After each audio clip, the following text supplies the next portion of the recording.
We'll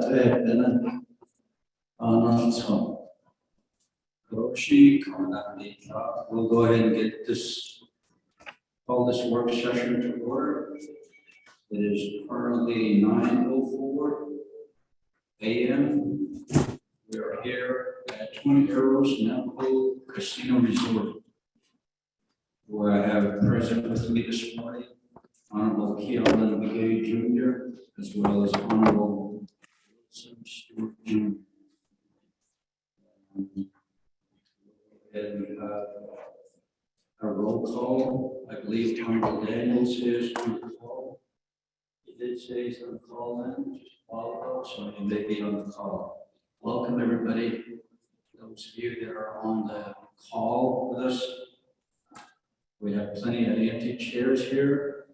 You're more than welcome to drive over. Mr. Tahi, could you do the roll call, please? Chair, this is roll call for Resource Development Committee work session with Division of Natural Resources, Division of Community Development, Division of Economic Development, Navajo Environmental Protection Agency, Bureau of Indian Affairs, and Bureau of Land Management for Monday, February 7th, 2022 at 10 a.m.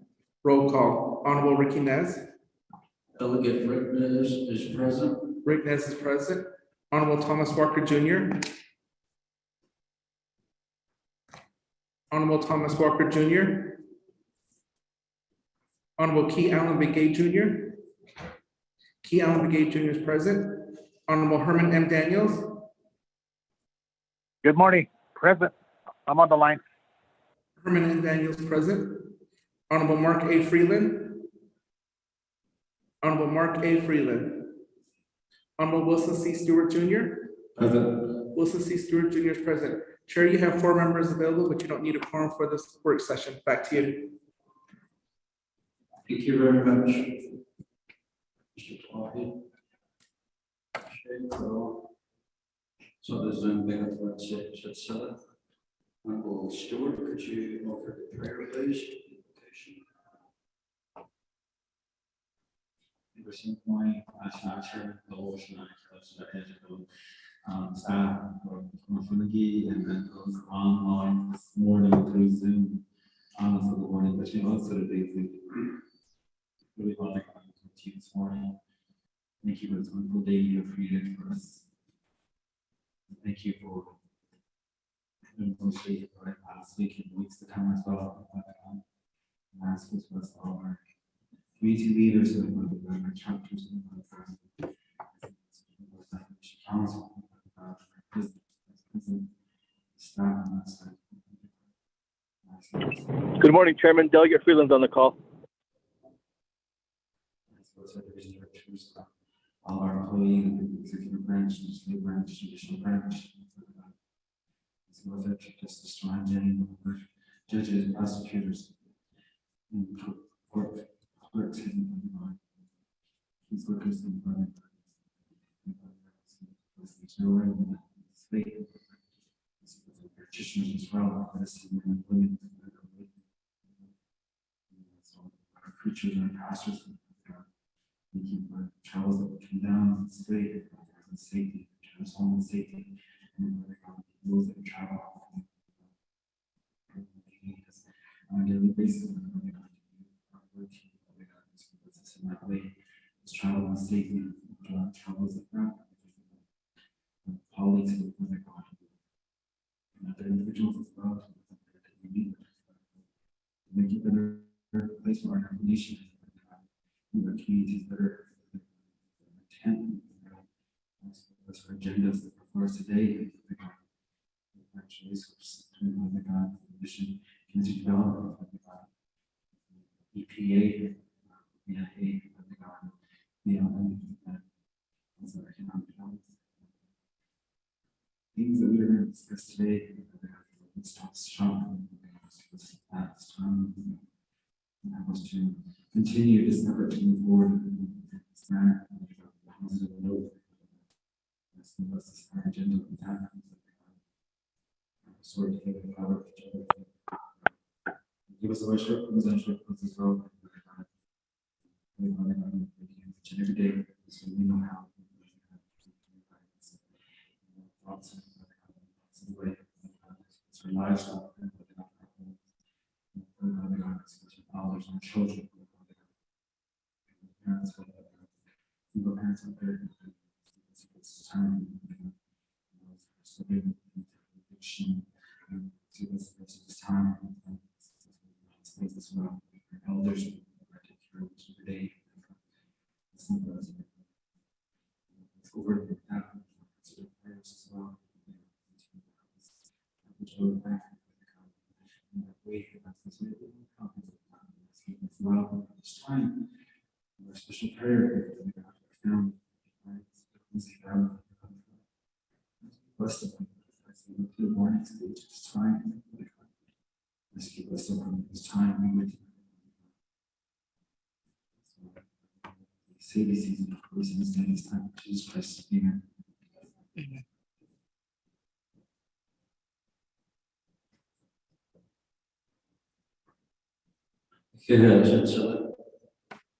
Lord, so there's a conversation. It'll prepare our thoughts for today's meeting. Thank you very much.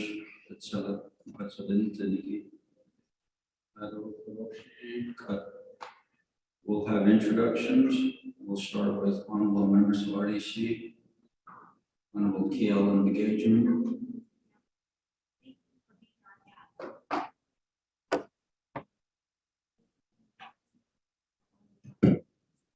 Morning, Chairman. RDC members, including everyone inside the room and those on the call. National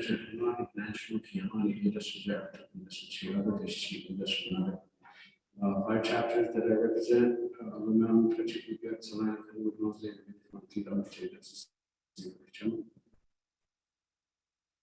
Thank you. Honorable Stewart. Madam Chairman, again, motion I, motion staff. I'll give them again those on Zoom and those here with us in Glen Arrows this morning. Jay Wilson, Sister Junior, and she had no good something. Just touching questions, she touching the she got the position, so then the shots so she wants to go to the those four communities out of the 49th agencies representation for the Resource Development Committee and Mission Council. Please motion on. Thank you. Thank you. Honorable Daniels. Morning, Mr. Chair. Thank you very much.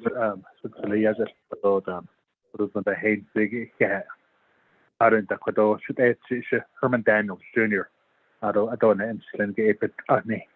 I don't care that's there. Has got the whole that's another. I don't toy here, Lenny. I don't know. I don't know. That's a check. Or that then slank on a great dam or jet ho, shot ho, fluffy can out of the not to on a banasness. Or that is a doubt of $3 quado. Thank you. Thank you, Honorable Daniel. Michael Freeland.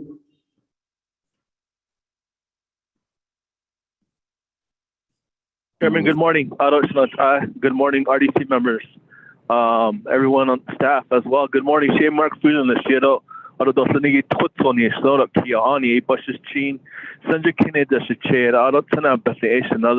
I represent 8 chapters out of Eastern Navajo, Crown Point, Nahadish, Vicente, White Rock, Lake Valley, Herfano, and Nayeze, as well as the 23 other chapters, 31 chapters on Eastern Navajo Agency, as a representative to RDC. For that prayer. Good morning to one and all. Thank you, Chairman. Thank you, Honorable Vice Chair Walker.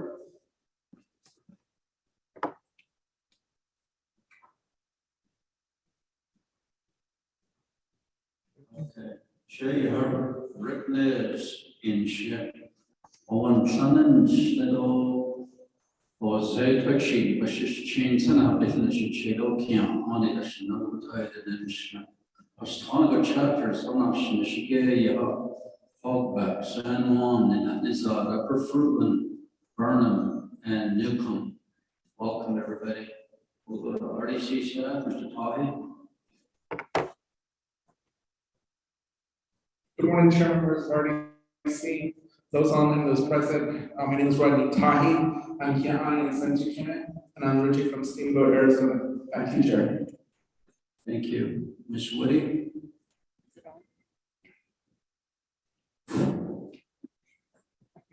Good morning, Chair and members of the RDC. And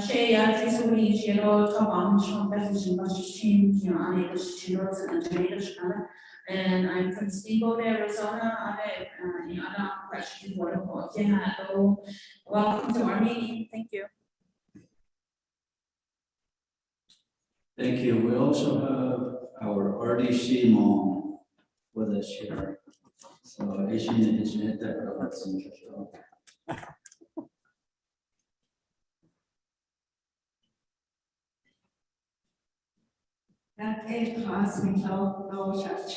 RDC members, I'll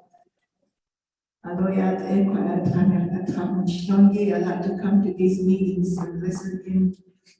Go here.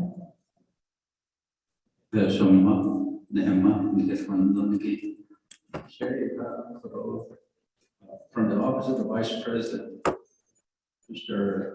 Davis Pilford.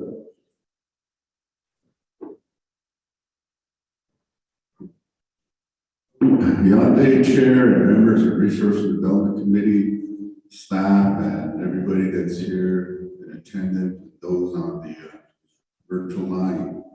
Davis Pilford, Office of the President, Vice President, the staff assistant. Kilichi, Shino, Aschibash Chief, and the Chief. For the Chief, the Shinada, she be Toby, also be there. Thank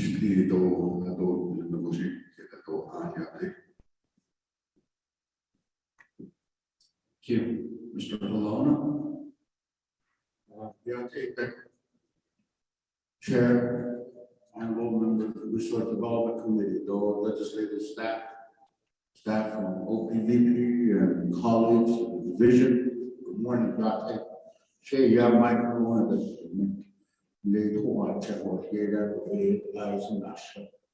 About mentally becoming international, which is true.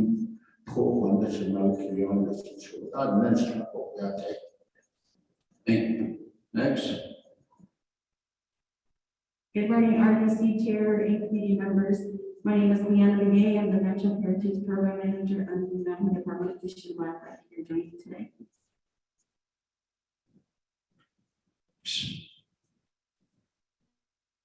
Good morning, honorable delegates, staff, and everyone on the line this morning. My name is Rowena Cheremaya. I'm with Minerals Department.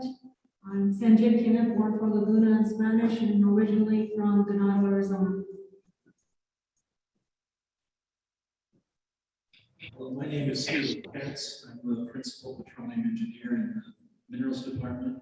I appreciate you inviting us to this. Thank you.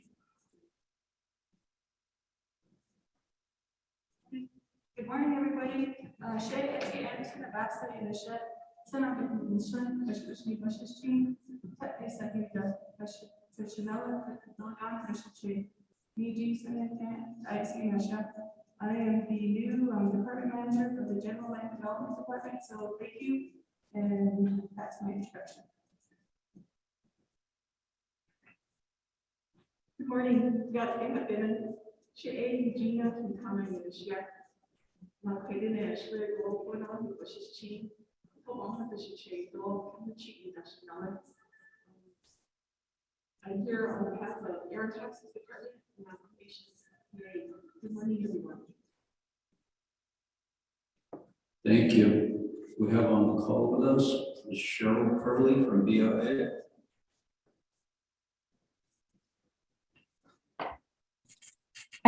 Yeah, and good morning. Can you all hear me okay? Yes, we can hear you. Okay. Yeah, I've been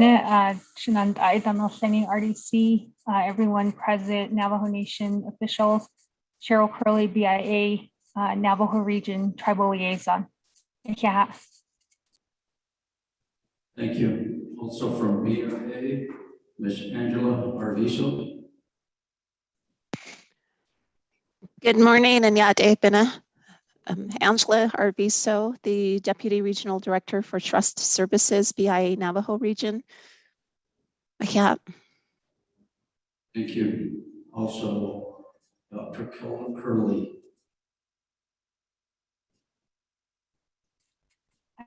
Chairman Nez, this is Cheryl. Dr. Curley is currently in a meeting, but he will be joining us as soon as he completes that call. Thank you. Thank you. We have from our Office of Legislative Counsel, Ms. Khan.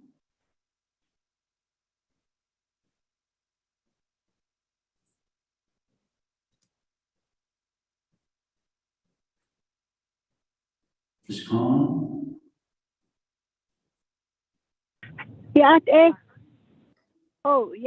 DA Mariana Khan, the Sijine. Toyet Lini, Mislin, but Asni Bashis Chin, last year, Dashiche, Sanjakina, Dashanala. And thank you very much for that beautiful prayer. I will be listening in and looking for more information. Thank you very much. Thank you, Ms. Khan. So, call us from the Office of Legislative Services, Ms. Magna.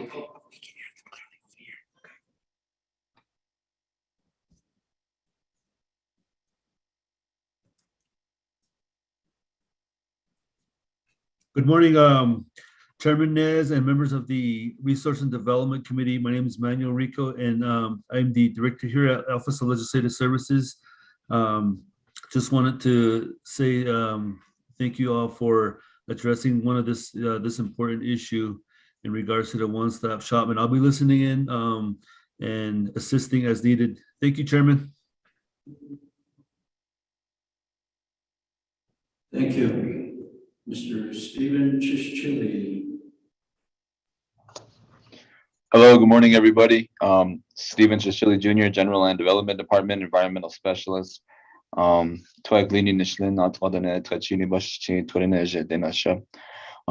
you, honorable members of RDC and everybody on the call. Thank you. Back to you, Chair. Thank you. Mr. Chuck Howell. Thank you, Mr. Chairman. Chuck Howe from Shanto, Arizona, advisor to the Regulatory Review Working Group. Thank you, sir. Thank you. Ms. Gloria Tom. Good morning, Mr. Chairman, members of the RDC committee. I'm Gloria Tom. I'm the director for the Fish and Wildlife Department, and I will be here on the phone for the meeting. Good morning. Thank you. We also have on the call with us from the Bureau of Land Management, Ms. Sarah Scott. Thank you, Mr. Chairman. Good morning to the RDC and everyone. I'm Sarah Scott with the Bureau of Land Management. I'm the project manager at the Farmington Field Office. Thank you. Thank you for getting on the call with us. Nation Forestry, Mr. Vicente.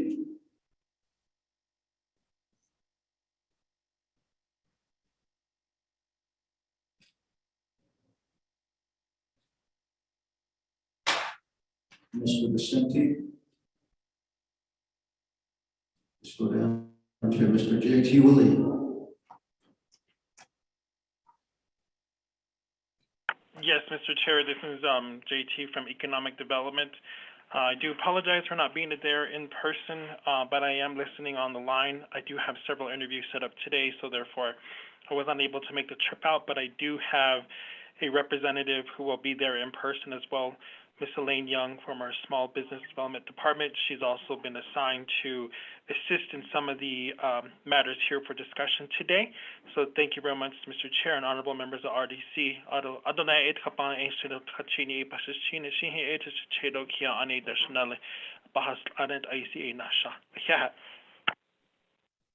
Thank you, Mr. Willie. Mr. Jason John.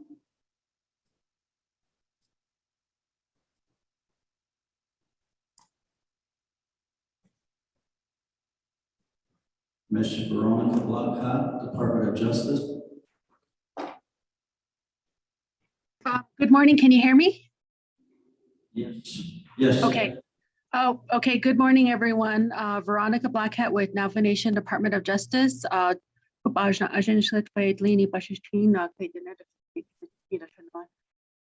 be listening in and offering assistance when needed. Thank you. Thank you. Mr. Tom Platero.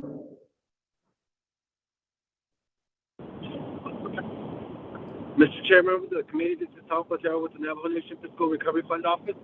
Touching your start to Bajaji, but she with Anita Shichi. She is another. Thank you. Thank you. Randy Nelson. Good morning. She Rainy Nelson yun shia ki ani yun shlint des chini e bashes chin touching e dash chain honest as a dashnala aquat ega dun shlint. I am here to listen on behalf of the Navajo Tribal Utility Authority. I work with the Office of the Deputy General Manager as the Associate Deputy GM. Thank you. We have Mr. Richard Begay from Navajo Nation Historic Preservation. Good morning, everyone. I'm Richard with the Historic Preservation Department of Window Tohan Sudo to buy versus to here on this to touching this another. Anybody on the call that wishes to introduce themselves? Mr. Roland Small Canyon.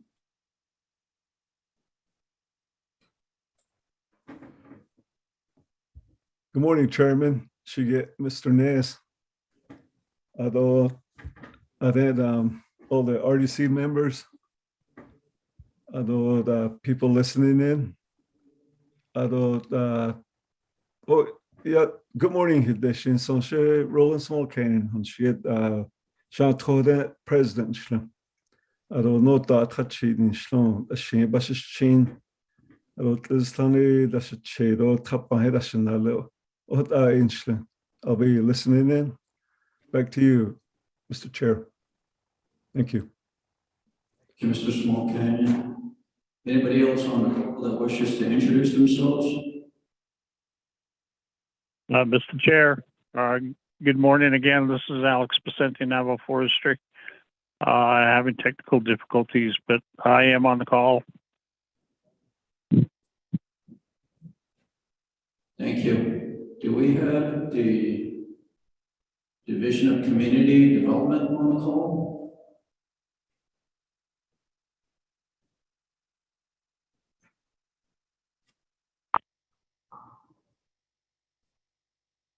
DCD? Kushina? Yeah. Thank you, everybody, for being here in person as well as on the call. We'll go ahead and get started. Mr. Chair? Yes. Good morning. This is Robert Black from the Navajo Hopi Land Commission office. I'm on the call too. Shade, Sanja Kinedon, the Enchlan for the Chili Bush chain. So the Sun A, the Naledo, Kidachini, the Shake. Do I work as the director for the Land Commission office. Good morning to everyone. Thank you. Thank you, Mr. Block. Kache Karoti work session. The purpose of our work session today. Nantai, honorable members of the Resources and Development Committee, will be continuing this work session on the one-stop shop with the Division of Natural Resources and their departments and Navajo Environmental Protection Agency for the one-stop shop as it relates to the American Rescue Plan Act. The funds to assist the Navajo people in accordance to the October 14, 2021 ARPA update meeting and November 30th work session. Included in the work session is the Division of Community Development, Division of Economic Development, the Bureau of Indian Affairs, and the Bureau of Land Management. With that,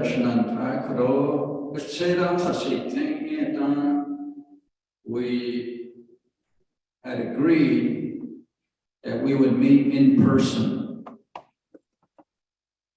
and that we would follow the CDC guidelines to meet in person to make a final decision on the one-stop shop. I see some of us understood what it means to be in person as it relates to your division. It is very important for you to be here, but I'm just wondering why you didn't show up here. And I hope your boss, the president, sees that your unwillingness to attend in person reflects on you. Having this discussion in person was very important. This ARPA is very important. We have rights of ways to discuss, grazing permittee consents to discuss, very important issues to discuss. Division directors, you should be here. And I would like to say that to begin with.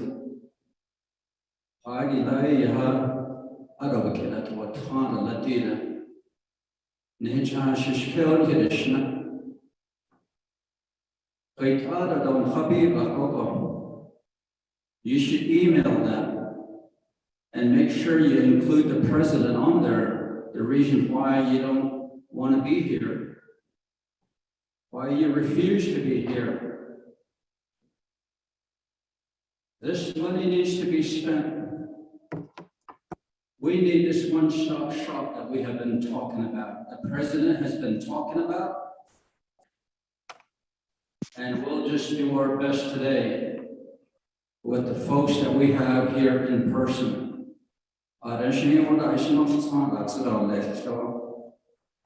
So we have numerous items to discuss here. We're on number 3 of the agenda, the overview of the 164 review proposed changes discussed on rights of way and tribal access authorization for the Navajo Nation. Presenters will be Mr. Stephen Chischili from the General Land Development Department and Mr. Mike Colonna from the Navajo Nation Land Department.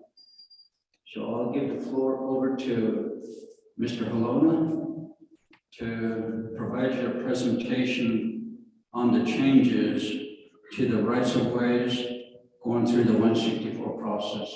Mr. Colonna, you have the floor. Kushina, Nana Kehe, Chairman Ned, Resource Development Committee, go on, talking. The Hanashuni, the Vice North Side, job begun in Nakadisa, I mean, of course, this year, like, but before I do my part, I guess we're going to have to, Stephen Chischili, if you remember the last work session that we had there,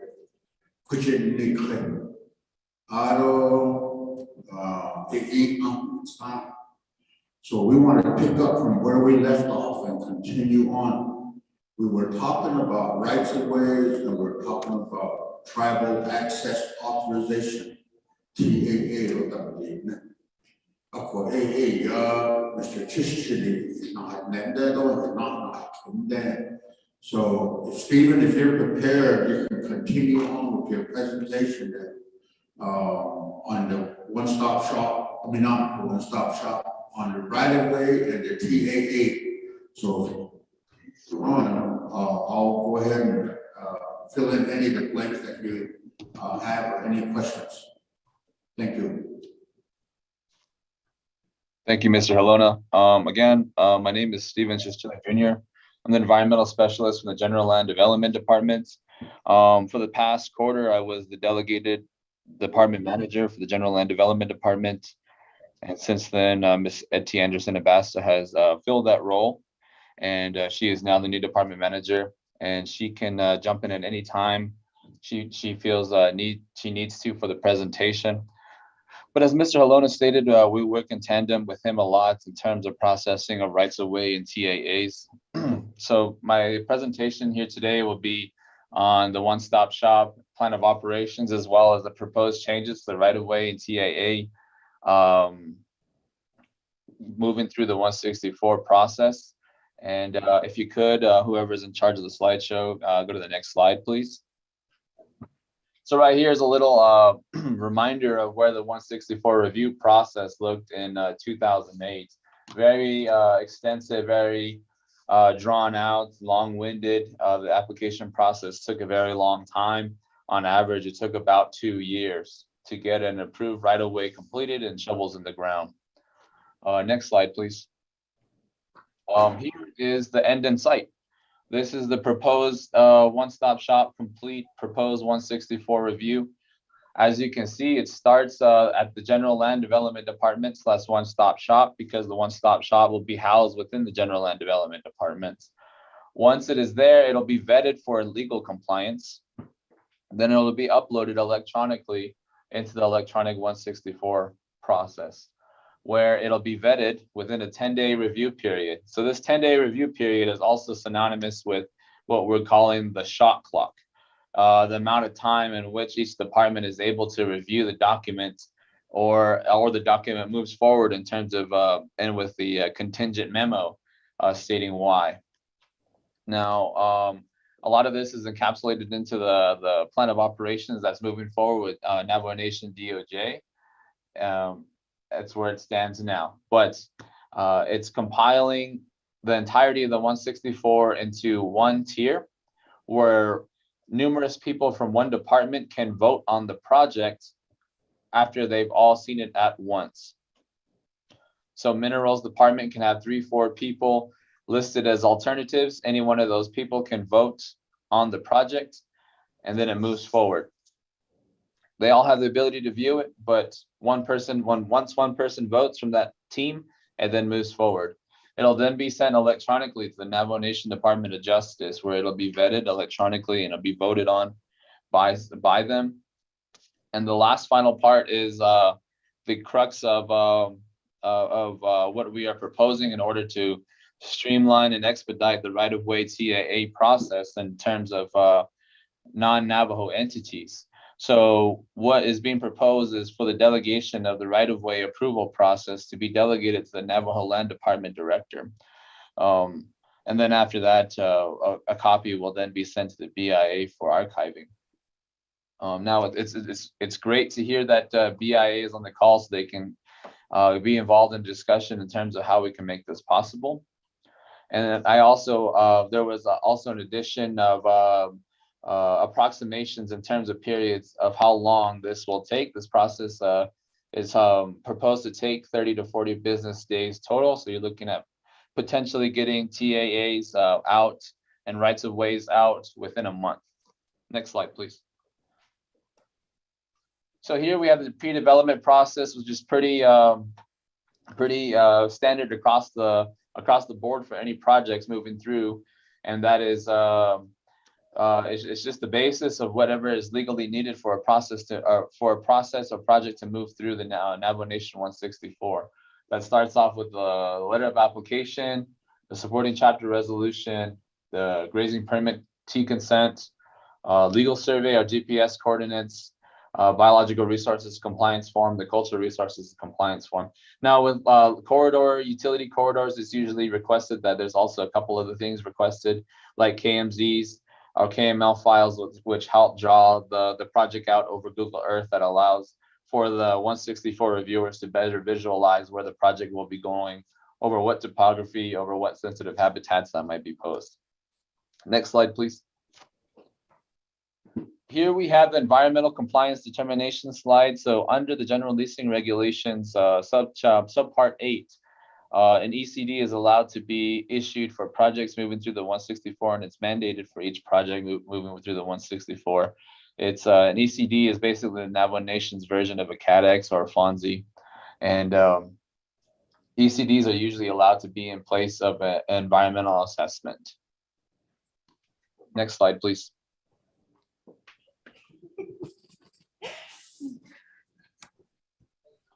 Here we have the project initiation flow chart. So kind of a breakdown of what is to be expected for these types of projects, whether it be a right-of-way, tribal access authorization, service line agreement, land lease, administrative only projects, which are usually as-built projects, usually as-built rights-of-way that just need an administrative function in order to get them into compliance.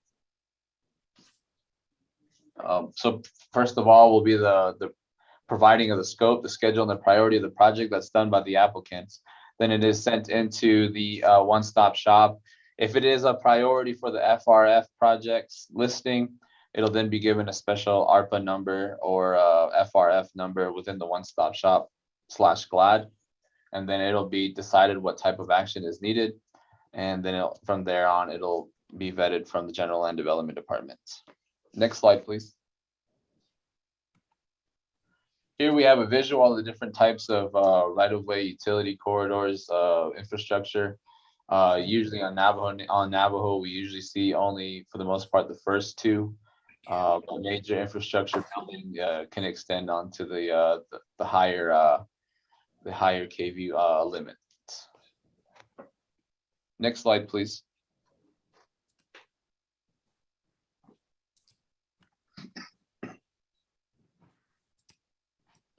Here we have a listing of rights-of-ways, who will be applying for them. Now, non-Navajo Nation entities, they can be for roads, water lines, gas lines, transmission lines, distribution electrical lines, distribution of fiber, and temporary construction easements. For now, our environmental assessments are required and the right-of-ways to be granted by the BIA. That's the process. That's what the process is right now. And here's a listing as well of the entities who do apply for rights-of-way: federal, state, county, BIA, IHS, Transwestern, Kinder Morgan, APS, SRP, P&M, Hamus Electric, Continental Divide, Frontier, Sacred Wind. Next slide, please.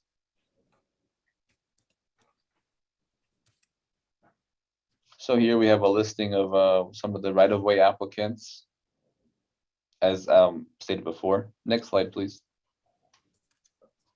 So here's a comprehensive breakdown of what is needed for a right-of-way project, the preliminary work. This is the existing process, and this is what non-Navajo Nation entities will need to do in order to attain a right-of-way. So I guess you can look in comparison of the first flow chart and compare it to this. You'll need a cultural resources compliance form, biological resources compliance form, legal survey with a KMZ file, chapter resolution, field clearance checklist in which obtaining a grazing permittee consent is needed, as well as determining the NEPA requirements. So if there's a federal funding entity for the project, NEPA requirements will need to be met. That includes categorical exclusion or an EA for the right-of-way, as well as the right-of-way application supplied by BIA. Once that is compiled, then it'll all be compiled into one application and submitted to the General Land Development Department. Next slide, please.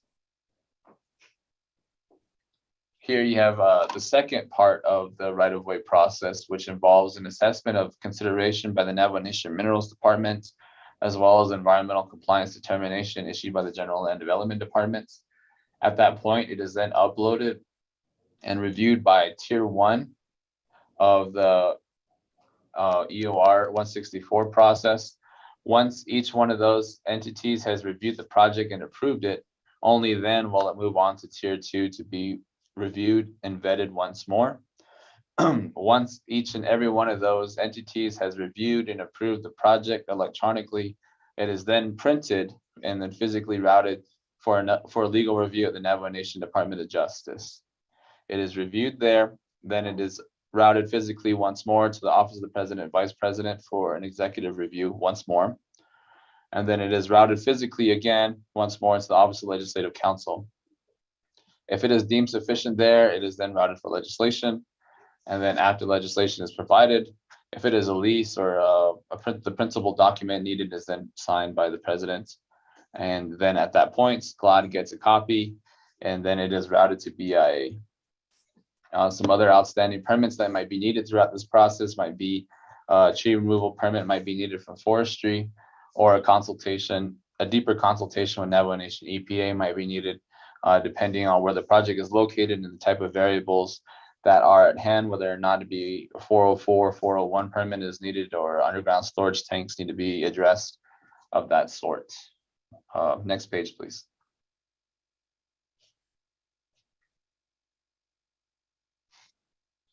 Here is the proposed one-stop shop right-of-way process in which we are proposing to omit different parts of the 164 that are redundant, compiling tier 2 into tier 1 to allow for, as stated before, one person from each department to vote, and having multiple alternatives in case one person is sick, one person is on travel, and then implementing a 10-day review period, or a shot clock, I guess you could say, of when the projects should move forward. Keep in mind, this is all electronic as well. It is then routed to the Navajo Nation DOJ, electronically vetted and legally reviewed, and then move forward once more to the proposed change, the proposed delegation for the division Navajo Land Department Director within the Division of Natural Resources. At that point, it is then routed to BIA for archival purposes or approval if it is a non-Navajo Nation entity. Next slide, please. Here is a physical representation of what a right-of-way is in comparison to service line agreements. The red line is the right-of-way moving through the multiple different land statuses. And then the blue line is the service line agreement. So you can see a right-of-way is much more extensive, usually over 1 mile long. Service line agreement is usually under 1 mile, and it serves one permitted or leased premises. In this case, it is serving homes. Next slide, please. Here are the applicants for the tribal access authorization. By CFR, they are to be 100% wholly owned Navajo Nation entities. Next slide, please. Here we have a breakdown of who can apply for TAAs and what type of infrastructure building they do. Roads can be applied for by NDOTs, water lines, gas lines, transmission lines, electrical lines, fiber, and temporary construction easements, all of which can be applied for by NTUA, water resources. And these are all based on Navajo Nation requirements and approval, and this has all been approved already as through legislation in early summer of 2020. Business and commercial operations are assessed, and they will still go to the Navajo Nation Resources and Development Committee. Next slide, please. Here is a little bit of background on what is needed for tribal access authorization. It is an abbreviated process from the full-blown right-of-way, but a lot of the legal requirements remain, the base requirements, in terms of you have your cultural clearance within the CRCF, biological clearance within the BRCF, you have the legal survey, you have the field clearance checklist in terms of obtaining a grazing permittee consent, as well as obtaining a chapter resolution. Those are documents required, and then they are submitted to the General Land Development Department within one approval packet. Next slide, please. At this point, there is an ECD provided in lieu of an environmental assessment. It is then uploaded electronically and mimics in part the right-of-way process. But here you have tier 1 and then tier 2, and then it moves on to the legal review at DOJ. Technically, the Navajo Land Department Director is delegated through legislation to approve these TAAs, but for the moment, I believe they move on to the president first in order to get the letter of consent signed.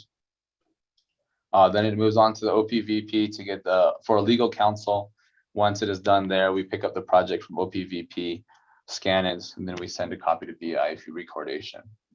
You also have the other permitting variables depending on whether or not it's located in the forested area, or depending on what kind of environmental variables there might be, in which Navajo Nation EPA will then be contacted in order to do field visits or to do any other contingent permitting outreach. Next slide, please. Here we have the proposed abbreviated version of the tribal access authorization process. It'll be, here we'll be condensing tier 1 and tier 2 to be able to have a lot more variables in terms of who is allowed to vote in case somebody from the department is out. Say for instance, somebody from Fish and Wildlife is out, there will be 3 backups who are able to vote on the project. Most of the time, it is usually just a concurrence that there is a BRCF or a CRCF or whatever clearance form is needed is included inside the project. It'll then be moved on to DOJ electronically, and then once it is done and been legally reviewed, it'll then move on to the Navajo Land Department Director as delegated within the RDC legislation to allow for approval. OPVP will then be omitted. And then from that point, it is electronically stored and a version will then be sent to BIA for recordation, thus shrinking the process as much as possible legally at the time to move TAAs through the 164 as quickly and as succinctly, efficiently as possible. Next slide, please.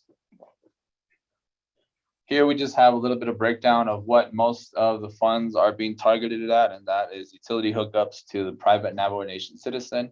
And that is done through a service line agreement. As you can see here, there's a lineman connecting a home for electricity. Next line, please. Usually they are under 1 mile, I'm sorry, enacted when the entity has either a land withdrawal, lease, or permits, usually around 69 kV. And is facilitated by these different entities around Navajo Nation. And there are dozens usually being actively routed at a given time. Can only serve once entities have a lease, land withdrawal, or permit has been issued. And this is all contingent and pursuant to 25 CFR subpart B. Next slide, please. I don't know if you would like to chime in at this point, Mr. Halona, to give a little bit more of a comprehensive breakdown of the service line agreements.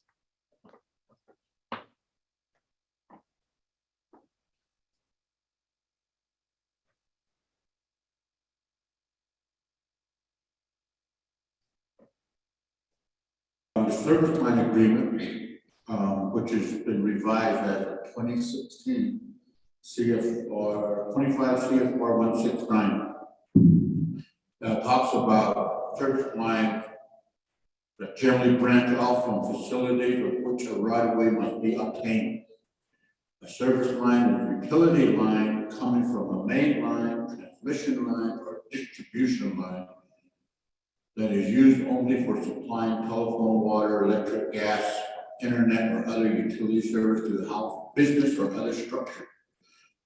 In case of a power line, a service line is limited to a voltage of 14.5 kV or less, or 35.5 kV or less if it's serving irrigation pumps and commercial and industrial users. To obtain access to Indian land or service line, the right-of-way grantee must file a service line agreement meeting the requirements of this subpart with BIA. So on Navajo, on the ship, we have our own right-of-way process with regulations that have been approved by RDC. There's a process that is followed, and so when entity obtains a lease, inside that lease it states that they are now authorized to enter into a service line agreement with a utility company. So now they can request for any of the infrastructure services needed, water, electric, gas, whatever the need is. And so that's kind of where lease comes in, for instance, home site lease, quite bad on the evening, need a home site lease. So those restrictions are actually on the voltage. It says up under a mile on a service line agreement it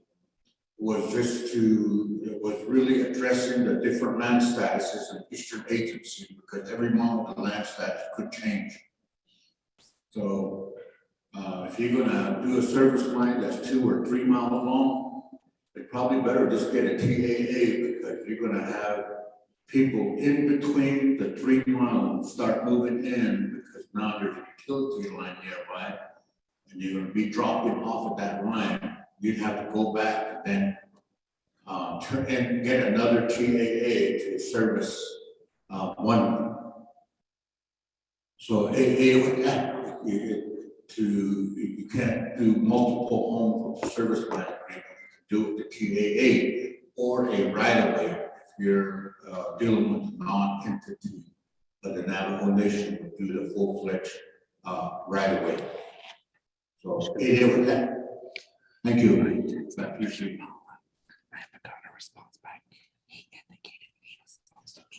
Thank you, Mr. Halona. Can you progress to the next slide, please?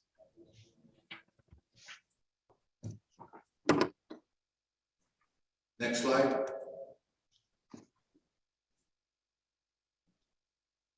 Here is just some excerpts from the CFR, 25 CFR. This is section 169 in terms of what a service line agreement is, as Mr. Halona has already broken down very succinctly. 169.54 is in regards to the consent requirements for the service line agreements, as well as 169.56 in terms of filing of the service line agreements with BIA. This is reserved more so for the actual provider, the utility provider of the service line agreement. Next slide, please. I'd like to add a point there. If you look at 169.52, it talks about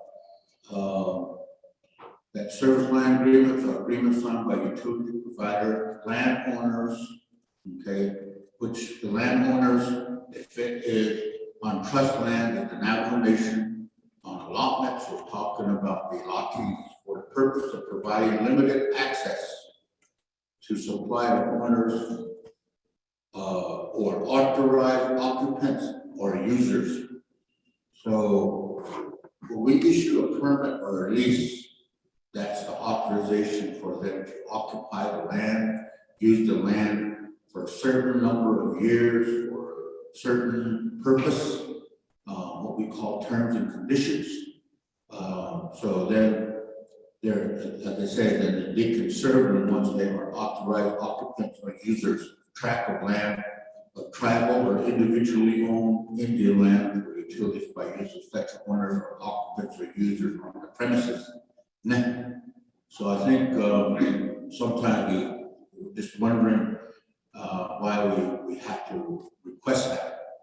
Well, I make that note, Western Agency, if they're being served by Arizona Public Service, they have a whole separate service line agreement that has been developed for them with the Navajo Nation and Department of Justice that was agreed upon with Arizona Public Service.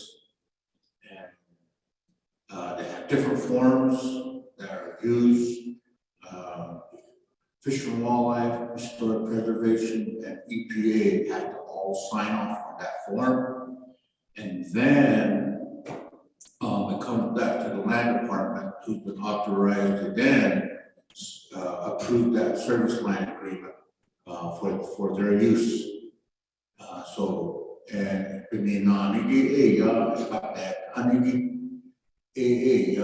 APS right away on the United Nations, on the United Nations right away, illegal.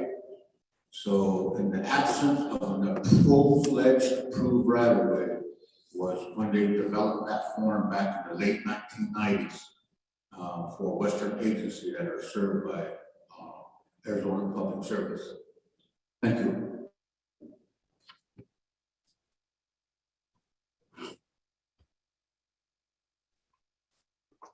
Thank you, Mr. Lona. And here is just a little bit more of a breakdown in terms of the specifications of what a service line agreement does and the utilities and services it provides. As you can see, it is highlighted service line agreements with utility companies for the provision of utility services to the lease premises. Next slide, please. Here you just have a diagram illustrating the differences once more. In terms of a right-of-way, this is located at the intersection in Window Rock area. The big red line is the right-of-way. It's a much bolstered, higher capacity line.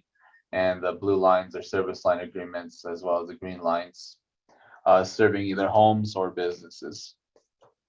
Next slide, please. Again, we'll revert back to this. So this again is the proposed 164 review.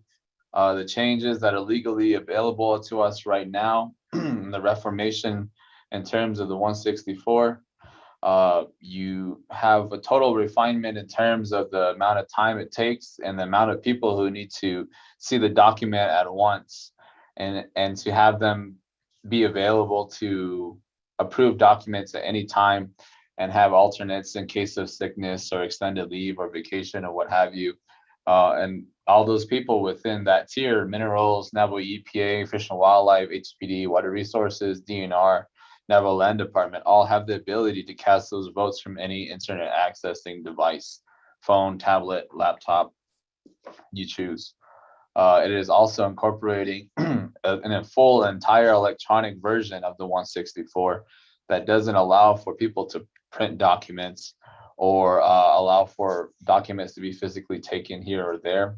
It is transparent with the system that the Navajo Land Department utilizes. It allows for each of the actions to be tracked, whether or not it's just opening the document at 11:59 at night. Whatever user did that, it'll show, as well as the delegation in terms of giving it to the Navajo Land Department director to allow for that timeline to be shrunken once more, especially for full-blown rights-of-way, which would very much benefit developers on Eastern Navajo. Next slide, please. So here we have some of the benefits, the one-stop shops, mindset, logic, initiations, implementation. It will allow for the onus in terms of the right-of-way process to be placed on BIA, try to expedite as much as possible what the nation can control in terms of how much time the right-of-way process is housed within the Navajo Nation. It will allow for the expedited reviews of rights-of-way on Eastern Navajo. You think of instances like Continental Divide. Will centralize almost all of the developmental processes into one location, and will allow for the eventual addition of home site leases and business site leases, as was initially thought of when the one-stop shop initiative was dreamt up 2 to 3 years ago. Based on the proven templates, so this is not a new mindset. Home site leases, land withdrawals, and service line agreements all function in this fashion, where the Navajo Land Department director is in charge and has final authority over these leases, land withdrawals, and service line agreements. So it's already been rehearsed, and it has been proven to be very effective. It is also entirely electronic, entirely transparent, and anybody who has a Navajo Nation email account can and will have access to this system. Documents are also automatically archived into the Navajo Nation system, a system that has multiple national redundancies with different sites located on across the United States. In case of a natural disaster, there's always a backup, and there's always a redundancy in case, and meaning that the documents will not be lost. It's all in a cloud system. So like I said earlier, if you have internet access through your phone, your tablet, your laptop, whatever, you will have access to the documents and be able to track where it is moving. All members of RDC, if they would like, can get access to it. I believe Mr. Honorable Wilson Stewart already has access to it at this time. established with the collective input of the Navajo Nation regulatory review entities. So you take in all the different entities within the Division of Natural Resources, all the key people who review these documents. This process was put together with all of their collective input and what is legally possible in terms of their 638, their contracts that are all pending at the time, that will allow for this process to be implemented as quickly as possible with the timeframes we'll be given. Obviously, as Honorable Chair has stated before, time is of the essence, and it's very important that these projects move forward. It is also the establishment of the shot clocks, windows in terms of which reviews can happen, or else they move forward with some kind of contingency notice. This is being implemented now into the plan of operations, and Fish and Wildlife has already stated in terms of contingent approvals, and after 10 days, what will happen in terms of the project moving forward. Establish the escalation rule, so there will be notices emailed to the next person up within the tiers of authority in terms of supervisors at day 3, 5, and 8, and at day 10, there is a capital notice given that the project is moving forward and that a contingency memo needs to be added in order for it to be, so it can be justified. But at that point, we have all the reviewers will have 10 business days to review and approve the documents. Next slide, please. So here are the steps and recommendations on what needs to happen and moving forward in terms of moving forward and moving. Yes. Could you pause there one moment and go back to the last slide? Thank you. I would like to ask Mr. Alona, the Koagi Dash Kishigi Kuro the neck attribute his one Hasha.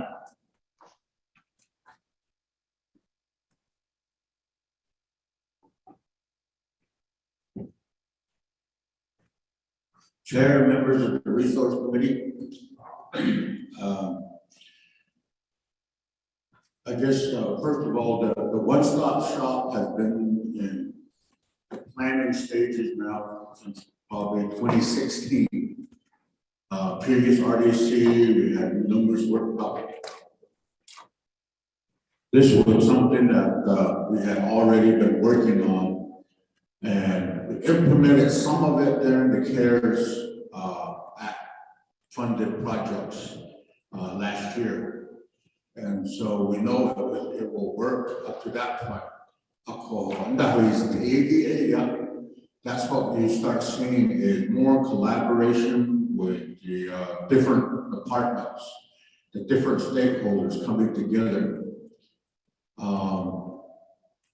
So I guess it's going to be, we're going to be able to move things quicker. You see some of the delegation that RDC still has, and some of the stuff you don't see that have been delegated to the land department are homesite leases, telecom leases, permission to drill for oil and so forth. You don't see those. You don't get to see any of the TAAs now. Like say now, every meeting you have a whole bunch of projects lined up for rights of ways. The land department, so there's still areas that are still in a slow process.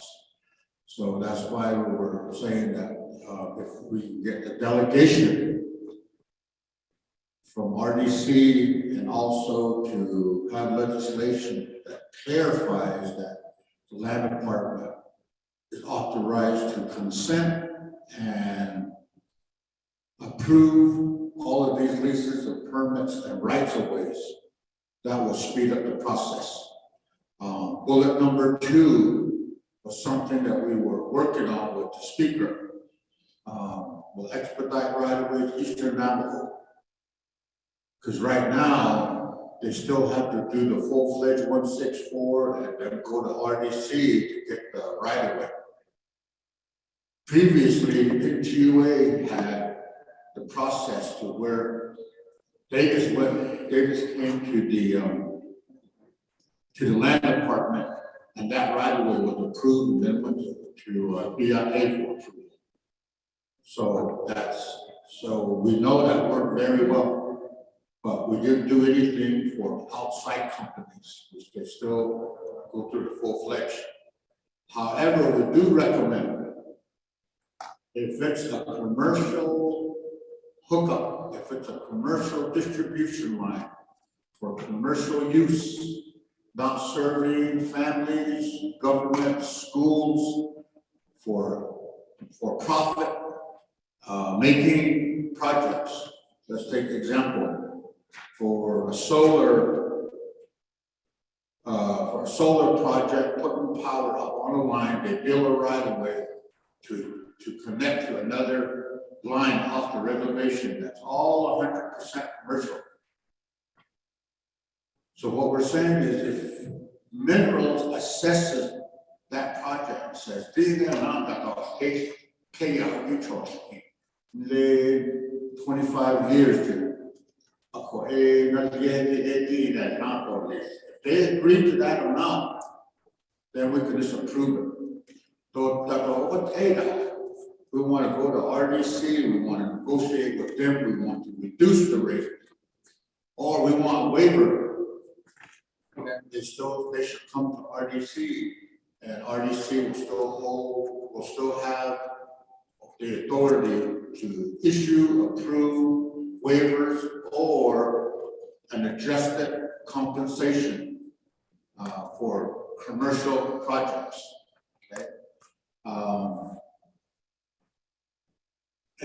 and so I guess moving forward is that the other part is the electronic process.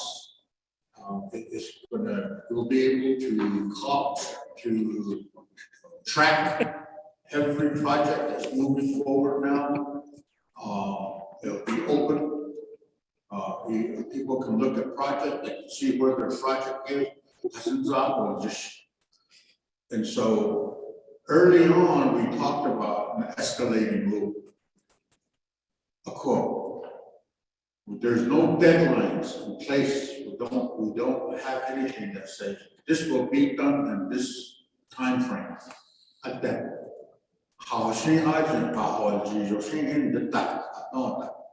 So that's where you have projects that are taking weeks, months, maybe even a year for review. And I understand that we were short-staffed.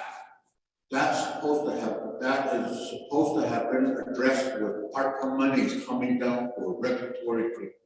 Every department had the opportunity to submit budgets for additional staff where they were short to be able to address ARPA funding projects to move faster and quicker for the next 4 years. So they should be getting staffed up now. I know we're ready to start interviewing for additional home site agents to move home sites even faster than what we're doing now. So now we're proposing a 10-day window for everybody. Once all the documents come into General Land Development Department, it's uploaded into the system electronically. They push the button, send, and it goes to all the reviewers. Everybody gets that exact same packet that day. That's when the clock starts running. Now they got 10 days to go in and make recommendations or approve it as is, and they'll be done. Then that there's not going to be a reviewer that approves it, and then it goes to their supervisor, maybe a department manager. And then we're waiting on them, what used to be tier 2. And there's only going to be one tier at the department. You know, they can coordinate with their department manager and say, this is what we're working on, we got this, I'm ready to approve it. Do you have any concerns, any comments you'd like to add? None. Then they vote, it's done. So when we're talking about the escalating rule, we're saying it will be friendly notifications. Once it goes out, If they haven't opened it in 3 days, they'll get a notification that there's a project waiting in the queue for their review. They flag up on now, then they get another notification. You have 5 more days. Their supervisor gets the same notification. Day 8, Ileho hasn't looked at it, hasn't even reviewed the packet because it hasn't opened. That project document hasn't been opened yet. Day 8, it would be the supervisor and probably the division director that will get a notice. 8 days So day 8, the division director could just come back and say, hey guys, we need to move this. We have 2 days to get this done. And these will be business days. So in some cases, you have extra couple of days on weekend because you have access to the system 24/7. You know, when you have time or you're waiting for a flight or whatever, anywhere you have access to Wi-Fi, internet, you'll be able to also connect to the system to review, vote on a project to move it through. That's what we're talking about, what the benefits will be. So we know it has to be done within 10 days. And we've all addressed it internally. We've all agreed that it's a fair 10 days to move forward. And it's all that burden, it falls on the reviewer. You know, that's their job. Just focus on those projects, get them moving. They have 10 days to get them going. So, with that, thank you, Chair. Here, Mr. Lona, Arabe, his nonsense, Nike, Kushe, Kronos, Nona, Dole, D. Kuro, one stop shop at the Nico, Benedinishko, Kading, Doma, Slachina, Hofla, but Seda, Bishmasan, the Nos, Connection, Bisheton, Karen Hilligeton, a Kodi Beso, be so, the Dana. Nature ARPA.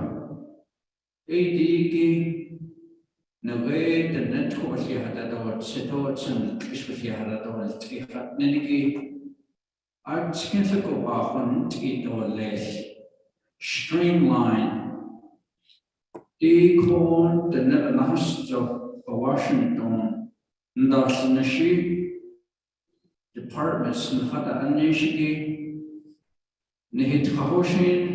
Al source hidden deho, Belanda Yoseko, Asaki has on mass.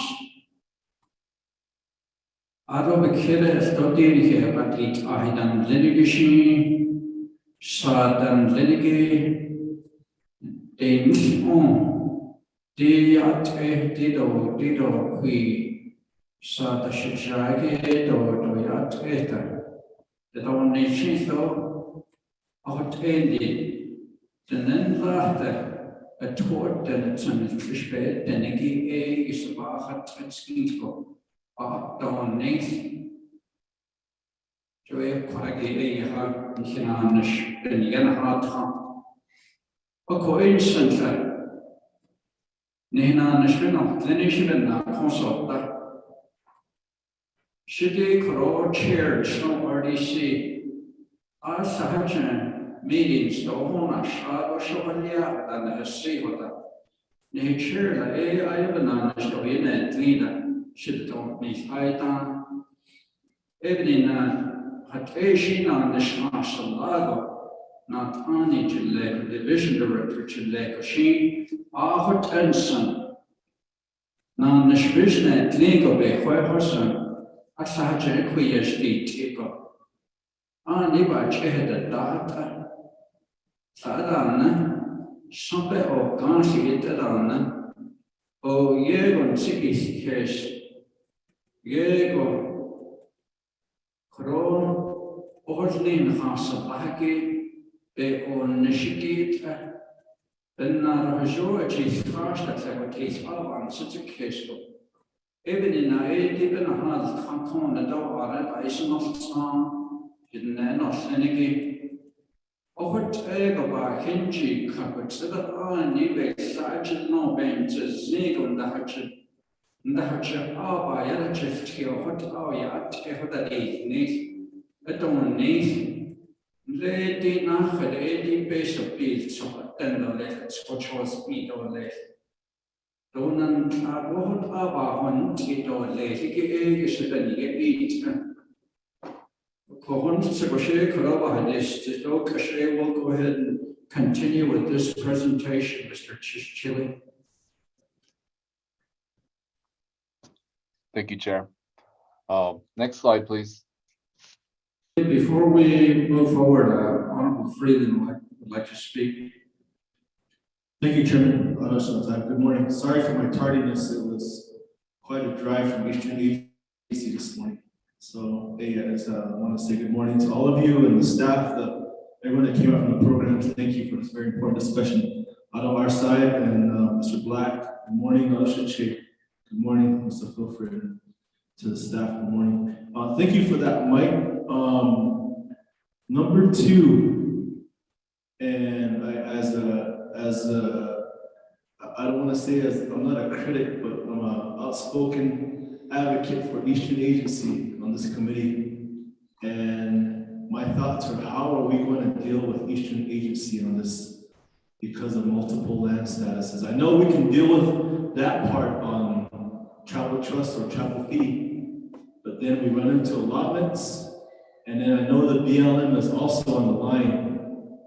And we were in Washington last week, and we didn't get a chance to meet with them. We didn't get a chance to meet with the Department of Interior, which was really unfortunate, because I wanted to ask him, how is the right-of-ways, or how are these rights-of-ways going to be approved through BLM lands in this situation?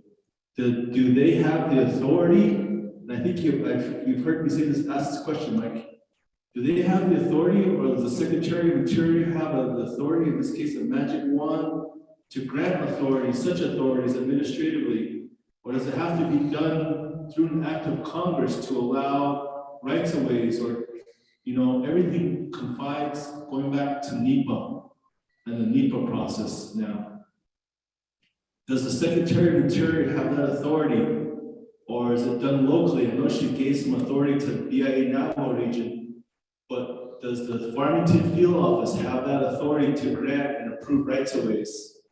Or do we have to go through this whole cumbersome process again of obtaining, environmental clearances and what so?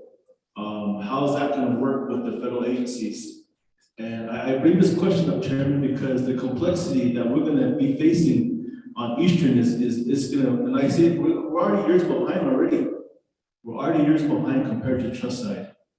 And that's what's hard about is the 23 different land statuses that we're going to be facing.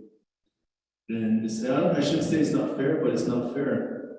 And I think of all the opportunities, all of our people waiting right now for just water, electricity, and bathrooms, and common luxuries that we take for granted sometimes. And I think of a veteran, a Korean veteran right now, in White Rock, as he just said that his life will change if he gets running water, and to see blue barrels outside his house right now. And there's many of him like that, elderlies especially. How are we going to help them through these different multiple land statuses? And one big challenge, and I don't know how it is going to be in this administration, but with the Trump administration, it was a little bit more challenging working with the BLM. And I hope it's not the case with this one, but how are we going to address that on our side, on the Eastern side? So that's my question, Chairman. And I know I'm probably jumping ahead. Mike probably has a presentation related to that. I don't know, but these are always my concerns. And we have 31 chapters on Eastern, and majority of them, without a fact, are confined to multiple land statuses and allotments. So BIA and BLM, those are my two. Thank you, Chairman. Thank you, Honorable Freeland. Mr. Halona, your response? No. Mr. Tani, if you could go back to slide 13.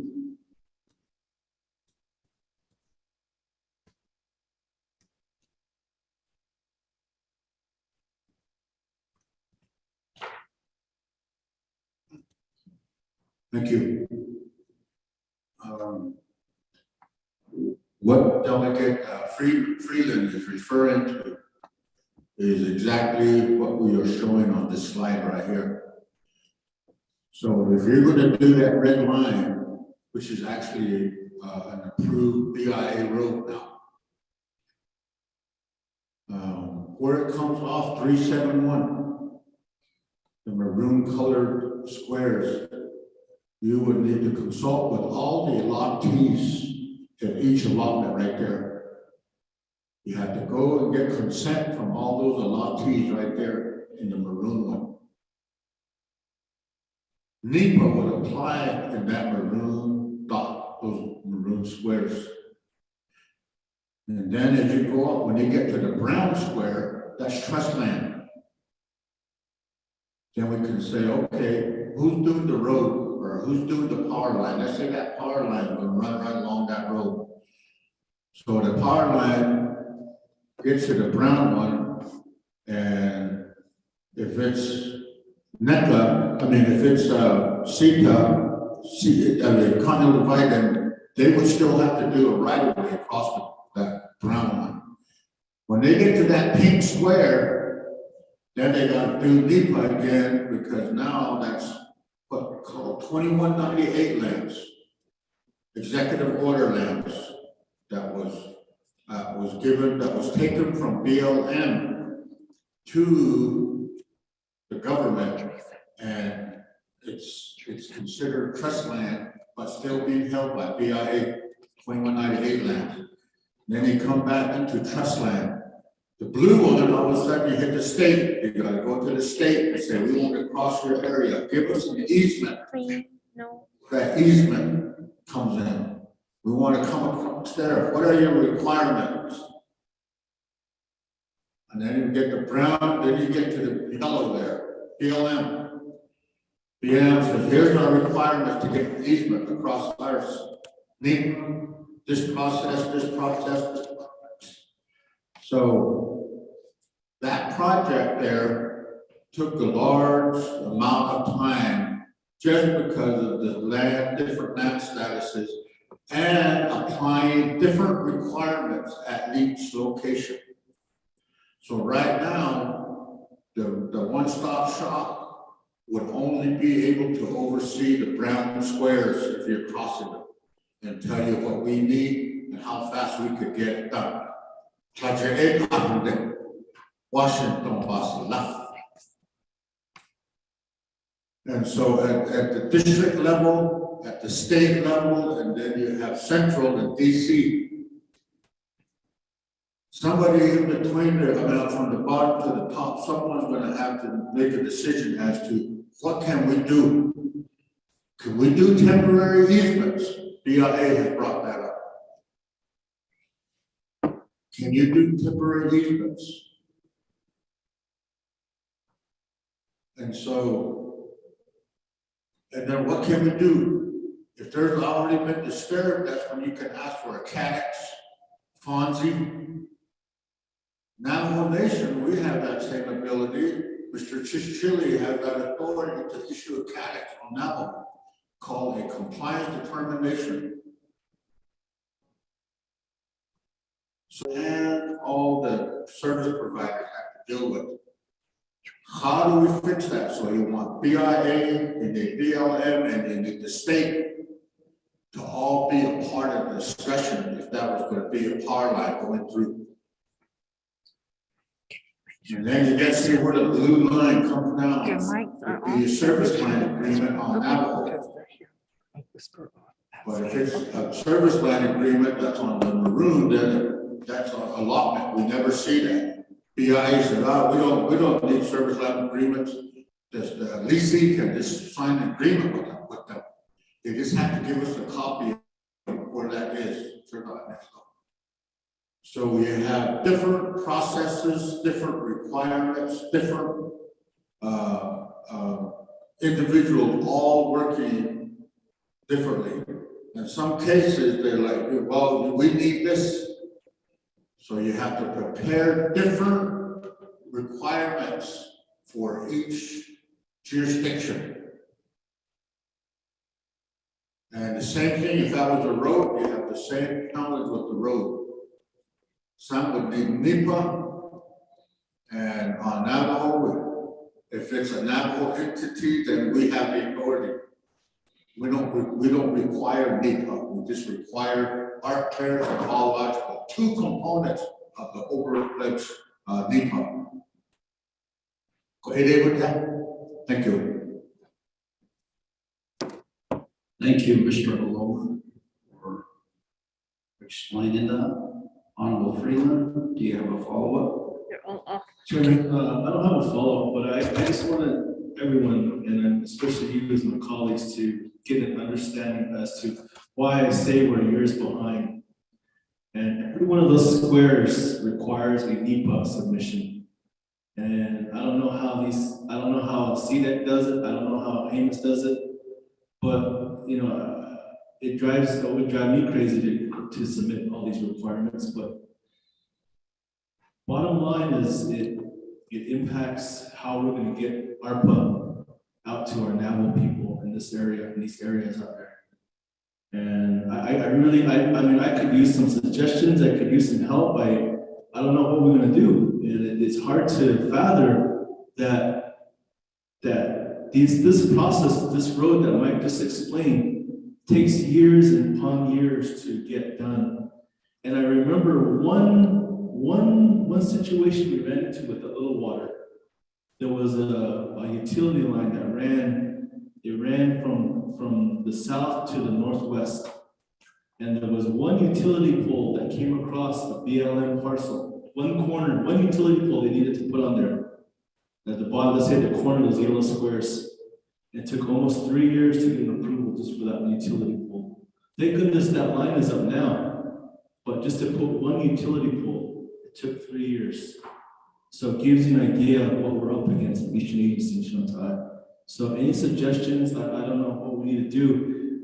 It'd be nice to talk to BLM and BIA to devise a plan to put forth for Eastern Agency. Just a separate situation. Really put on our thinking caps. And help these utility companies package together these NEPA requirements, or I don't know, I just don't know, but it impacts our people out there. That's the bottom line, is how are we going to help? How are we going to help our people get just the basic things that they need: water, electricity, and bathrooms? So that's just a common question. But just a comment on term. Thank you. Thank you very much, Honorable Freeland, for informing us of the Eastern Agency. We do have on the call with us Sarah Scott from BLM, but before I give her the floor, just what we have up here on the screen from 371, it starts with Navajo allotment land. It goes through the Navajo Trust. It goes to the pink one held in trust by BIA, and then back to Navajo Trust and into New Mexico state land, and then back to Navajo Trust, and then into the yellow area, which is BLM, along the border there, Navajo. How is our people going to get water and electricity? This is almost like telling our people, you got to jump through 5 hoops in order to get water and electricity. This is disturbing.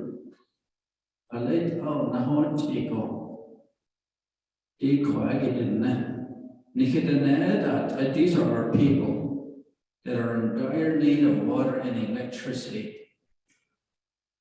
Now, a basic human right is nobody should deny a human being and access to water.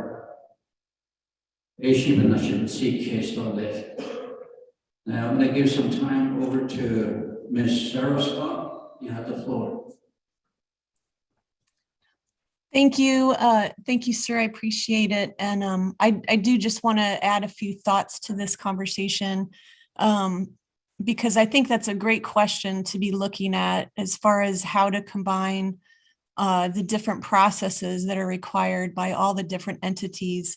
Here at BLM, we come across that quite frequently, and it is cumbersome.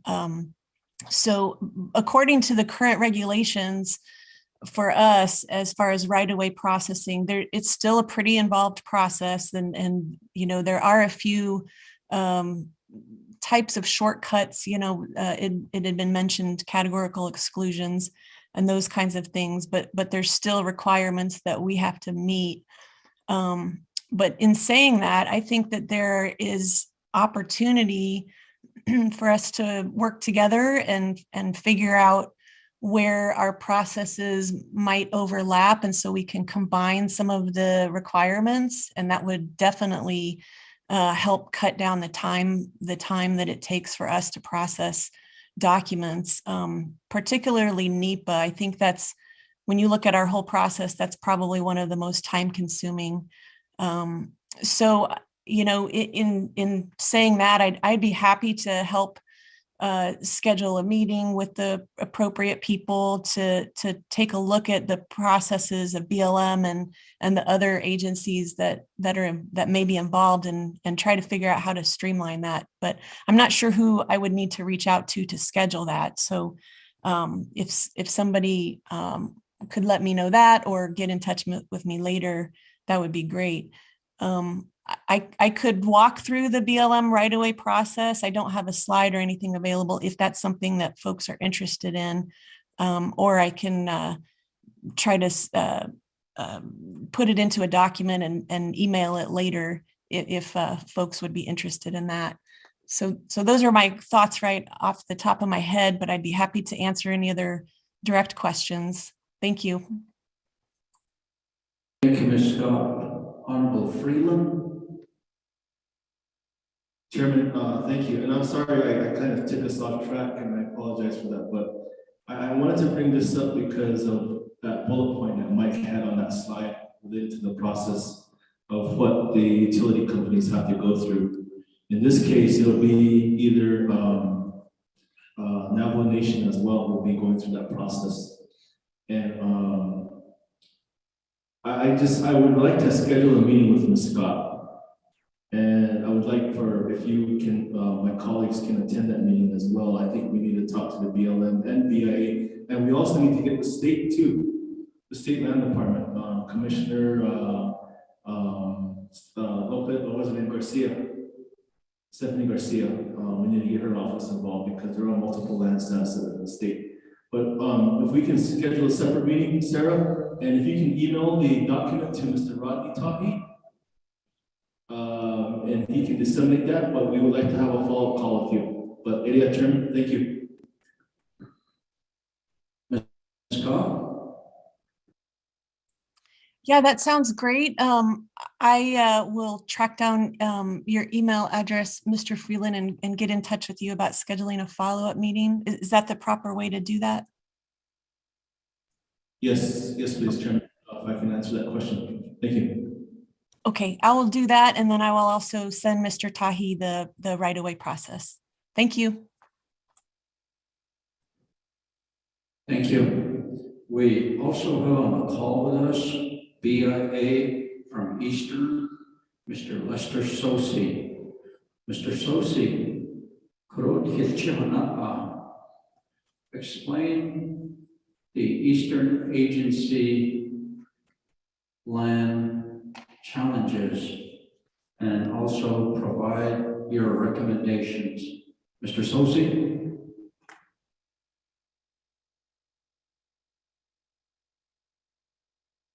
Good morning, Mr. Chair. Can you hear me?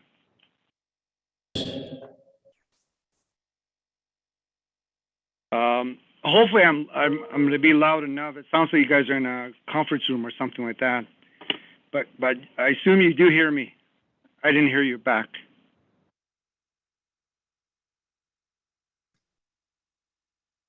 Are you there, Chair? Yes, we're here. Go ahead. Okay.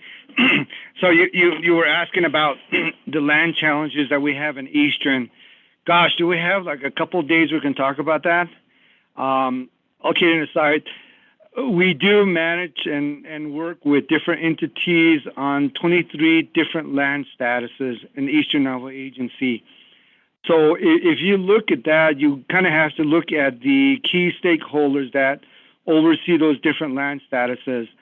So for the Bureau of Indian Affairs, we certainly have direct oversight on tribal trust land, band lands with Alamo and Tojile.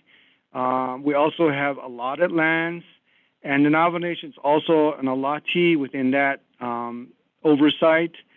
And let's see, those are the main ones that we oversee on Eastern side. We do not oversee, of course, BLM lands. We don't oversee Navajo Nation fee lands. We do not oversee that. And so in terms of, let's say, the ARPA funded initiatives, just as an example, let me give you that now, which is we got a listing of residential and home site lease from Division of Community Development about a week ago. So my staff came together, my realty staff, and we are going to do a formal response letter to land department. So we're finalizing that this morning. But we had to research, what land status, the legal locations where they're at, and then we are also looking at consent, interest owners for those allotment areas. And what we're finding, which is interesting and more of a positive news, is that the list that we got, at least for Eastern, there were 8 names on that list, and it's for possible ARPA-funded infrastructure work for those homes. We're understanding based on our research that all the, except we have one that we're working on apparently here in our office, so my staff is working on, but the other 7 that we found off that list of 76 already have approved leases, which is great news. So now we're doing a formal response back to the Navajo Nation Land Department, giving them the data and the research that we've done. And we're going to also make some recommendations through the letter to the Land Department. What we're seeing is, not to criticize anybody, that a broad coordination probably needs to happen between the Navajo Nation offices on these listing and different activities that have been initiated. So that's one of the recommendation that we're making. The other recommendation is that the Land Department does have a wealth of data and information.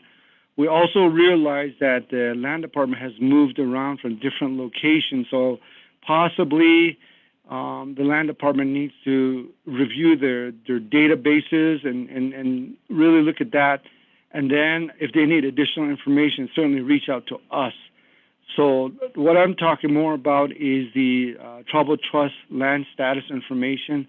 And certainly on the allotment side, we jumped on it from our side and we did the research and basically completed the work within a week. So we're going to send that back to Land Department now. Now, just in general, I think going forward, there is a difference in processes that we work with Alamo and Tojile for band lands. So, for example, on the band land side, if an individual wants a residential lease, usually the chapter, it will be presented to the chapter membership, and they approve it through that process, and that is then given to us.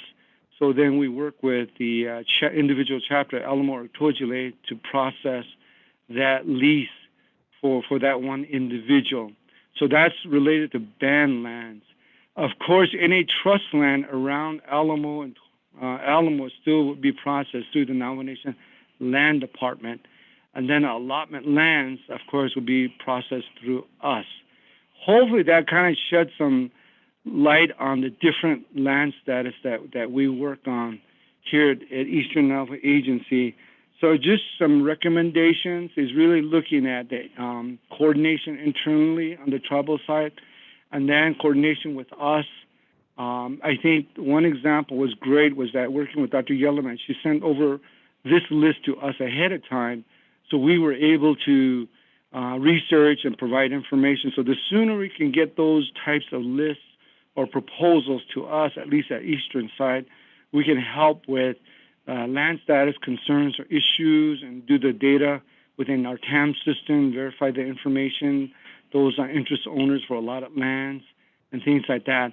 I also recommend, and I did share this with Delegate Freeland, we're going to initiate a monthly meeting where the key stakeholders will come together, and then we can help facilitate those discussions. About 10 years ago, we did a similar effort on the Eastern side, and I know that Speaker Damon and other delegates were in that whole process. It was very, very helpful giving updates. And so we want to reinitiate a monthly call with the key stakeholders on that with the Navajo Nation. That any proposed ARPA initiatives or those are being brought forth, we can give updates and things like that. Just interesting enough from that experience, what we found was that many of the delays or was really on the tribal side. So we'll certainly support any collaboration in working through that type of process. So those would be my initial response. I just got invited to this meeting, so I'm trying to think off the top of my head on a lot of this stuff. So I stand for questions. Thank you. So see, I tapped as to lead the discussions. Chairman is here something real quick. But thank you for that, Chantal. Any comments or questions related to Mr. Sosi? And definitely appreciate that, Mr. Sosi, as a delegate from Mission Agency. I'd like to have you on that call when we do Scott and BLM, as well as the state of New Mexico. So look forward to that. But, Mr. Halona, I want to go ahead and give it back to you. But before we move on, thank you, Ms. Scott, and thank you, Mr. Sosi. You'll definitely be hearing from me, as well as others related to each agency. So thank you. Mr. Halona, if you could pass the mic to Mr. Black. Before we move on, we want to have Mr. Black and we see Dr. Yellowman. Good morning, Dr. Yellowman. Have you both introduce yourselves this morning, and thank you for both joining us here at Twin Hills. Thank you. Good morning.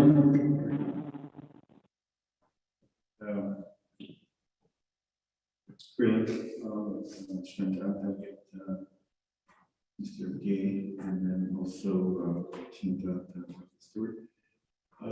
Everybody here, Robert Black Jr.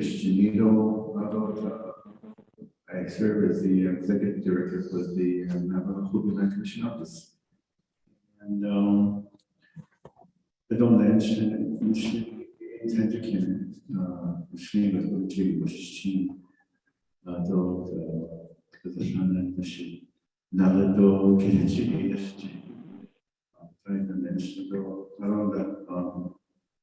I like to attend all these work sessions because it's key in keeping up to date on a lot of the processes going on for the representative expenditure plans. So how we're going to be sharing the process. So we would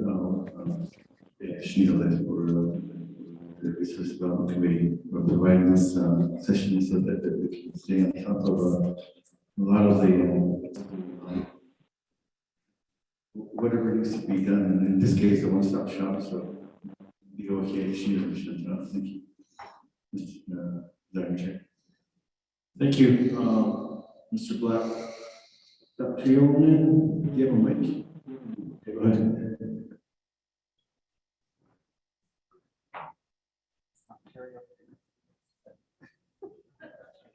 Good morning. Good morning. Good morning. Thank you, honorable members of RDC, Yalte, and to my colleagues here. Good morning. It's good to see everybody here, and I know there's some callers calling in. So that's good too. So good morning to all the callers calling in, all the way from Phoenix to Salt Lake City. Good morning. I just appreciate this topic because it's very important, and just my thoughts on driving in this morning.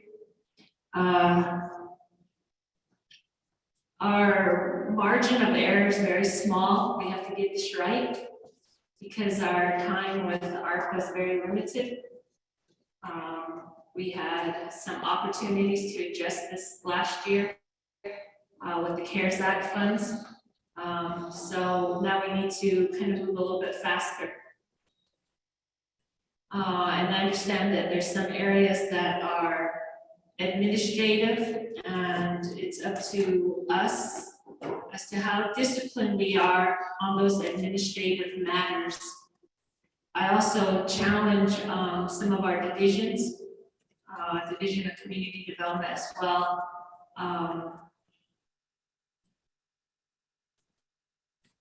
to not return back to the status quo, because I think that's what got us here. Some of these processes are very time consuming. And I was listening in on the call on my drive in, and the 164 is very time consuming, but that's people driven. So I was thinking, how can we create some of these processes that are institutionalized and not driven by staff? So there's some challenges here that I want us to overcome, and make sure that there's processes in place that can outlast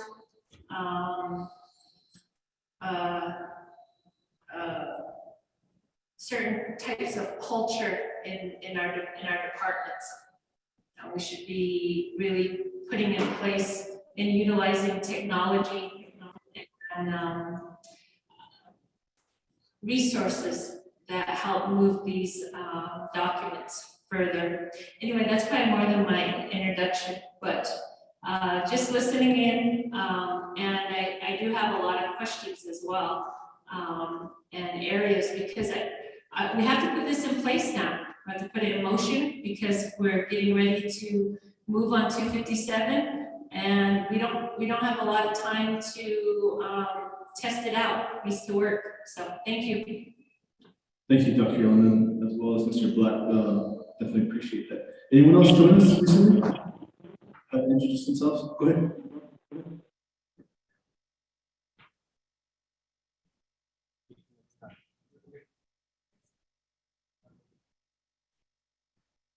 Good morning. This is Elaine Young with the Division of Economic Development.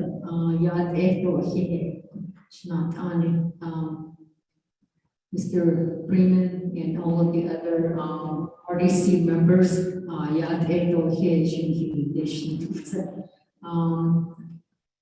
I'm with the Small Business Development Department of the division on creating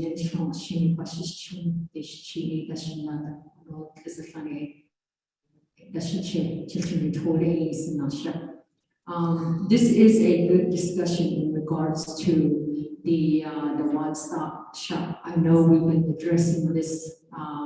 It has been mentioned since 2016. So we've been involved on and off in regards to this topic. So in regards to business development, our concentration is mainly these market areas. When I say market areas, it's for commercial and industrial sites where it's more feasible for development. To a certain extent, we do work with and we do address right of ways. But then again, because of the market opportunities, the feasibility of these development, it goes back down to withdrawing land ahead of time. So you said we're trying to push that 750 buffer zone.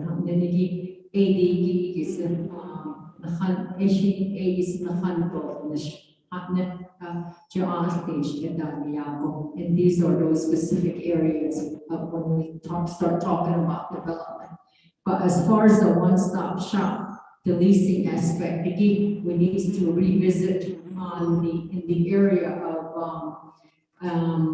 as far as the leasing aspect, again, we need to still revisit with our legal. So, I provide my input later, I don't share any issue. Thank you.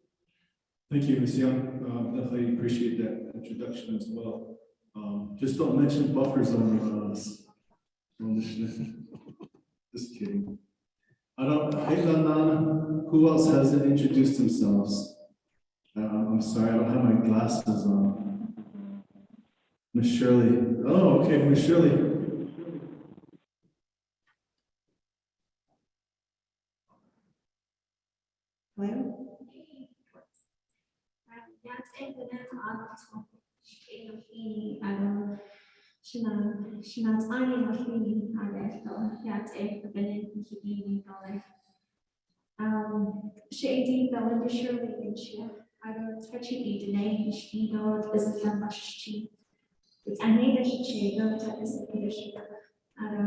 Navajo EPA Day, Nashua,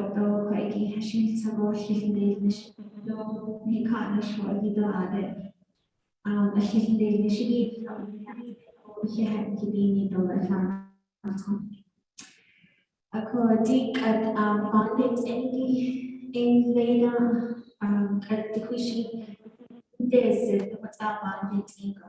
So this is several months in the making to get to this point. And when we first started, not all of us were able. So with the regulatory review, not everybody was there. One of the first challenges was bringing everybody to the table. I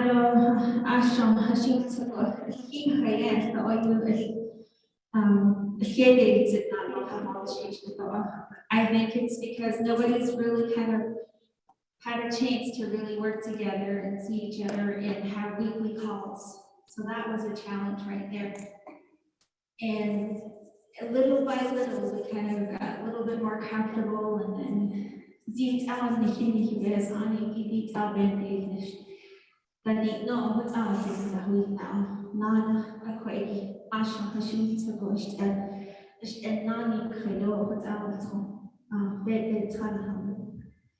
out of the logic,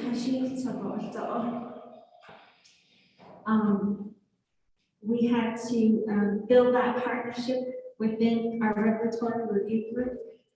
And as we were building that relationship, we had to look at our authorities, what can be delegated and what can't be delegated. So one of the first instinct, I guess you would say, is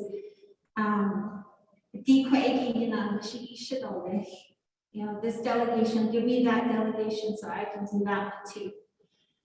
But we found that there are certain people or certain positions that and certain departments that just cannot have that delegation rightly given. So Chanel Richard, he's our TIPA. So certain regulations like that, he has to be here at the table. So is Leanna Minerals, and then Navajo EPA here, GLAD, Navajo Land Department. So it took time to get that together again.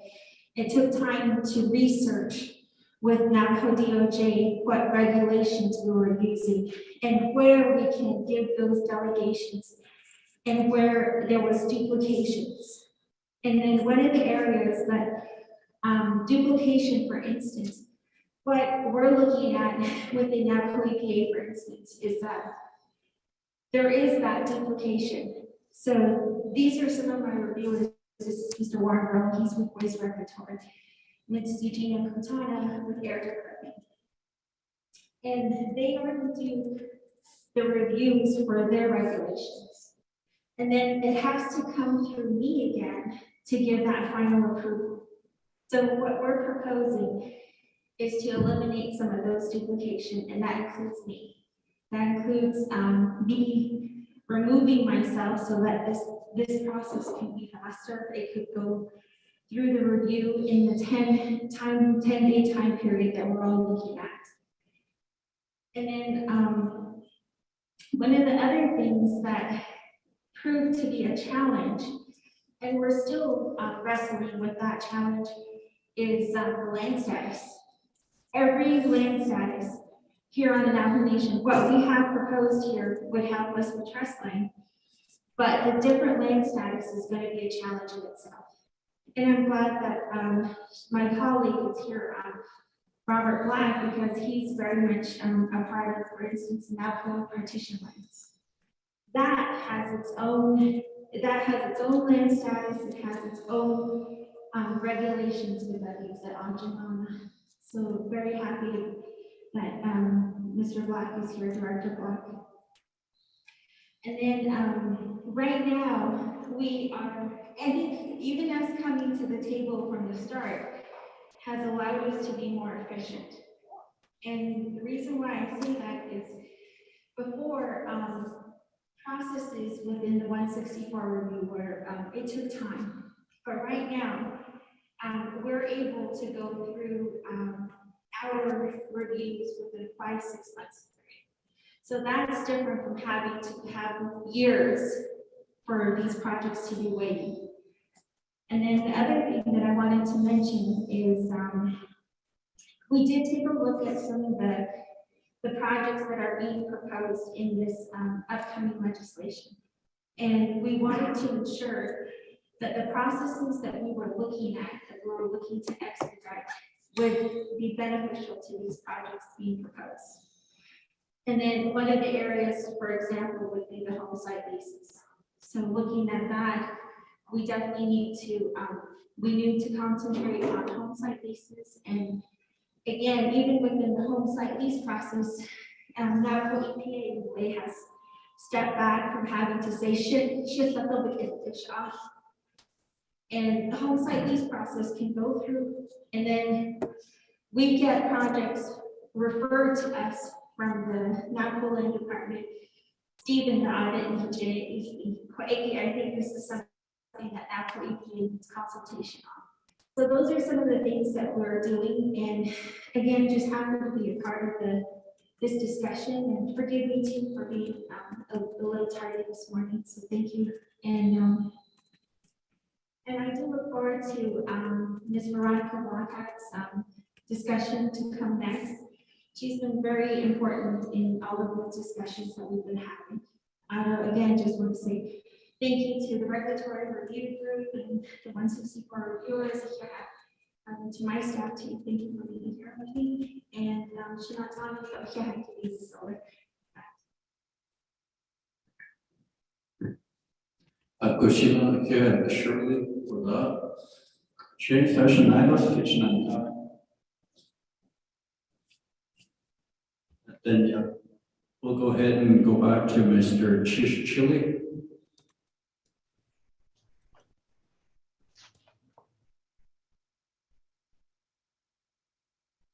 Thank you, Honorable Chair. We just had one slide left, what to do next.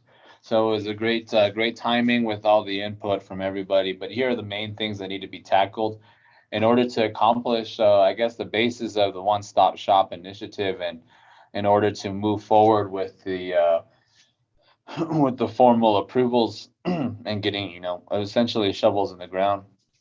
That'll take the legislation to delegate RDC's right-of-way approval authority to the Navajo Land Department Manager 3 in respect to Navajo Nation Code Title 2, Section 500C, and 2 Navajo Nation Code Section 501B2. Now, these comments are in relation to comments and recommendations already put forth by Ms. Mariana Khan and Ms. Veronica Blackhat from Navajo Nation DOJ. As well as the second part of legislation for rights of way to approve the waiver valuation pursuant to Title 25 CFR 169.110, waiver of compensation of 100% pursuant to Title 25 CFR 169, .110 and the waiver of requirement of bond insurance alternative form of security on the part of the grantee pursuant to Title 25 CFR 169.103 F2. Going back to the first one, being that BIA is on the call today, there was a lot of discussion on whether or not what the verbiage was needed in order to suffice or appease what BIA would identify as the formal final approval consent from the nation in terms of a right-of-way being granted. Right now, I believe that only the president is seen as a landowner, or the president is seen as the tribal consent or authorizer of consent for a right-of-way. Essentially, what language and verbiage is needed to appease the Navajo Land Department manager consenting for rights of way for non-Navajo Nation entities for rights of way. And then finally, the legislation at the very bottom is kind of just an outlier legislation that would it could be thrown into the church land use regulations as well. But the initial thought of the one-stop shop was one hub where all approvals could take place in an expedited fashion that includes mission site permits. So right now it's a very lengthy process, and it entails going all the way to RDC just for a 5-year permit renewal. That could probably be addressed later on with the church land use regulations, but in the initial forethoughts and when the one-stop shop was started, that was also included, as well as general cookie cutter ground leases.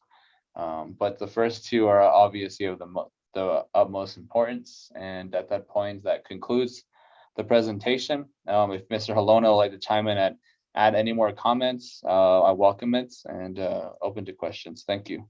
Back to you, Chair.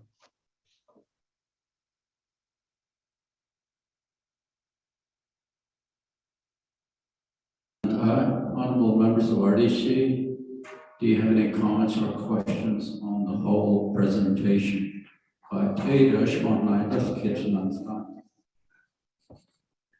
Other division directors not sending Mr. Halona, would you like to add anything?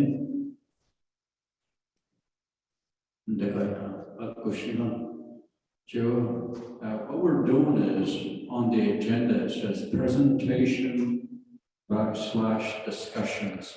So what we're going to be doing now moving forward is with each presentation, if you have a question or a comment, please raise your hand.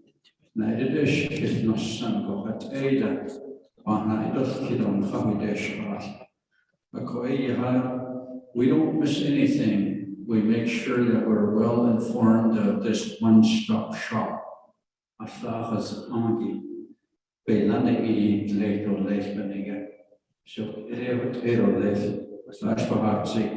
Keelan McGee Jr.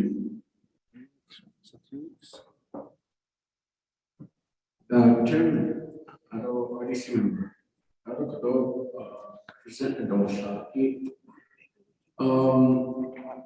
I guess my immediate recommendation, Chairman, is draft up the legislation and drop it. I mean,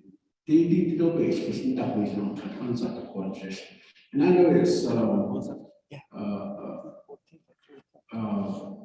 it's needed to clarify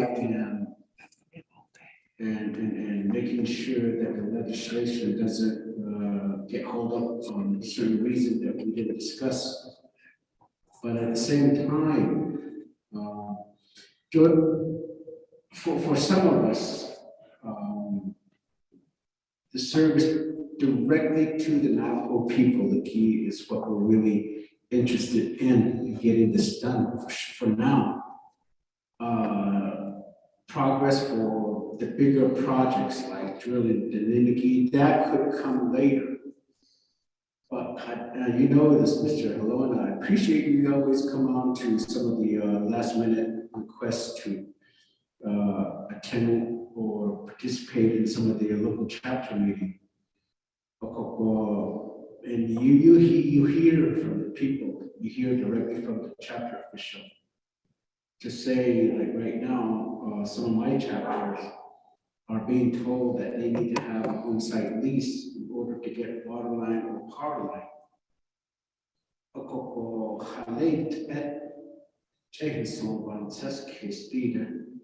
I mean, how can we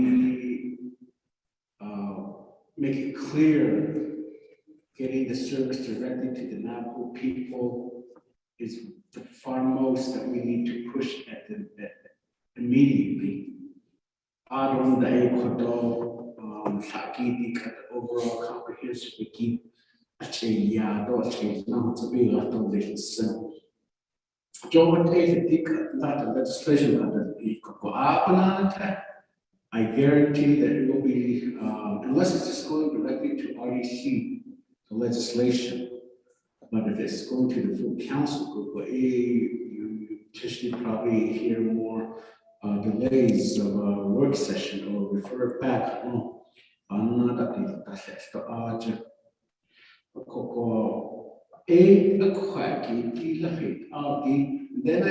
Then the other thing too is that to look at eastern land key situation, we've heard about it. Now the other area that I continue to ask but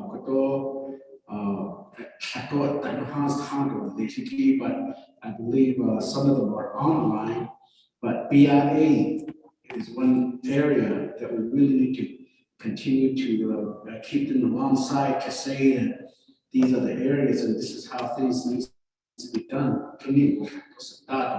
Not directly telling us what and how we should be developing the legislation, but then just providing them information, we have them be kept updated about this the discussion. And then the other area is these utility companies that all even specifically, especially our grazing officials, but our chapter officials,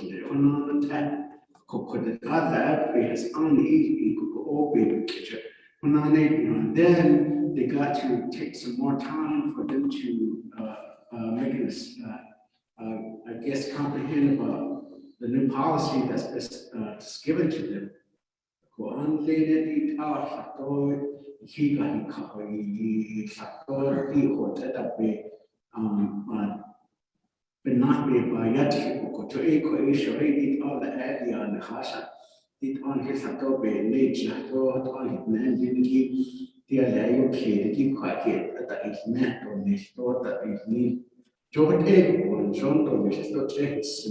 Overall, I guess the administration could go, Chairman India, I know a lot of time, but I guess the only reason why we chose to be over here is just because of this COVID situation with the bigger facility. So with that, so I think the man indicate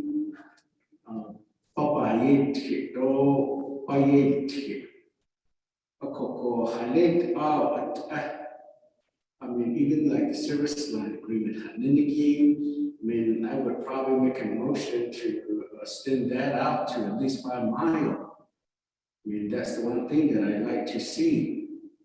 Although, as far as the main trunk line, those are some areas I think this particular legislation out of Tinto, Ilia, Gobi, I don't make. Although policy Washington that is not needed, but he could add that be it's go ABC zone it will not be that big. A lot of times, then like Washington, is need or okay, on takes a shut. I think this how I see Diego, that Ego AEC, then you have Ego Bahata, the Yaya, is just being blanket all over the Navajo Nation. Was that intensification that Dash need all huge, no Southern Tate, down that they just take other what I want to doubt on not just Catholic quiet or medium. Just reason on intensification. I don't know if this is the correct way to make this statement, but I mean, John, you would has that deep. You basic over each the object, or you basic what you, I should not and then give water and the carbon bottle to hang it. Oh, what you not, card, oh, I know, oh, what the Japanese item is called just speed. Coco, like the should discussion, chairman. Coco, if you see the HUA listing as last week or yesterday, manager, the meeting of a bathroom edition. Coco, looking through our listing, for my 5 chapters, I've got 247 people needing water line. Automatically, it should give us an estimate, that's a figure, a data to say that that's how much we're going to be connecting water lines. Coco,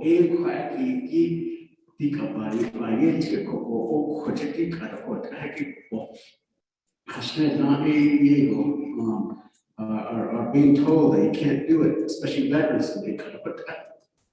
I mean, new policy that was just rushed through. We're being told to move closer to 1,500 water line and power line infrastructure. People don't need this really. There's a Korean War that needs water and some essential service need. I mean, how they education so the certification they got the quick shiba some chairman, can we just drop the legislation and move forward? I mean, we'll get, I'm sure we'll get it done. I don't know, what's what goes back here, Joshi Kashaka Bansaname keys. I don't think at orchard, the hand at the door, on the then harder she. I never was that was thought that I have been a deep you love our service at the chapter level. Door need and he's doing to get that to you be that is it. So starting the contract at CIC contacts associated with our area. I like it and know about that if they call a lot of this electronic stuff process here that now the nation really needs to implement that. How they can just even PDF fillable forms, very simple forms, and how they did that. And submitting data, so I don't know. I mean, since coming back in for the past 9 years, I mean, they said 9 years ago or 7 years ago, they as of today, I think it's left here. I let out at the watershed, also I let out at the electricity, 8 and then they get all you put them. As I think you can approve it and the Hashins implement none that's inside now, go to store. Actually,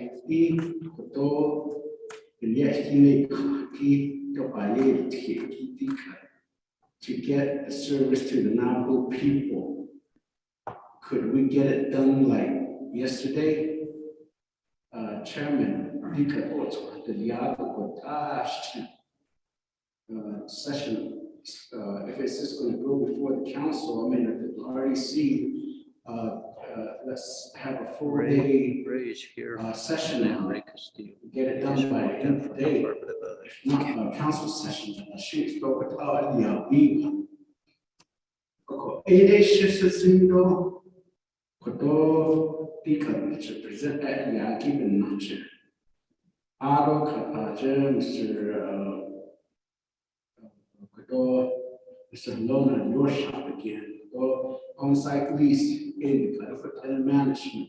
The quick machine, the English, or shape, in that, that's all yet. We have agency. Maybe put that in there. Agency level that all in us about those nations. Not necessarily everything has to go to window. Ko e to art ko koto an source linki I can job ko internally agency level is on the quite that way it doesn't have to go directly into Window. So maybe that's one area that we need to modify as well. Quite modify that's big some store chairman quite data. Although you see extract a lot of these CFR community to take a Friday grocery yet Congressman Howard not the doctor of mobile yet store in Window. From the Ada to balance was given to show that's the object. Leader Shohei the Washington, the thing happened in the store, we talked about it last week, but we had no documents. Last week document, I appreciate Mr. Richard Begay tagging along and addressing a lot of these areas that what the Navajo Nation are facing, and with this right-of-way process, right-of-way issue to implement these infrastructure. But we didn't have sufficient document to say that specifically this is where we need to address these particular issues. Showing how I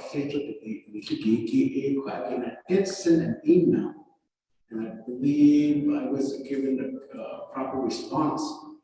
Give me a good outline of this CFR area that needs major attention for Congress to deliberate on it. And I believe, I think regarding broadband or infrastructure, he got offer from me last week. I believe President Nez had made a statement as well at the White House. So I need to open that needs it.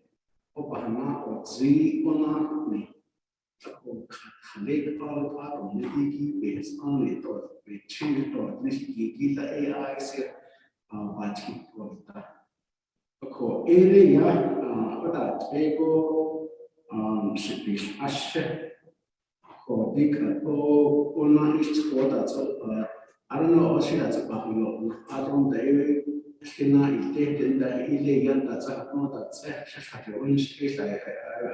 I'm guilty of that.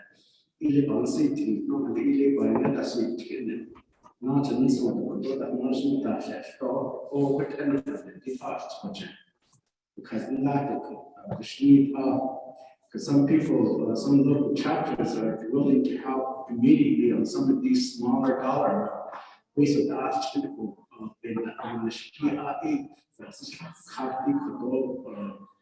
the process to get the right of way. I don't know, Mr. Carroll, maybe provide RDC an update specifically. I know you provided the updated information, I believe it was Friday or Saturday, Thursday, and down the shop in the store. I see they can hire additional staff.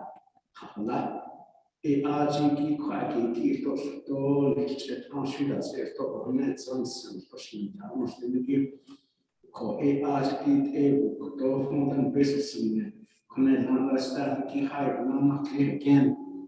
the hiring process, how long will that take again? 2, 3, 4 months, that's not okay. And the other training, that's another 2 months, that's not okay. So data, appreciate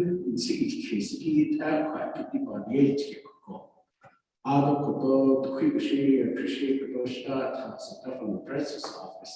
I mean, how much effort are they really pushing for this project to be done? Because a lot of time, as delegates, we're being told to keep your distance as not really intervening in these administrative matters. A lot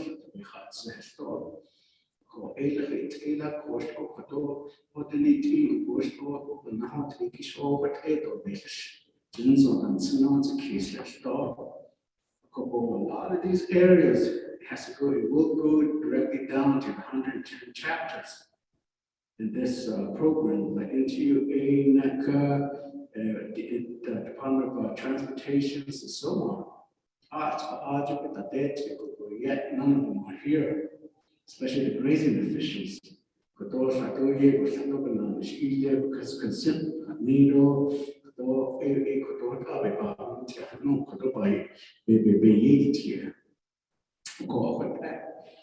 Chairman, so that's as simple as I can try to express my continued frustration about this particular situation that we're in.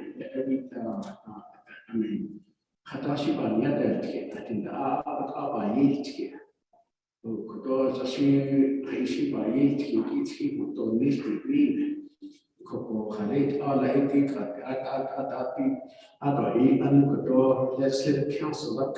Maybe there's a draft format. Maybe start reviewing that as well. On legislation,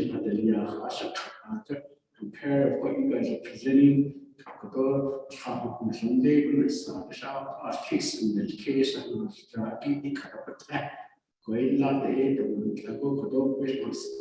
what is he done in town? I don't know, can they not see on the lot of shit? Joe that able she does a team without I think open yes, it didn't be on Saturday. Kita yung kato yega das kudo tata di ka ashi dengan kudo satu ada tapi neta ashi itu pun nanti itu kasta ashi mana hotel dan sebagainya something else office dan so sheet on the house kan aku ada chairman I mean I'm not sure if it's a proper way for me to express my frustration, but again, hearing directly from the Navajo people, how many of you have been directly communicated at a chapter meeting, planning meeting, with all the Nandiniki, everything caves in on us that Ashtato didn't it's just seems that Ocean Pit, Ashika and Nito, Ashika Kuno. You have to get the number to read it. That's a case of I have several chapter meetings the past 2 weeks, and I got 2 of them today. One is probably in progress right now while I'm speaking. There's several projects that they've continued to be dealing with, but yet it always comes down to the right-of-way process.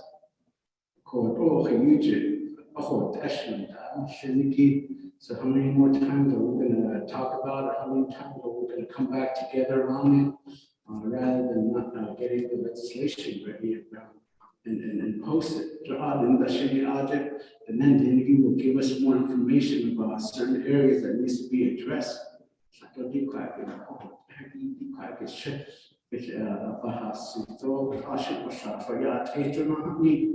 Public comments.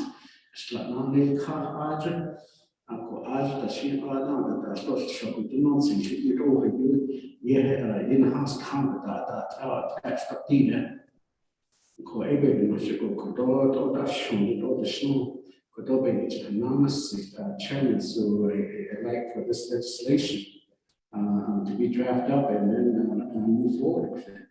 So maybe this is just a work session, but I'm sure that there's ways that we can accommodate and help our program. I'm not saying they're not doing their job.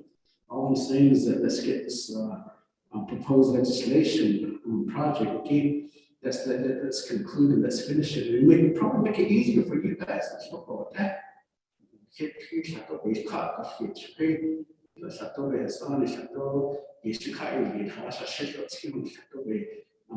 Let me push it to get it be realized on this. She that's another positive side of programs to say that this is not going to be too cumbersome for me. It'd be make it easier for me to do my job. Don't have issue tax for that.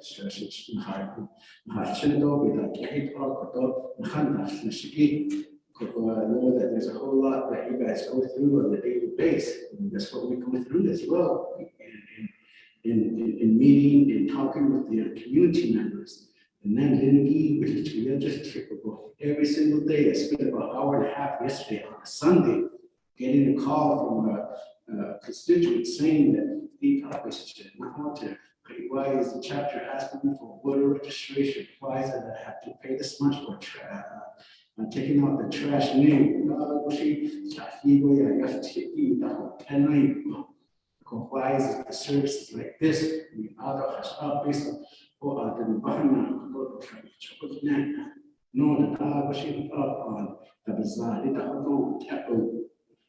That's where we say that, okay, let's get this policy straightened out. Let's get the work that needs to be done. It needs to be easier. But then again, it will never properly be done. There's 400,000 outdoors plus 400,000 outdoors, but we don't have that many homes on the map of the nation. So that means that we've got a lot of more homes that needs to be built and a lot more water line and power line needs to be extended. On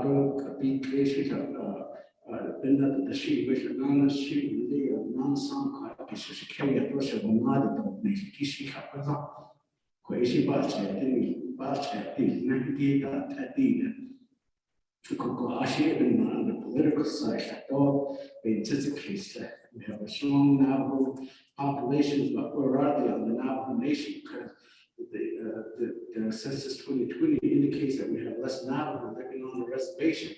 They're off the reservation in Phoenix or Albuquerque. Well, I want to go back, but I don't have the water line and power line that I want to have a comfortable home. Not that many people put up store. So with that, I'm sure you all know about the situation, but I mean, how much more could we talk about on a lot of these areas that would justify for us to say that we really need to get this done. So Chairman, apologize for yapping a little, but nonetheless, I just want to say that I'm still frustrated on this particular issue, and I'm not sure, maybe I can just ask legislative council to say that, just get this done and just get it written up for me, and then let me drop it. It's going to drop it on the link, that's it, the sheet. And send it, but I respect your leadership and I respect the RDC that give us a unison to get this done, Chairman, but I just want to be on the record that I'm frustrated with this process that we just continue to talk about it, but we really haven't get it done yet. So issue talk about Chairman. Akushina Satsala, Honorable Keelan DeGay for all behind the. There's no need to apologize. To me, it's music to my ears.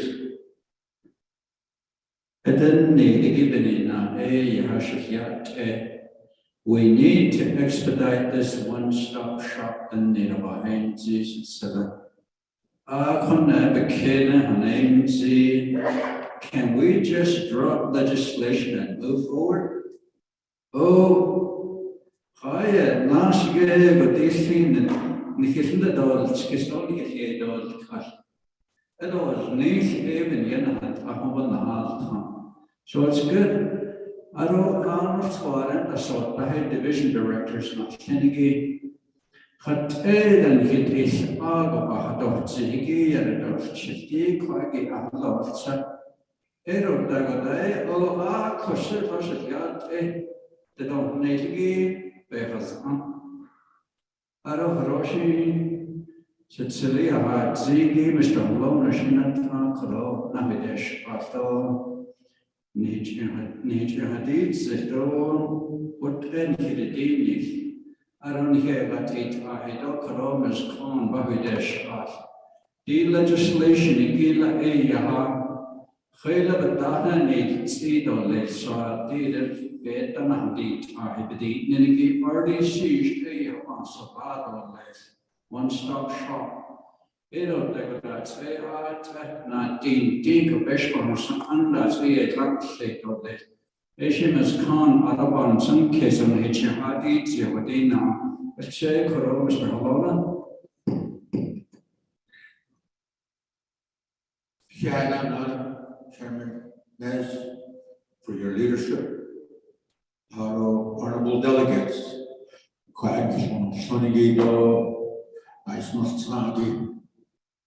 and I think me and the chair are listening to the same music because that's what I hear too. Is that, you know, from our standpoint, from the department standpoint, it's been a long process to get to this point. Long process. Educating many along the way as to how things work. And then at the same time, trying to change culture, how we used to do stuff. When we started the presentation, you saw that very first flow chart that we took a snapshot. It's what it was like in 2008. And we've been working on reducing that flow chart all these years, taking bites at a time. You know, we wanted to jump to where we are today immediately, but it wasn't possible because you can only do it with everybody sitting in the same room, everybody agreeing to the same process, understanding that process, and the changes that need to be made.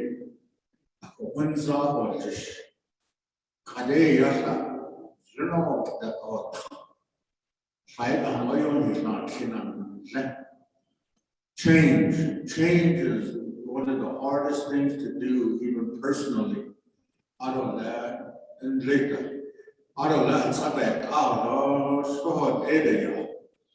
So that kind of change is kind of where we're at today.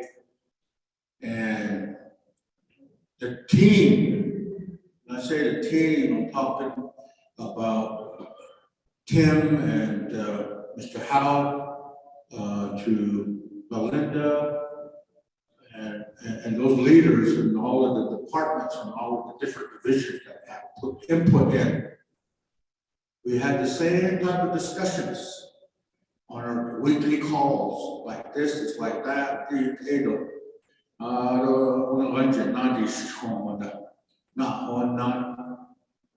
it's just trying to get that process. It doesn't look like what we started out with, but I think it's better than what we started out with. And it's going to continue to evolve. In 20 years,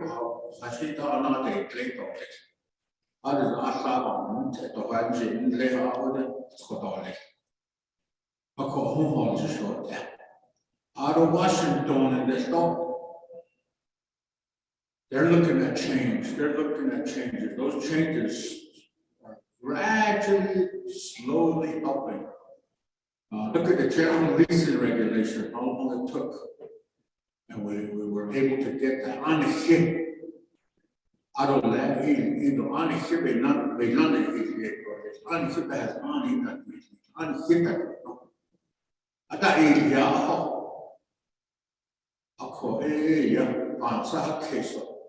do you understand? So mostly everything that we're talking about now is all internal. And now what we want to, what we can change, what we have authority over, what we can do. We adjusted some of our policies, we're adjusting some of our processes and agreeing to a faster process. And I think it's just a matter of time. When cell phones first came, it took change. A lot of people didn't want a cell phone. I don't want anybody bothering me. They're not on their job. It changed. Automation in there. When COVID hit, all of a sudden, Office of the Controller started accepting electronic signatures. Before they wouldn't. They took the scanned copies of receipts before they wouldn't. So all these changes are happening. And so I think this is where we are now. And I think we have a draft legislation for the one-stop shop. There was some key areas that still need to be tweaked. We got those tweaked with the help of DOJ.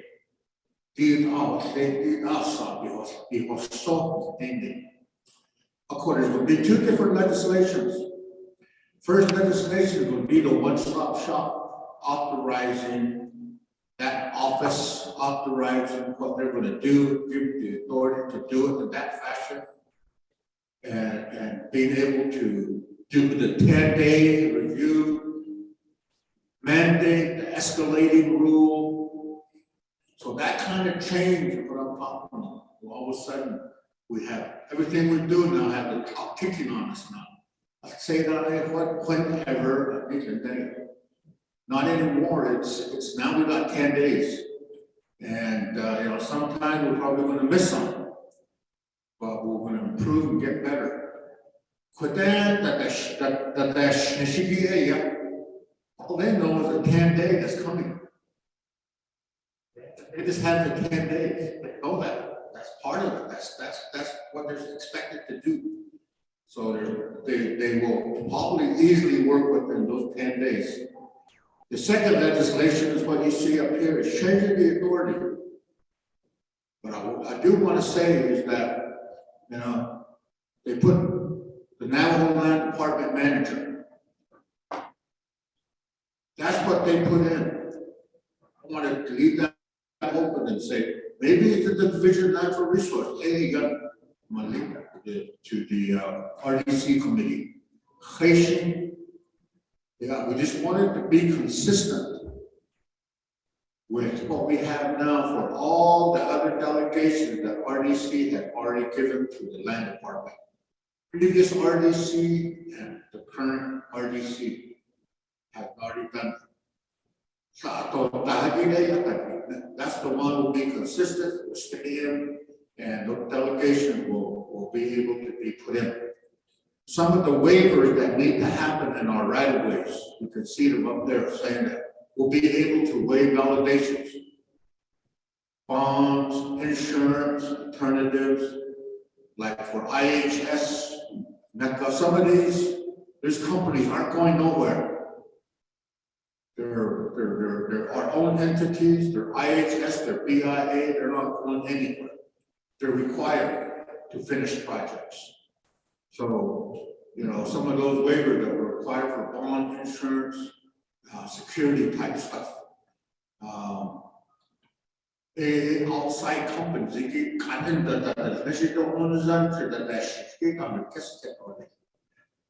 and so those are some of the delegations that will be in the second legislation. Auto mission site permits, though. The RDC still comes to RDC, so you hear about those. So if the committee feels that it can go with the rest of the delegation, then mission site will be included. So all of that delegation aspects of it will be a separate, the change will be separate legislation. So there'll be the second legislation, so there'll be two legislations. And in those, you see the proposed changes. So that's what that's what we're going to be able to finalize, draft with the team, with all the departments, with all the divisions and DOJ, and get those into the process so we can get them to committee for review. Then we'll still be working with BLM, the state, and BIA on the other areas. Find out what we need to do. Is there something that needs to be legislated? We are dealing over on that side. So that's what we're going to be able to keep our focus on getting done. Once this gets in place, it'll be easier to transition in as departments are starting to bring staff in to work on these budgets. Mr. Colonna, the way what to do next with talk was I don't know how the legislation not kick on legislation for rights of way to approve Dirigish Height Ebota to legislation 0001-22 stop Mr. Lona. I do not think that in that legislation. This is a separate legislation that will be clearly for rights of ways only. Kushina, Ms. Khan.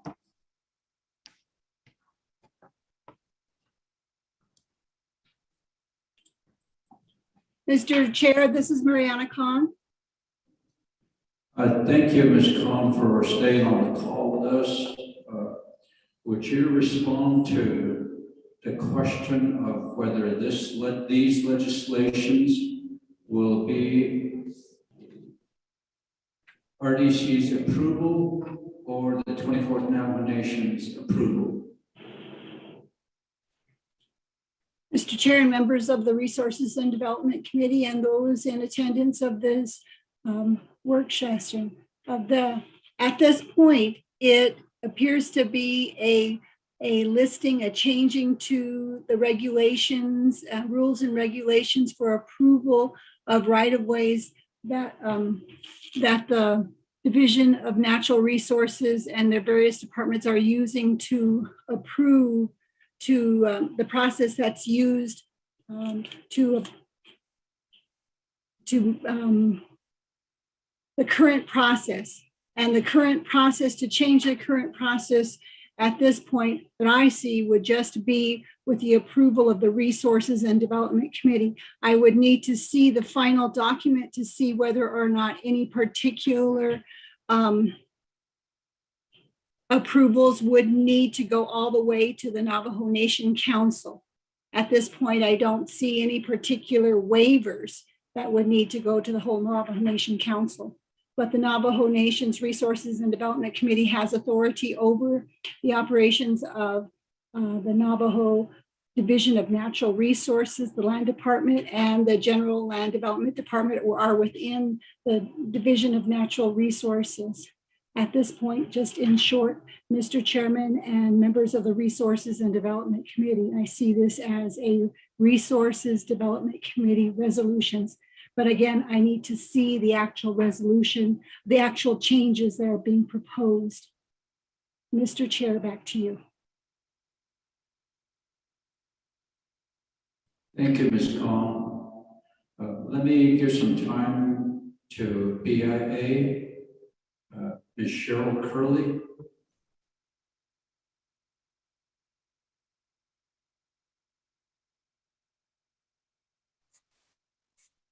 Oh, yeah, not I, Chairman and still RDC members. Ash Wadita.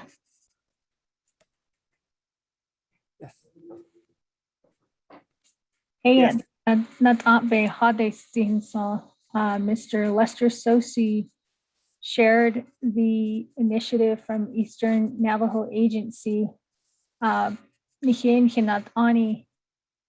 Acting Regional Director Arviso, Ado Greg Mahoja, we have a team established called the Immediate Action Team. Yego, Navajo Nation Leadership, Dr. Yellowman, Ando CARES Act funding, based on the water projects, been the initial for rights of ways. The team was established. We respectfully request the project listing from Navajo Nation. That will give us an idea of the projects forthcoming from Navajo to BIA. We can be prepared and to plan ahead in moving these projects forward. Honorable Delegate Freeland, meeting YKID AI on the projects with Eastern Navajo Agency. Of course, Thank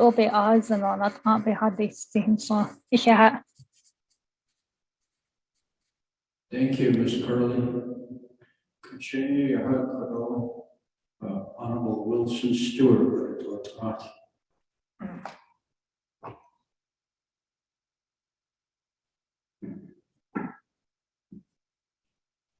Shana, Chairman, Shana, Keto, Shana, Shana, Mr. Halona, Commissioner Hurley of the BIA, been online this morning with us and all of the staff listening in the presentation thus far regarding the one-stop shop. In looking at the presentation, going back through the slides and looking at each one and asking myself questions about what we've been hearing out there within the community, the different entities that we meet with on a daily basis as we continue out different businesses that we take care of our community members.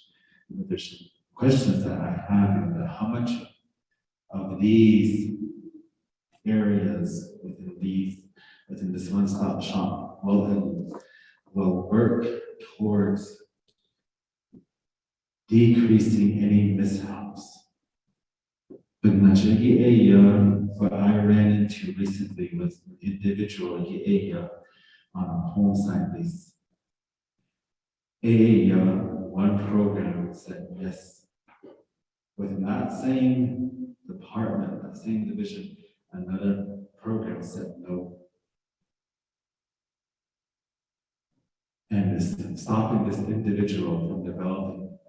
Yet, in looking at the presentation, it says development can happen on a service line agreement within areas that are cleared and ready to go. I went to this place. I went to this individual's potential home site.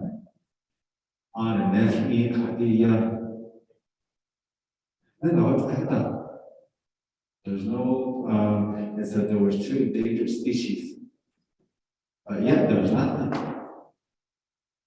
There's no other tracks that belong to a different animal, no other nesting, and the service line runs right there. Yet this person is being told no from one program, yet the same program and another person said yes, go ahead. So that draws confusion. That would be my question as a delegate to you all that are going to approve this. We say yes, yes, that looks good, black and white. But how much of the staff actually know? When this individual asked that staff member, are you sure? That staff member says, yes. Did you go out there? No, I'm looking at Google Maps. This is less than 20 minutes from Winter Rock.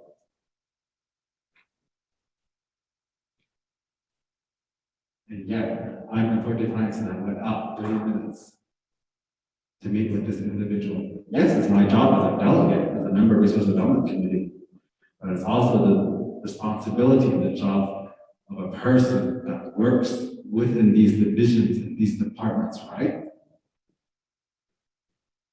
Not to rely solely on maps, but the actual physical land and how it looks.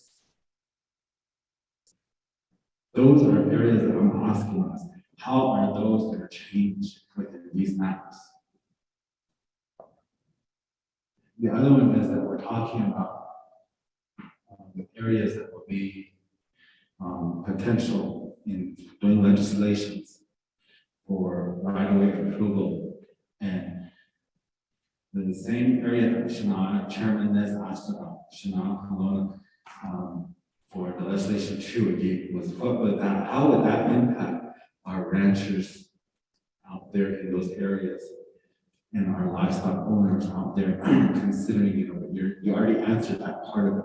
I'm just sharing with you what my thoughts were going to be. And then the other area is that, yes, I do, like Mr. Steve Chichely said, I do have access to the prison. I tap into it every now and then just to see what it's like. I'm still learning from it. But these are ideas that you all have all shared to tell us as Resource Development Committee members, this is what you can do, this is where you can look, this is where you can check. So, those are areas that I get as well in that. So, those are some areas that I want to ask us. How define what these things be, and then to support the legislation, yes, that's what we're here for, and to see what needs to be done with it as well. The last one is just an FYI, is that I received a message from our former department manager, this one-stop shop, General Landau, Lorena Yazzie, who said that she just started a job today with Santa Pueblo as their land manager. So, congratulations to her new job, and she's doing out there. She's the one that introduced this to us. As far as I felt Mr. Maloney to say, this is where we want to go. The nation needs to move forward to one-stop shop. And we support them all from RDC as members. And with the support of you all as well to give us insight on what needs to be done, what needs to be changed. But these are just the thoughts that I have, is how are these going to be taken care of in the future for our community members that are going to rent areas with that. That's it, Sean. Thank you.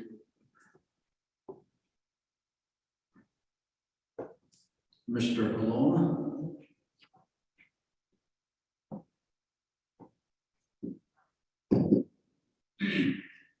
Thank you, Chairman Nash, RSC City, Delegate Stewart.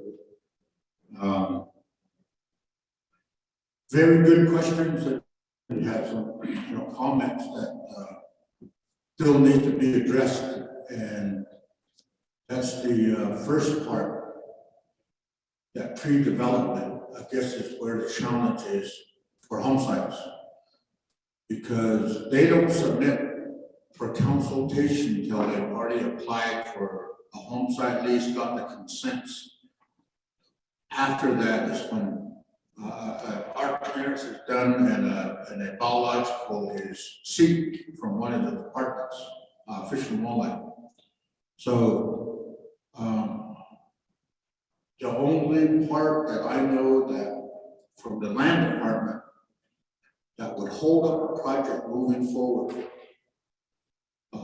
in this case, a home site lease, we would only put a home site lease on hold if there's no consent been submitted, or the grazing permittees file a written complaint that says we do not consent to having this home site lease at this particular site or location. But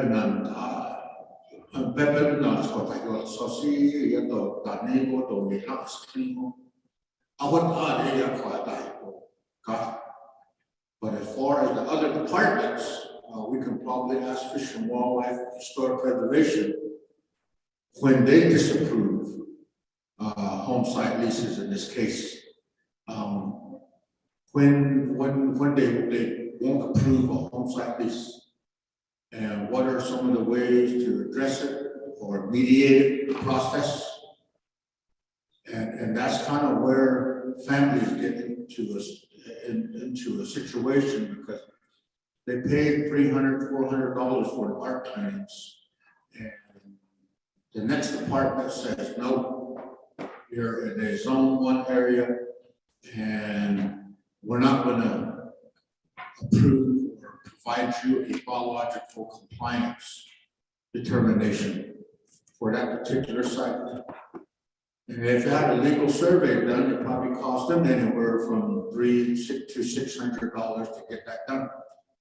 So they're out $700, $800 because they're being told to move somewhere else. That's not addressed in this legislation. That's an internal, I guess, processing that we need to do. And we've had previous discussions with Fish and Wildlife as to how do we notify the people that they need to check the biological resource map prior to. It's on the application. It's mentioned to them several different places. The grazing official should probably the first line of defense that could tell them that you're in a red zone. Before they do anything else, they should be able to consult with Fish and Wildlife and say, this is where we are going, but Now we're told we can't, where can we then close to this area? Because we all know that we pick locations not only by scenery, but also by where we were raised, where we grew up, where our family is. Based on that is how we pick locations on residential establishments.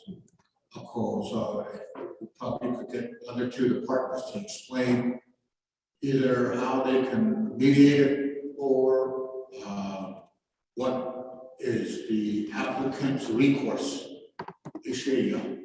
And we've had several different situations like that, and they come back and they do ask us, so who's going to pay for my $700? Who's going to refund me my $700? And I'm out because now I'm going to move to a new place. I need to pay for another art clearance. I need to pay for another legal survey. So that's a challenge that we are facing now. So there's either no consent, or there's an art site, or a cultural location, or it's in the biological zone. We may have threatened or endangered species. Thank you, Chair.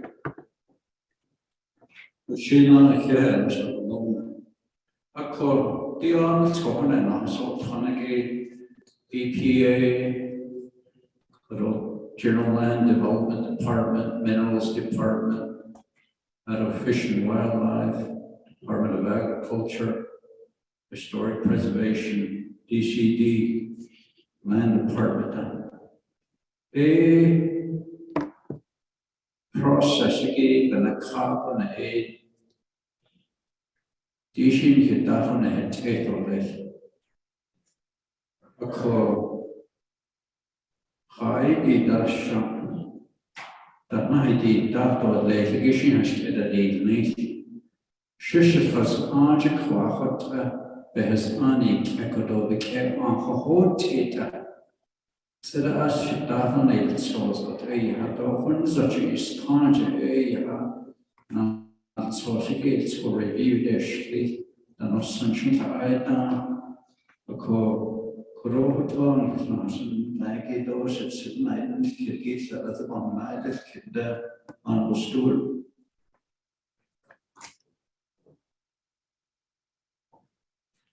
Chairman, Mike, thank you for that explanation and that response call. And that person did take care of everything. I'm still helping that individual work through what they went through. It's like I said, it's one program. So it's one program. But the other one again, with the SDS funding again that we're looking at for this year with the 43.3 million, the funding from there again on again with the NTUA, going through the processes.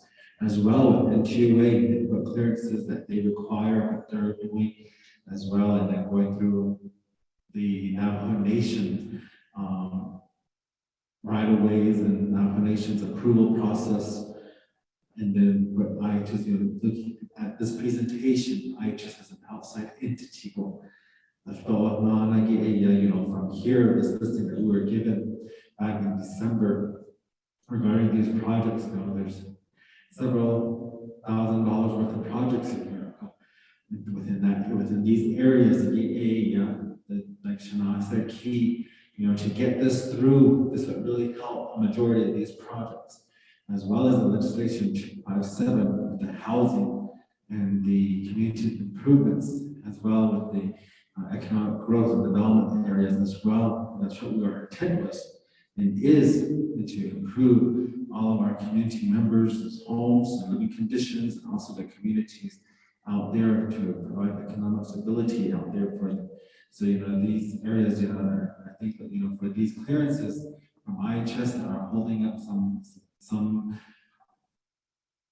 areas of progress from here, those are areas that I want to do. Is how are we going to work with those to get them through? There are, again, comments out there, just approve a one-time deal for these individuals, but yet, the way I understand, the way I say, is that we are going, this is gonna be through this one-stop shop, not only for now, but into the future as well, to make it easier for individuals to get their requests through. This is how we want to make sure that everybody will be satisfied at the table, to make sure that it's gonna benefit, help the communities, as well as protect our, like I said, our ranchers and our livestock owners and our agricultural producers as well. So those are my final comments, Shannon. I just have rather. Thank you.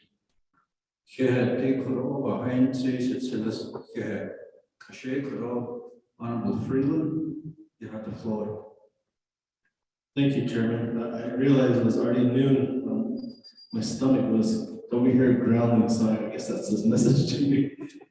Anyway, thank you, Shanta, Nani, Mr. Alona, and Ms. Khan, thank you for answering that question. And I guess when we need to have, I always think of the 164s, and I still call them SAS party, yeah. When you get started, I'm sure that's going to have to happen. But how effective are these SAS parties? And could they happen to expedite a lot of the requirements? In this case, the SAS party is going to be a one-stop shop party. You're going to have your environmental, you're going to have your fish and wildlife, you're going to have everyone that's given the authority or the authorization to come together in one room, not to lock the door and throw away the key, but to keep a security guard outside, maybe one of OPVP's police officers, but to get that job done in that form and fashion. And these meetings are going to be very essential because $2 billion is riding on it. And I think that's something we just need to keep in the back of our minds is, a lot's riding on this discussion today, but also riding on these meetings and this one-stop shop. And I do agree, my brother. I think we just need to drop the legislation. I'm going to co-sponsor it. And I hope that the draft does include language in there of how to, maybe a portion of it. This is how you deal with each agency, or this is how we're going to deal with each agency when we get to that part. Because it's going to be very specialized. I've been emailing Ms. Scott back and forth. By the way, Rodney, our meeting is on March 11th, not March 4th, according to Ms. Scott, so you might want to touch base with her. But I'm asking DIA, I'm asking BLM for their recommendations as well. How are we going to deal with our side? And the legislation, if we can include language in the legislation that says, oh, by the way, this is how we're going to deal with each agency. And maybe, I don't know what kind of language we're going to put in there, but if I could request that we do include that language for each Navajo particularly. So those are my 2 points, Chairman. I always say SAS, it's always going to be SAS to me. Not 164, but the parties, and then also language about the legislation exclusively for each agency. I guess I asked that because you saw that map. That's very intricate. So, Eddie Chantal, thank you. Mike.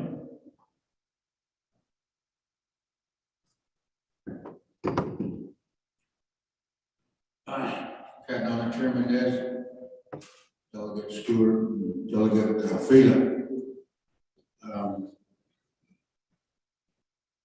I don't think we'll be having parties, but they will be all virtual. The parties will be virtual. When that project goes in, it's not going to each individual department. They get one time. So they all are working. They have 10 days to get through that whole project. So in a sense, it's everybody working on one project collectively in that office, one-stop shop. The And I guess the difference from where we are now and what was proposed was that the general land development department manager was overseeing all of the staff. But now we're still being overseen by the departments. But virtually through the electronic process, they're all working together on each project that goes through. And they all have 10 days. So if they get 3 projects today, all of those 3 projects got 10 days to get it done. So hopefully that will speed up the process. And I agree with you that there should be language that specifies how the one-stop shop review process will work with the outside agencies. And understanding what that process is. And hopefully we all agree to, there's one review for art, there's one review for biological, and this is the location, either by GPS coordinates or a legal survey that identifies the definite location of the project. Because both will work. It's up to the applicant which survey they want to use. And I think we'll have a better idea of how to put the language in after meeting with the outside agencies, other governmental agencies, as they clarify to us, this is how we're going to do projects in these land statuses.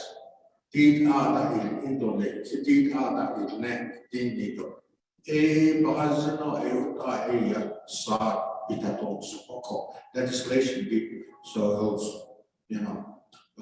so the team can then, we were all going to be still working on that draft of the language and craft it to address the concern that we are hearing now from the committee.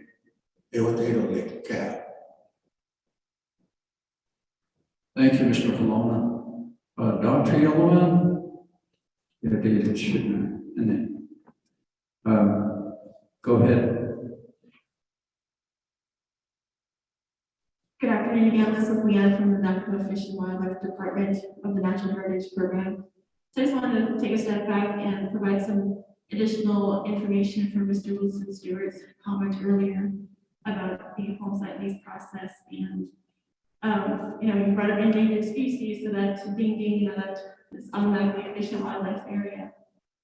So when it comes to the one-stop shops flow process and coming together with all these different regulatory review departments and bringing our areas of expertise coming in, we all come with a set of regulations and policies that we all follow. That's our guidelines, that's our book of reference that we go to.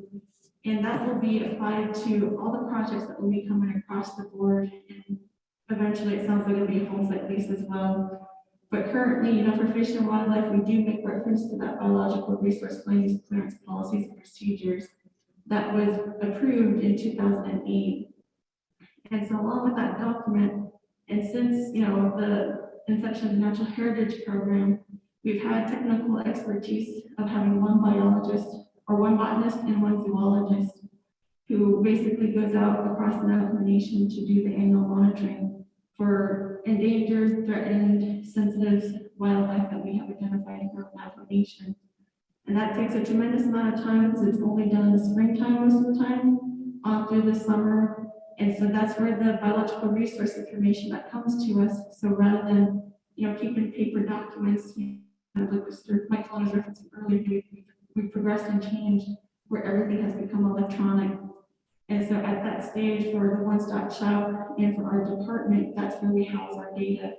And that's where we make reference to the information that we're able to look at online using our Google Earth or ArcGIS layers, where we collect the data and know that this particular area is known for having this particular species. And it does take some qualified experience and expertise in identifying whatever species that may be raising the flags as we could say for a home site lease for a project development. Because these critters, whether they're four-legged, winged, solid stationary plants, we have to give them, that opportunity to have a place to grow, a place to call home as well. And so, that's where Fish and Wildlife comes in, and we give that management and that respect to the wildlife that we have here, because we are authorized and, given that responsibility to manage the wildlife here on the Navajo Nation. And, it was a really good experience too for our department to participate in the Department of Agriculture's grazing official training. And that's where I've learned, that there's some differences in information that is presented and provided to the community. And like, Mr. Mahone said, when I first came on board, we had that communication, that dialogue, how can we make this better for the people? So that way we can understand that, before folks go out and spend $1,000, just come to Fish and Wildlife first and just spend $20 to, basically propose to us where the home site lease location is going to be. And if it's in a good area where it's low sensitive, there's not a species of concern at that area, then we're good with it, we can continue to move forward. But, it depends on the application process and how folks read it and interpret it. It's under, the folks that I talk to a lot on the phone as well, come to me and say, well, in the application, it says we get all this first before we can submit to the land office. So again, it's something that's been shared before, is that it just depends on the source of information that an applicant gets, where it's coming from, whether it's online, from hearsay, from the departments directly. That's something that we've, tried to advocate for and let folks know, come to Fish and Wildlife first, so that way you're paying the $20 fee, which is very minimal. And if we can let you know if it's in a red area, a purple area, and so that way we can have that dialogue and let them know, like, these are the species that in my area that are top priority. And sometimes we do have that data readily available that we can provide. And sometimes we have to go back and resource to our, information that we get from consultants who are doing bigger projects, such as USEPA. So again, it just depends on the species. There's so many different layers that we look at using the GIS information. But there are instances where we do have to go out there just to do a site visit, because we want to make sure it's this particular plant. Let's say Mesa Verde cactus. On the New Mexico side, it only blooms in springtime, and they're only above ground at that time. The rest of the year, we just have to look at the habitat to see if it's suitable or not. There's different areas of information that the public gets, and we've come together to try to make that work and flow through this one-stop shop. We were asked, what can we do to expedite these processes? Our recommendations that, if a person's going to propose an area 4 to community development zone, it's not an approval. But again, we have to look at those other areas that folks are really wanting to go to, which are really isolated, rural, and we have to think more wildlife. There's a wildlife corridor from the Chusca Mountains down to the lowlands over in St. Lee. Folks kind of know about it, and not very many people know about it, but we have the telemetry data to show on an ArcGIS map that that's a widely used area, not anywhere else on the Chusca in that area. But it's important to know that folks, get that experience and know that information when they come to our office. And I'm probably the one that talked to that person that, was mentioned earlier. And so with that information, we're able to look at it from the computer, and mind you that there's only 4 of us in our office. And that's my go-to resource when I have to talk to a customer, letting them know this is why, this is the species that's in that area. And so a lot of folks like, oh, we've lived here, we've never seen it. And it's like, well, that we hear that a lot. There's that comment that we hear a lot. We understand that. But we do have folks out there. We've had zoologists and botanists for years come out here doing those surveys for the nation, and that's our data storage house. And it's all been electronically digitized for us. That way it's our handy reference. So I just, encourage that, folks come to our office and let them know that we are there, and we can let them know it's only a $20 fee to help get that process going. It's much more smaller than paying the $300 versus $1,000. Come to find out that something else is not doable or workable. And if the individual really insists on the location, they can go the biological evaluation route. which is an additional fee out of their own pockets as well. So with that, there's different areas that we've all come together to learn about through the one-stop shop regulatory review functions. And I think that's where, we're putting our best foot forward here together as a group to come and provide that information to the public and then learn from the different departments who have been able to attend meetings with, to share that information and help others understand. A lot of people reference the grazing officials are the first point of contact to get that information. And so sometimes they do have it, and sometimes they don't. And that's where, it's good for them just to come to us to ask us, is this a good area? And if so, then we can move forward with them and issue that electrical clearance. The same too would go with the one-stop shop for larger projects. And the hope is that everyone does their technical consultation, get their documents put together, and then that way we're able to review it at that first get-go of the first 10 days. And that way it can be reviewed that 10 days as an approved project. So there's a lot of details and technical information that goes into each of the regulatory departments' product.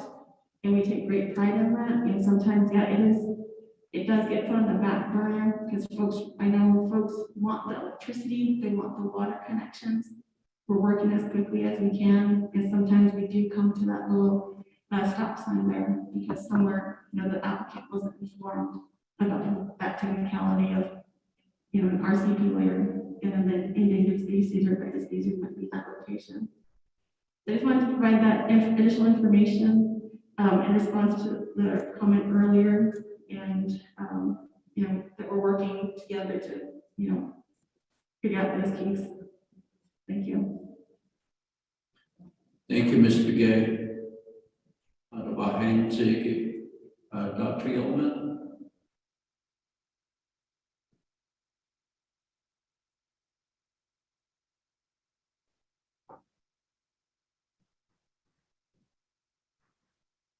Good afternoon. Good afternoon, honorable members of RDC and colleagues again and listeners.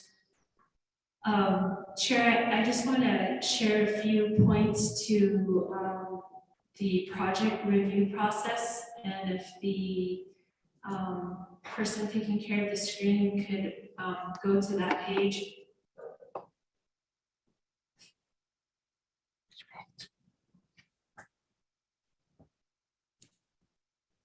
It might be the third page or the fourth page. It's the project review process.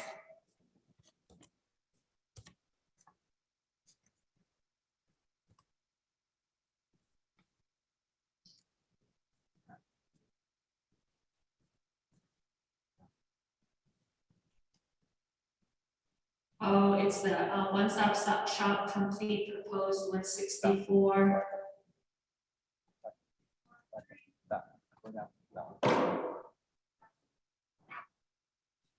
Yeah, I just want to point out, Chair and members of RDC and to Division of Natural Resource Departments. Some areas that are really critical to this process is, and you're probably already familiar with this, but it's really important to note that at the chapter level, similar to Keon Gay's comments, at the chapter level, we have the community land use planning members. They do a lot of groundwork to move their community assessments forward, and even to certify their land use planning documents. The goal is for the land use or the club C to become certified. By doing so, they have complete documentation of their community needs, their assessment, their growing population, etc. This part is critical to our communications with council, because even now for ARPA, and with all due respect to members here, but when we bypass the land use planning and we avoid or not really include the chapter outreach, there's a potential for the projects by the chapters to get funded without this process fully understood. And we are responsible, DCD and the nation were responsible to millions of dollars in project allocation from Utah, New Mexico, Citizen. And when these first phase processes are not fully completed, it decreases the value of the project getting completed. And there have been so many times in the last 4 years of my short time being here that chapters have been able to bypass this process here, get funded, come back, do this process, and then it takes 2 or 3 years to do this process, and then they jeopardize their funding. So to members of RDC, I would really incorporate a timeline and identification of how to work with those funding sources, because DCD, we're the ones responsible for these funds. It takes funding to initiate. When, let me get my glasses on. It takes funding to initiate the field. The chapters have to identify when and how they've been funded or appropriated these funds. But if we're not fully identifying that process, we jeopardize again. One is the project complete. And I, have had numerous conversations with departments from Division of Natural Resources, because Citizen Cap 35-18, year 1 and year 3 electrical power lines, all year 1, year 2, year 3 electrical power lines. We had to go through this process. But if the projects and the chapters are not coordinating with DNR on this process, and they go straight to a funding source for their projects without having this all the way cleared, at some point, there has to be an identification saying, I went through this process, now I can go to DCD or council and get the project funded. Many times it's opposite, a chapter or community. Although we try to do our best and we support Eastern Agency or New Mexico chapters relationship with their funding source through New Mexico Capital Outlay, but if this process is not fully exercised, some of our chapters from New Mexico go to their funding sources. We honor that, we want to respect that, but they have a strict timeline on their funds. So do we with Citizen, but sometimes our chapters can change out their projects from year 1 to year 3, but now we're in year 4 of Citizen, because this process was not completed.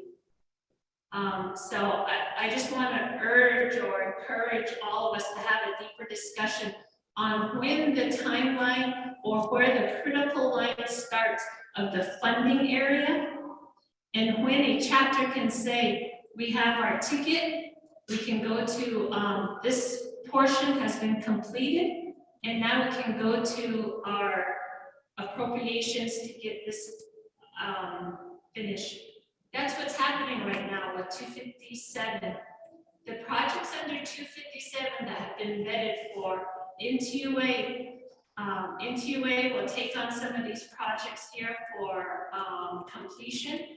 But if the chapters, when we say what is project ready, it's critical to understand this process right here, because some chapters or entities might say we're shovel ready without really critically going through these steps, and then they get funded. Of course, we want projects to get funded, but we jeopardize the funds if these areas have not been fully completed. And it's hard for the chapters to miss out on the funding source because this was not completed. And I don't know how to express my concern to DNR because through DCD, we're responsible for millions, 100 million for citizens, and a little over 200 million in New Mexico capita outlay. A little under 100 million for Utah. And then we have the ARPA funds now at 900 million. And those all have critical timelines. And all of our chapters are bidding for, to be shovel ready for this. They're all saying this process is completed or near completion. And so that's the critical piece I hope we can further explore with RDC. Where and when does a chapter really have the green light to get funded? What part of this process here really gives a chapter the green light to say this is funded? And that increases their chances of the project getting completed. If a chapter gets funded without this process not completed, there'll be potential for the project to not be completed ever. And that's what we want to avoid. So Chair, I kind of hope that makes sense, but thank you. Thank you for that, Dr. Yeoman. Our neighbor Tekui is getting the rest of given a carbon and a hot eco in on the shiki, not for a dot and a dog base of a co actually don't eat. The job is only capable of a dog carson legend. So a nibas to get over behind Ziggy, Honorable Freeman. Thank you, Chairman, as well as Mr. Nolan and Dr. Yeoman. And I wanted to ask Mike, first of all, and well, not Mike, but just everyone in general, what my brother brought earlier, my little brother, Honorable Wilson Stewart, in regards to our ranchers especially, I hope we don't have to impose any sort of eminent domain. I hope we don't have to go that route, especially with grazing permits. I know we'll run into some challenges, potentially. We might run into some, there's family disputes out there too. Families fighting over lands, or there's also probates happening. There's those instances where we may come across that. And I hope we don't have to get caught in the middle of that, or we have to impose any sort of eminent domain in those types of scenarios. So I just wanted to make that point as well, Chairman. That's a concern, especially in our area. I mean, we may run into it in the cases of allotments. I have a family in Erfino that lives 100 yards from the drop line, and the family will not approve the approval for the allotment. And the family still lives with electricity, right next door to other family members who have electricity. So it's cases like that we're going to come across. I appreciate Dr. Yeoman bringing that up. And in my previous tenure, that was one of my goals, was to help chapters approve what we used to call PPAs, pre-procurement activities. And that was real important when I used to work with the chapters, especially in New Mexico when I was working at Cap Valley. And I think we need to go back to that messaging again, Chairman, is chapters have that ability. We can't stop them from not going to Santa Fe. By the way, Santa Fe has $800 million of Cap Valley ready to go with Cap Valley bill. 811 million, I think it was the total. But we can't stop them from doing that because they adopt their ICIPs that's voted on by the community, and then they go forth with the moving forward on seeking funds. But I've been really adamant about my chapters in asking questions about pre-procurement activities. Have you all done the necessary right-of-ways? Have you got all the approvals done? And most of my chapters are pretty good, but not all of them are like that. And I don't speak for all of them. It's just a matter of connectivity, or connecting them all, educating them all, and putting them all in the same realm of thinking that there are steps that they need get done first before they move forward on these seeking funds. And, you know, I don't know if there's a way to educate our chapters again or remind them again, but that's a real important point. Some chapters will get capital outlay money just for planning, just for pre-procurement activities as well themselves. I brought up the Little Water situation. I remember the Little Water because I helped with that one. Little Water actually got money for planning, and then some chapters they'll go back and ask Santa Fe again. The next year, they'll get the planning done. The planning will involve all this stuff here. And then they'll go back again and ask for design and construction. So they'll put the design and construction together usually. And that's how some of the chapters will do it. But if we can work with our chapters and get them all on the same page at some level of thinking and thought, you know, Dr. Yeoman brought up also Utah. She also brought up Season. But I guess my example just really refers to New Mexico and what I tried to work on with the chapters there. We also have TIF too, the TIF board and the TIF funds. And we cannot and should not forget our GeoBond projects, our New Mexico senior centers, and how we're going to work with them as well as far as preparedness. But that's really the Department of Health and Daltex, and how Daltex gets involved and works with the project management. So, and the chairman just wanted to bring that up since Dr. Yeoman brought that part up. But I really don't hope we have to utilize the eminent domain. And I think about this because of family disputes. I think of situations. I guess I thought about this when Honorable Eugene So had potentially brought up his legislation related to home sites. That was concerning. Was how are we going to deal with these family disputes? We're going to put our landlords, we're going to put our grazing officials right in the middle of these disputes. And I don't want to see that happen, especially to our officials. So, hey, Chairman, thank you. Kushina, Honorable Freeland, behind Gito, Dr. Yeoman, back to you.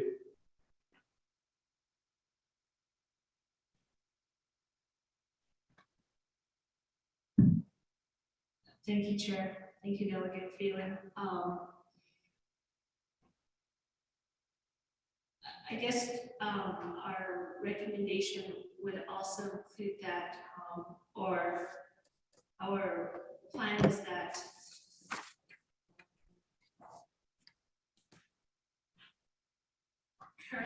currently with our process in place, and I support the one-stop shop. But there also has to be, and I know Mr. Halona spoke to this earlier about the change in culture. There's a tremendous amount of information and training that needs to go out to the chapters. I was in a conversation earlier, and I think we have our partners on the line from BIA, and they were referring to this model as the Herfinale model. And in order for the service line to be completed, there was reference back to the applicant. And the applicants are elders way out in Eastern Agency. And sometimes we hear on council meetings, those are our grassroots people. But the applicant does start with them. The application and the process does start with them, but so does our effort and our part to educate our elders in that sense. And I just have to believe that that's how we're going to go about this. We get so many challenges at the chapter level that this really has to be felt at the chapter level. And that the community members and the elders have to feel that this was designed for them. So this Herfinale model is to work with the chapters. We've DCD, we've kind of made the connection between working with the chapter and BIA, and in this case, the electric company, to address the application process. have it reviewed by BIA, and then turn it over to City of Farmington Electric Company. And in the event that this process continues to work for this community, they hope to take the Perfino model elsewhere and beyond in the Eastern Agency. But we can't assume that our grassroots or our elders know this process. And part of the changing of culture really has to be that there's going to be efforts in reaching the community. I say that because DCD, we can't, there has to be other divisions and other entities in reaching out to the chapters. Oftentimes, this process can be isolated in other divisions, and that was the case during Citizen 35-18, where we brought a list of projects, and we didn't really have a coordinated effort between year one on citizen projects as to how those projects were going to make it to Lands Department. And I hope that this allows for all of those projects to go through both DCD and the Land Department to initiate this. And then somewhere in this process here, there has to be a green light for the chapters to go back and say this is now considered construction ready, or the term that we agree on, so that they can seek other projects. This process is also important because in the New Mexico ICIP, we identify, or New Mexico, this process is identified, and we're hoping to move in that direction with Navajo Nation ICIP. Prior to this year, during this year, early May, when Navajo Nation received their ARPA funds, we had identified close to 10,000 project need and up to about 25 to 30 billion in cost estimates. But we haven't really fully identified of those 10,000 projects, how many are really past this phase.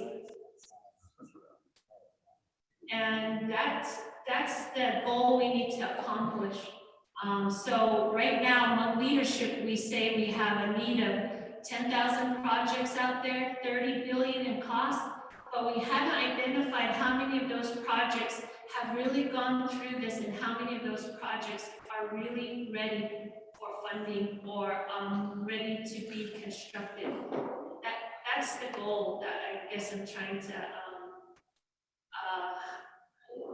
get at least our division and the chapters to that point, because otherwise we're literally stuffing 10,000 projects, saying they're all construction ready, but they're not. Because if you give those projects funds and they have not gone through this process, they will jeopardize their funding source, and that has been the case for some of our funding sources. There was a recent New Mexico capital outlay allocation. We didn't have the clearances for a small project, and it jeopardized that funding source. And so that's where we lean on our departments here to help get those clearances through so that we don't jeopardize those funds. So that's what I want to share, Chair. Thank you, Dr. Yellman. Thank you, Samson. Thank you, Kidigi. The Kurobayel Kidigi at Mikisna has not the Queen Kabafan 18. Nahat Ahik, Dishodia algorithm. As Kapana Ago Ahun Tiko Hashadon, Nisina, Abeso, the mail, so bill, so gay, the Nenda, the Todots and the Kishaki Hadot. The deek echo is Kapana as Ani catch up. Now, a chapter that net answer was between how Tigi are able to house and fishy, nons and Todots and fish. Dina source either George either Ohajoha State, Ego Eba, the Nota. A quaggy Hajo, Hashted, Nito, what Ocean, the Nitigi, which was killed. Hatay the Dobahon, Agodo, Nate. A Koti Beso, Ido Obani, Adobani, Gerson is the old less. A quaggy Chudon, Nitigi, Yusubendiga. A coconut gate, Ahane, Satona Kias, the Arto. Had heard about this, did not so wait, but also share wins and the dog need. Egisabeth, Yashan, Hidi, Ibija, Ado, Aha, Ben the David is. And put our nails for our license of Sagi, Besasi, Lean, Arco. Are corona got it a hidden of each behest only faded on lazy. Eshibat was killed. A could quite often the hen age on that can each can do. So the year on his beharos and needs and then each gasoline. The ono don't stop. And when I don't know, don't stop dinner. A day.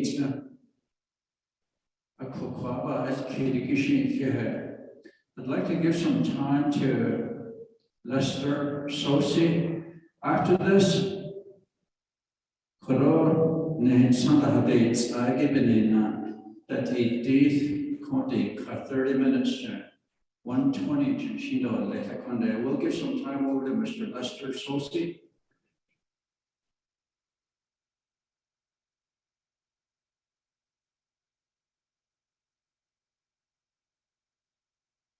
Are unmuted. Yeah, Mr. Chair, can you hear me? I had to unmute myself on my side. Okay, we can hear you. You may proceed. Thank you very much, Mr. Chair, and the committee members, as well as all those listening in on this call. Earlier, I just gave a report, but I didn't properly introduce myself.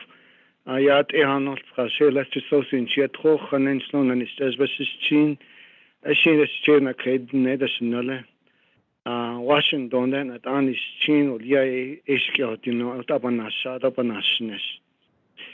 I wanted to build on what Dr. Yellowman mentioned just a while ago, and I really appreciate our collaboration with Dr. Yellowman, and I really thank her and her team. They're an awesome group of folks on the tribal side working with us on the Bureau side. I want to, summarize in two ways that one of the things that Dr. Yellowman mentioned.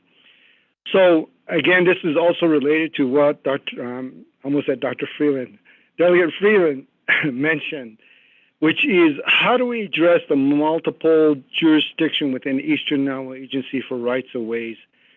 And I think it's becoming more and more clear on the power of the coordination that has to happen between different entities for Eastern, just because of the multi-jurisdiction and the multiple land status.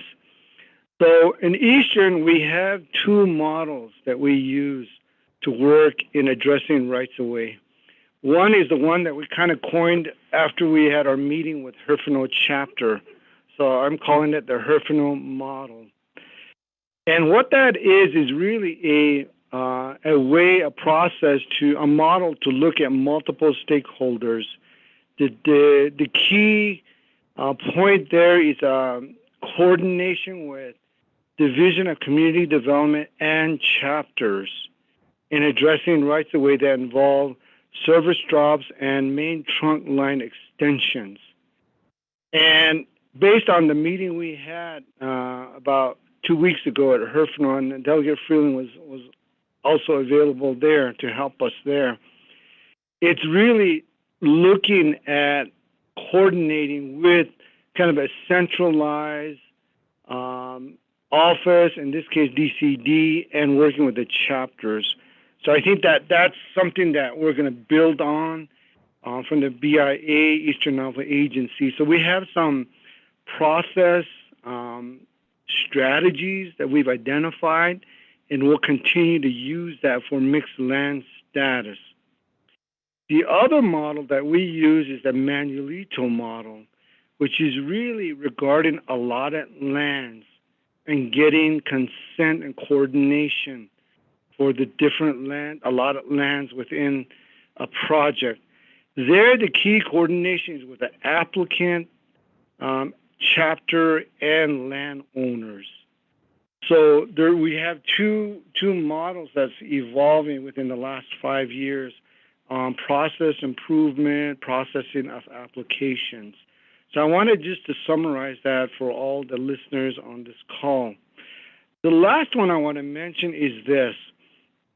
When we do service line agreements, and I saw the slides that's been presented today to the committee, keep in mind under 25 CFR 169.52, it states, I'm quoting directly from the regulations, authorized user. So I think that's something that the nation needs to take under advisement, the land department, nomination DOJ, and others, to look at that wording, because it says authorized user. It doesn't necessarily say an individual, a family with a home site lease, or other specific requirement. It does say authorized user. I just want to flag that for the committee as they consider process improvement or streamlining the process on the tribal side. So those would be my 3 key comments from our side at BIA Eastern Navajo Agency. Thank you, Mr. Chair. Recommendations are appreciated. Ashay, Yakado, I believe we're going to take a lunch break for 30 minutes. We'll be back at 1:20. Those of you that are on the call, you may call back in at 1:20. We're going to take a lunch break and be back at that time. Thank you.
None, aye. Members of RDC, division directors, and everybody on the call today. Chief Karo Kanada Baitla. We'll go ahead and start our meeting again, our work session. None, aye. I believe we spoke on all we need to speak to on agenda 3A. So we'll go down to B. That's what I'm not saying. Do you have any other questions, honorable members of RDC? Then Koshino Stoletika.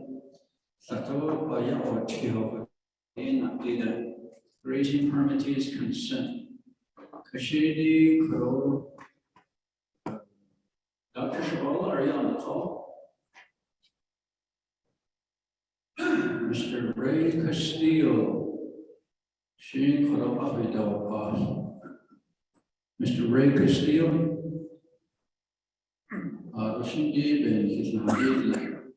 Grazing permit is consent.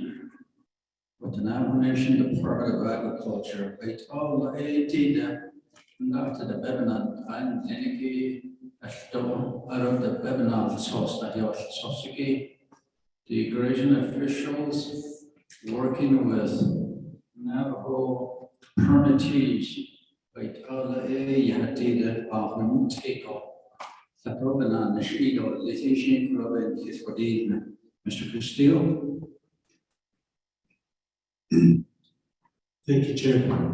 Mr. Mayor. Yate, Chikish, and I give you a young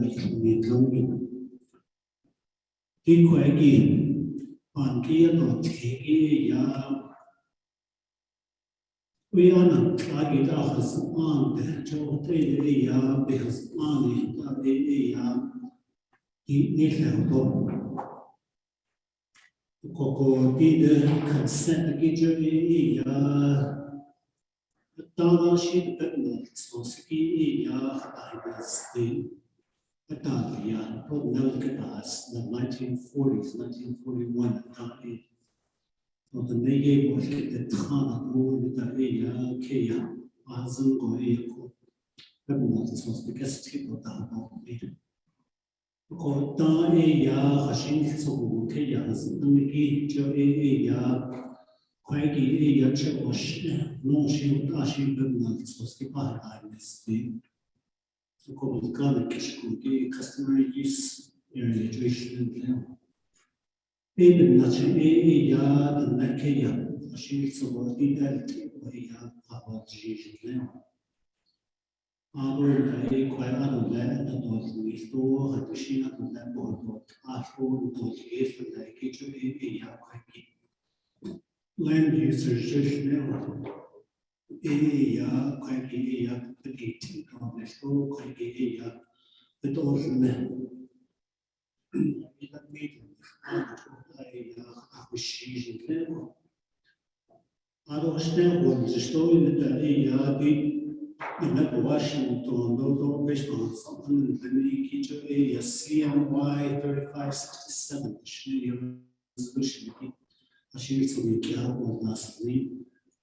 They quite give careful the Yagi, the net are bench on any RK, his by the Linda Kagi, Aja, so the big quite. Kaya Egyptian Kwagi Attendish Nibu Tago, Joy Aya Pape. So in the Taya Behas Mani Area, Letari Title 3 on that 171 to 172 Ki Aji At A, the other Kaya Papu, one okay, Aya. Other than about position for a common legend of a RGDA, a Sagi basin, and approval to die of cotton. Are there a London machine? Are they a if I ain't that kiss and I a other than they a check that we none of the need, which a was still 그거 에다 타기 거기 야디시 야 이게 맞나 또 다가나 소시야 에다 시야 다스니 선발 소도 에고 타고도 제가 이다 그리고 우리 이렇게 다스리는 오나스는 쇼아 에디기 야코 안 되는 나도 단위고 에다 사기기 야코 이렇게 하거든요. استيطاني بيج كويجي يدو لأن التهبيدو يدقيس آني بدو صوفيا والسنكي يدو أسيراجي تسبيط لهم إشي يقايجي بتاعي يدو قاموا التهبيكو هو يدبي يكي يعني يا بدو يدعي يعني هو يدعي يا أشتاقو أسيراجي تسبيط وجه هو يدعي يكون خلاص بس ما دوجي يا أدلات إلى بنقول كهات نيجي يا إبادة له أنت كيسن كويجي يا دو دعوة تنتلم إبني نادي بكي يا دو لكي جو يا دو تنه هو غي إبن عشان ليكو يكون خلاص ما يقول لي يكون أننا هو مثل كيف خصمانه لا أحتاج إليه نعود على النتيجة توين سنجوا تين أبن نادي أبدي كي يأخذون الشيء لا يأخذون يأخذون تسير سنتخرجوا النوع أي هذه كده تقول ليه أبغى أي أي يبني نامو تاتا بخارون تسميه आज कोई दिशा है आज कोई दिशा है कौन सी दिन तक खाने करे को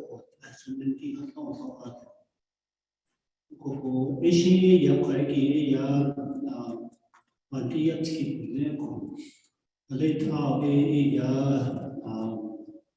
अगर नास तो इतना तो ले था या को नास ने मुझे या हजूर غاشن لا تأي يا دي النجاة كياو يخليني أتصلي بس نخبرته نادا خارج يا أهل البلد ندو أهل يا خلبي داخل الخصوص بنيكو تلقي جود عندي لقيت أهل يا تيتسر بنيكو هذي ملايدو كتاوز داخل خاصتي بزاني يا بيزا يا هذا سكيتا زمينو كوكو كي هذا نازل كوكي أنا وكو دي سي أج بايشتي trust land بي أج بي بايشتي لكو نانا تشكيا أماز بي حوطا لكو في lands and lot state lands لأن تلاقي أج بدي يا كايدو بيها جيش بيا كوجي يا أبا أستين دي نلشر لشي نادي كيكي نشي يا خيطة باقي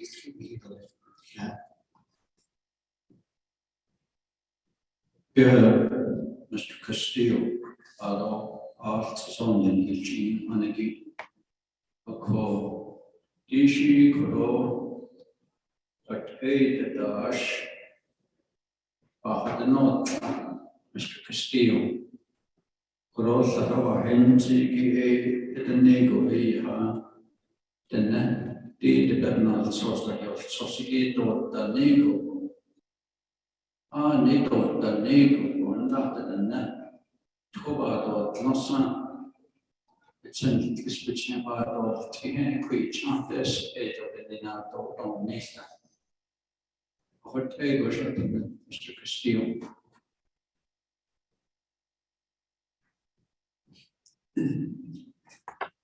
So that not a yard in the children.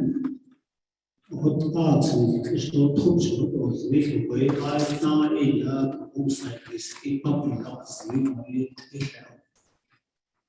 part then I would tell you what he gave was not. But I paid one last, then another day I ate another place of I get to go here to he imagine. I should I done in the yard with none down, quite in the Navajo. I don't know, it's funny, they don't ask us, they probably not asleep. Having the day, young was young, was the effect of the last week of quite a bit of freedom and job and there. Go home side behind them, go to a young was taking go crashing day, job again to the bus stars. The cocoa not the A, Yabi, I start Kagan, Credo, the A, Yatan, Kedans, go ahead. Toy the Nahada and Zave, Kahido, to the State Goshibak, Jananta, honorable members of RDC, Kashmon, I have to do that.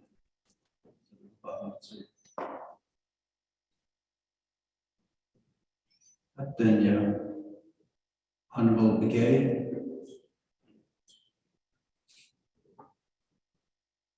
Chairman, again, one of the other department back for the state of Peru.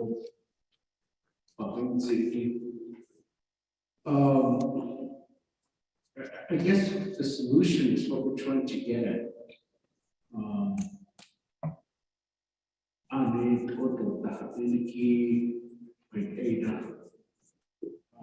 We got to, that's where I guess the reasoning to get people together at the chapter comes into play. They tell the project,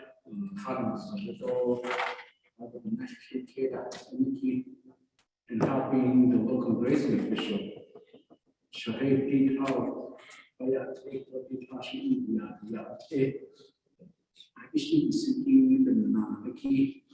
If it's really, I mean, do we define now? Maybe that's where we need to look into. I mean, I think there's got to be a justification for the no consent. If it's just an argument between the two families that shouldn't really justify to say that, yeah, we can't get anything. I mean, I think there should be a mechanism in there to say that, okay, I mean, this is somewhat a humanitarian situation to some extent. I don't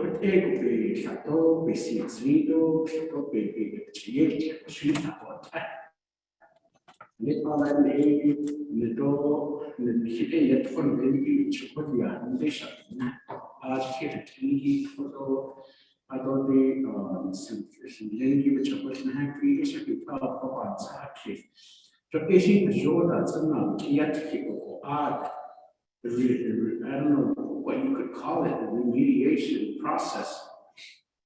I think all what happened, I think a lot of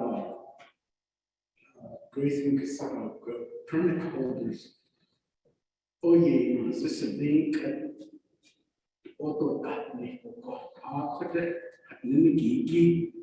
I think stringing up, it has to be a legitimate reason for something like a ceremonial purpose. But then, yes, it's something that we need to consider. Okay, there's a roundabout.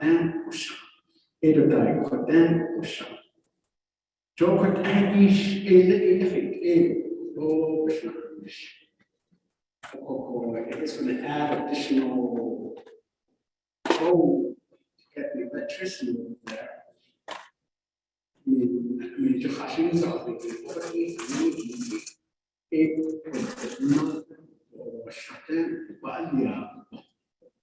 mean, I think that should really needs to be put, those factors needs to be in place. And so again, that's where the grazing official and the local official needs to come to the table to say that give us this process for us to work on.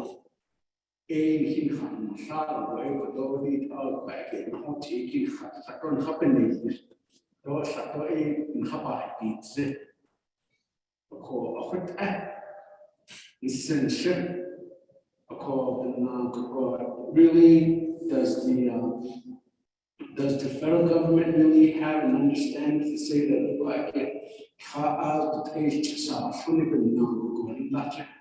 Is that really a good classification? I think we really need to look into that one. Ito tayo, sinita ko kadan ko tayo no daso ko te. Kaya ko te chini ni ko ti pai pet so hexos. Ko ti ko share on the neighboring side ko aja ko sha. Ada ko shi to so ya ti. I think those are some areas that we need to look into rather than what the people are made up of that. And then if we have a supporting resolution at the chapter level, I think that really should really kind of like get things going. So I would think a grazing permit, the name could go a area with that. And then I'll push so people with that, but really the bash on the bash shade. I think that's where we need to start going into some shit. Because they can the better so Saro,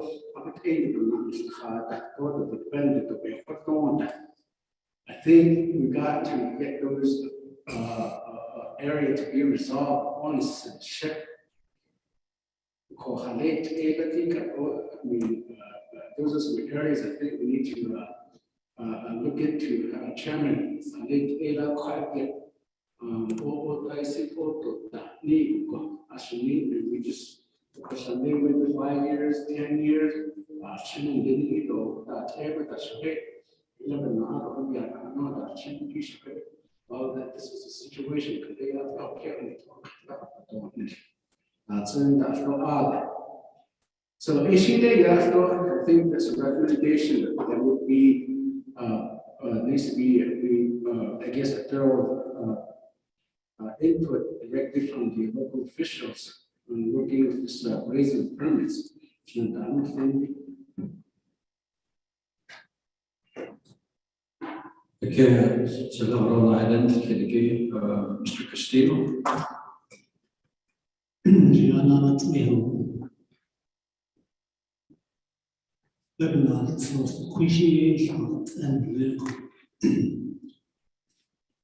He got Big Navajo, the Northern Agency, Chile Agency, Western Agency, Fort Defiance Agency, Justland,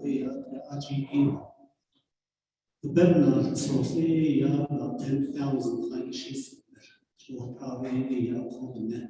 It's a choice in there. Ashing war, I thought from another, so fractionation, Coco, AD知道了，这个人的也对别个所必须那个开给啊，给他是真是是吧？这，我对他现在也对别个所所以知道他啥那和这也不快的是那样，但是华盛顿的他看的那个华盛顿的别是对他看的。आप पे खुराकी neither तो सही से आज बात सादो इन तक या खुराकी या बदली खुराकी या खातो इन तक तभी खातो इन तक पर बच्चे को या कि आज या क्या कौन चले को नीदर इन तो सही आज बदलाव जिससे इधर तो चो इगो को या खुराकी तो खुराकी से बदली क्लिक खुराकी नो इस violation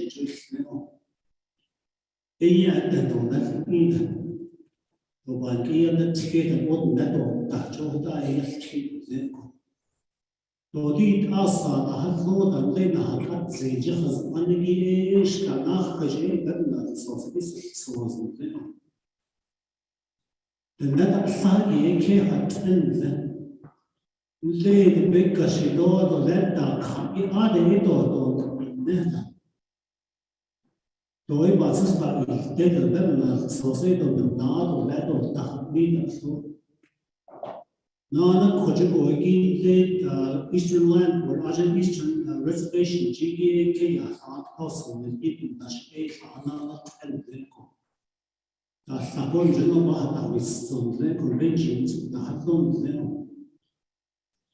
그 오븐 나체 만사 케이스 DNPLGEA dependent also participates in the process 다시 rearranging the original energy 에시부터 지시고 이도 오픈 레인지 리고 오디오하고 거의 participates in the 네 하고 이제 거야 혼자고 이처시는 거 그거 ADK 양아서 추가다 아직 그것도 야바디에 특별히 아이다에 아즈미에 AGO 113 이거는 이 양내마는 out permit 한도고 A가도 내봤어 하죠 야 화내 화바윈 이도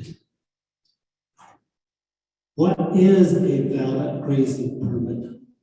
So if one 타고 나 미티게이션 제대로 있는데 국회에 국회에 바고지 야도 출발하고도 예들로 가기도 있는데 예들나이 예들도 내코나스 세서 이나 한도 무시 거기게야 나체에 거기 바사는 시비가 그래서 되니 치도 아도 요야도 있는데 아도 또 카드스 되어 콘스런다 있나도 아도 내 봤다 저 소고 이라는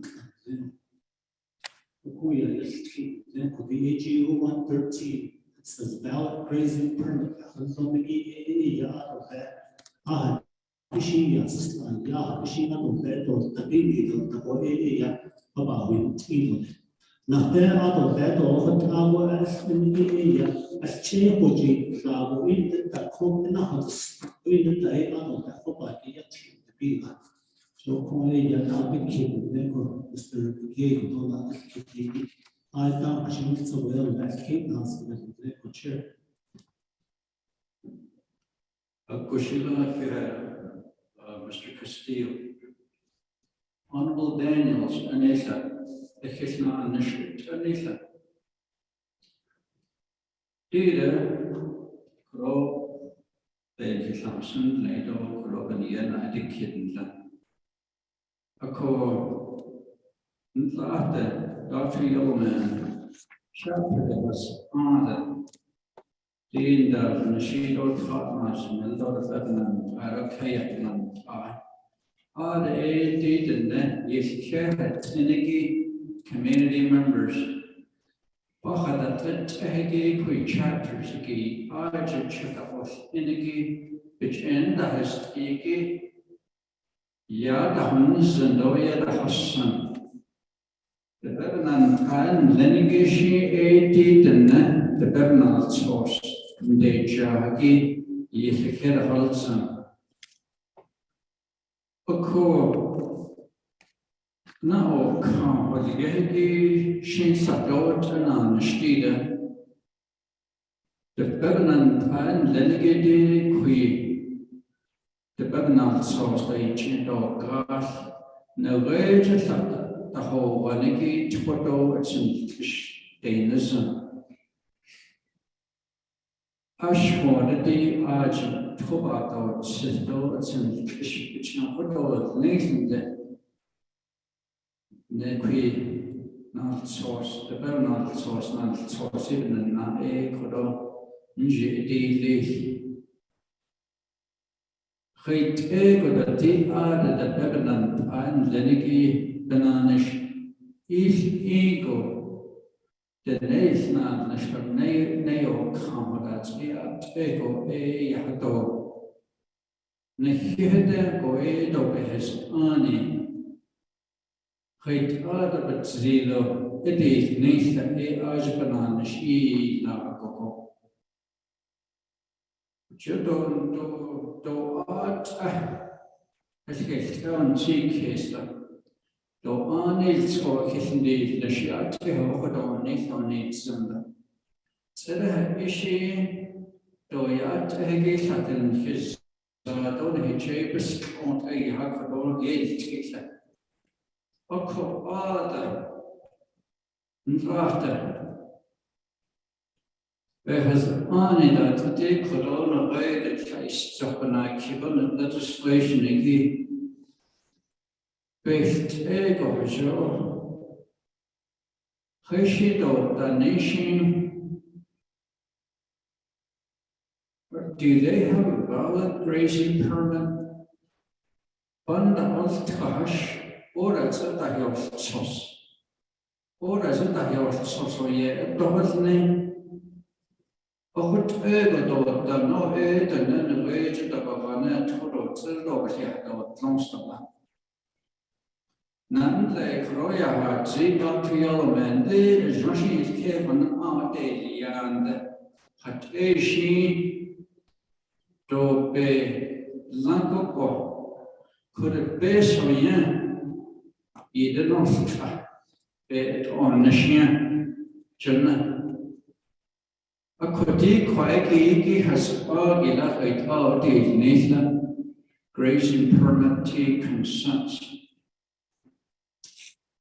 The base of I said the thing, a benabit, Agi, sheet. A co recommendations will get a alo sa Nihisi, it's not by a dog, says do, but our she at a Nihe got it by a baby for the one, the dog, what other has only had a dog, Lisa, but don't need all that says like that. Oh, I am letting her know, I said, and the baby from there, at the chin, so. But oh, I not a job from the deeply given year, no. What are she, she eat a dealer, so. They all over this, the low height of a deal, Nishkin, Arranging hitching, I don't need that, I did a double cushion than it's in a consent.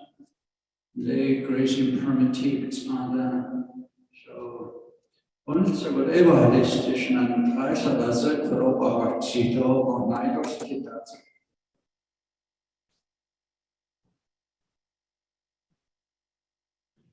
At then Mr. Castillo, Robin Kithnamson, Lendishi, Corona, just summarize and what our she are taken Kennedy.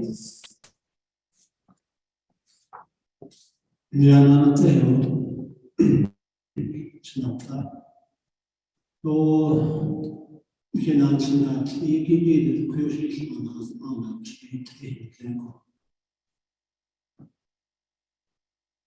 이들 토도 생기시기에 아니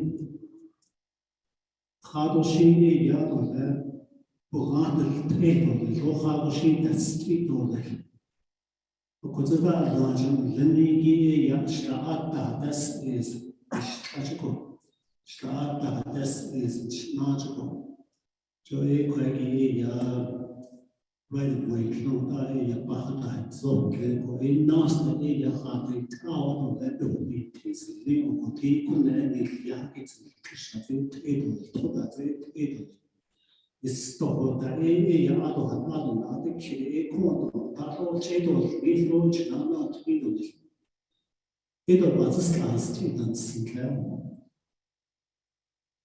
tot ego eşeğiden edolar. Aşın ne aşın zaşıke yapma edolar. Bu ya.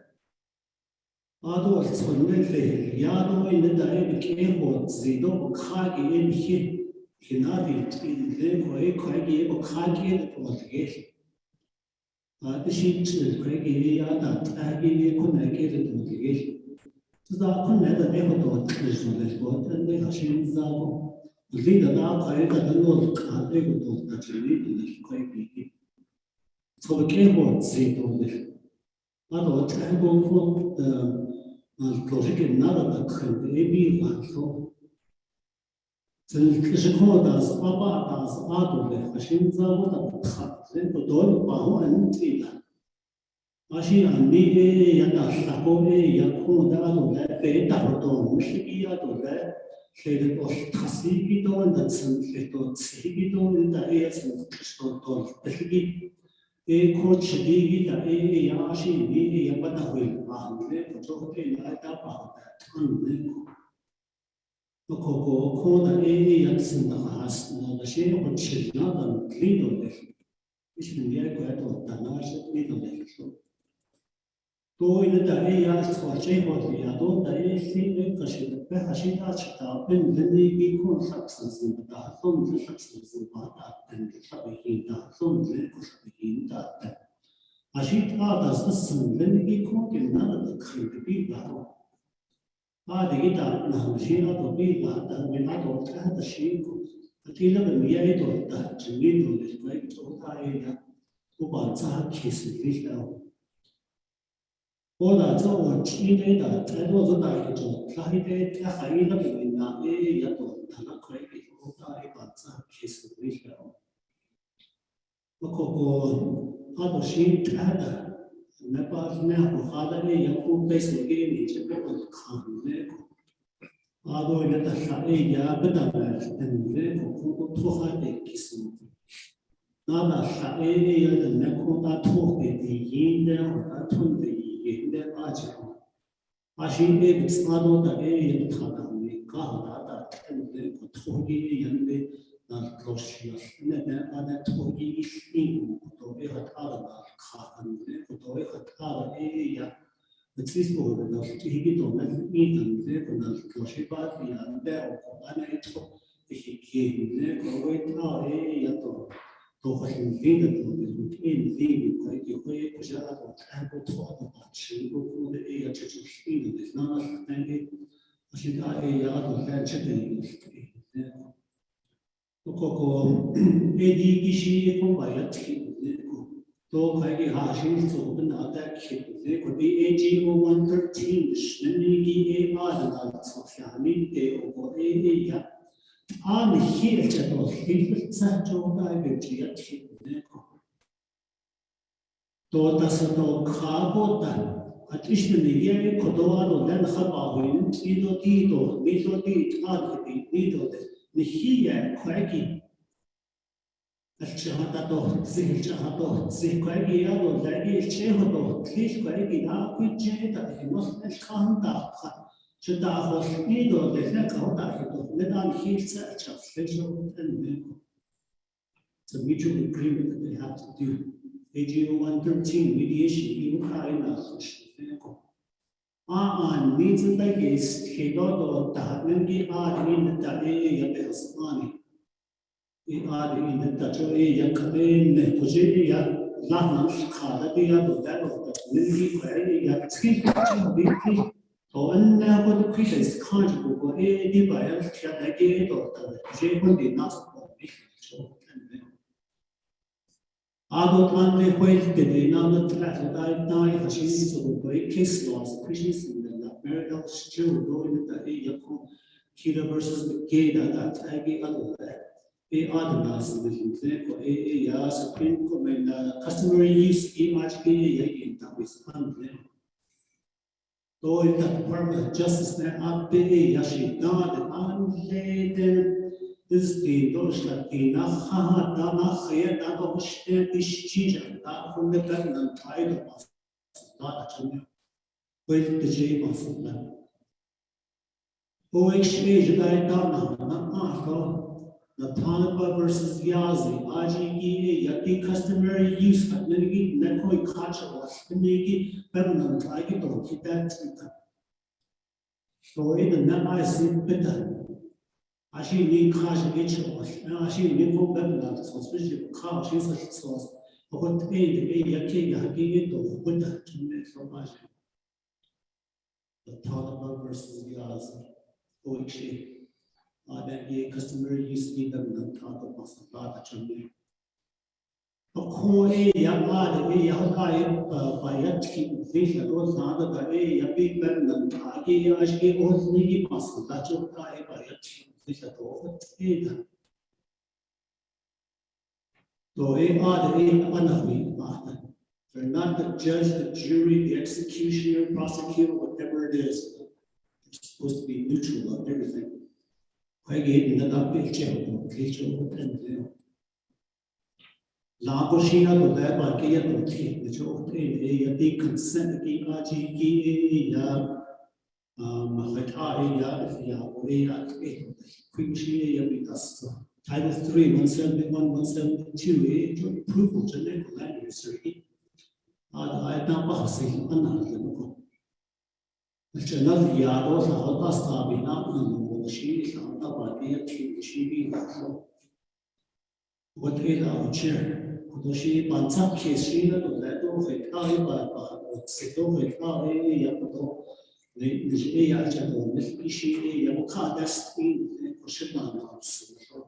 I'm sorry, chair. Thank you, Mr. Castillo. Nathan, not the Evan source that you have Socido, Tola Mines, it's a pedestrian. Elk and El Neto, creature out for 10 Nathan.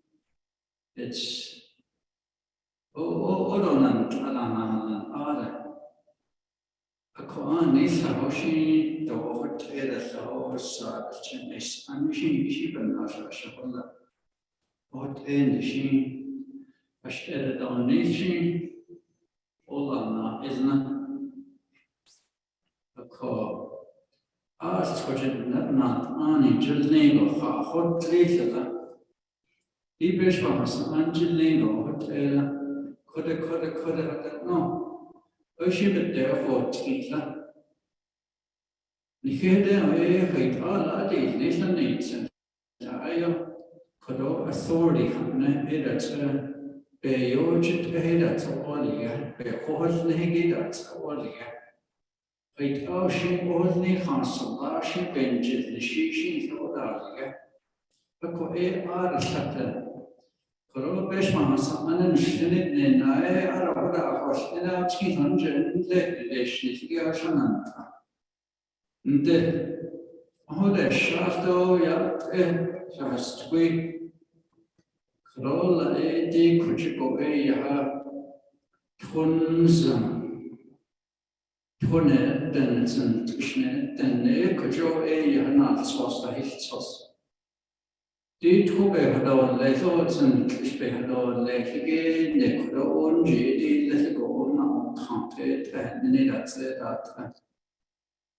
aro ai se khar kun da sti aro jol da snido kro khit aushin la na sindo ne so ne khadet si but that no she so a big khadet o ane ton sunda da ne tatem she o ashi ko jo a kon keda ne iron har shina kon da ne ya ashi hotel da ne so so it's just common sense. All on at least in the door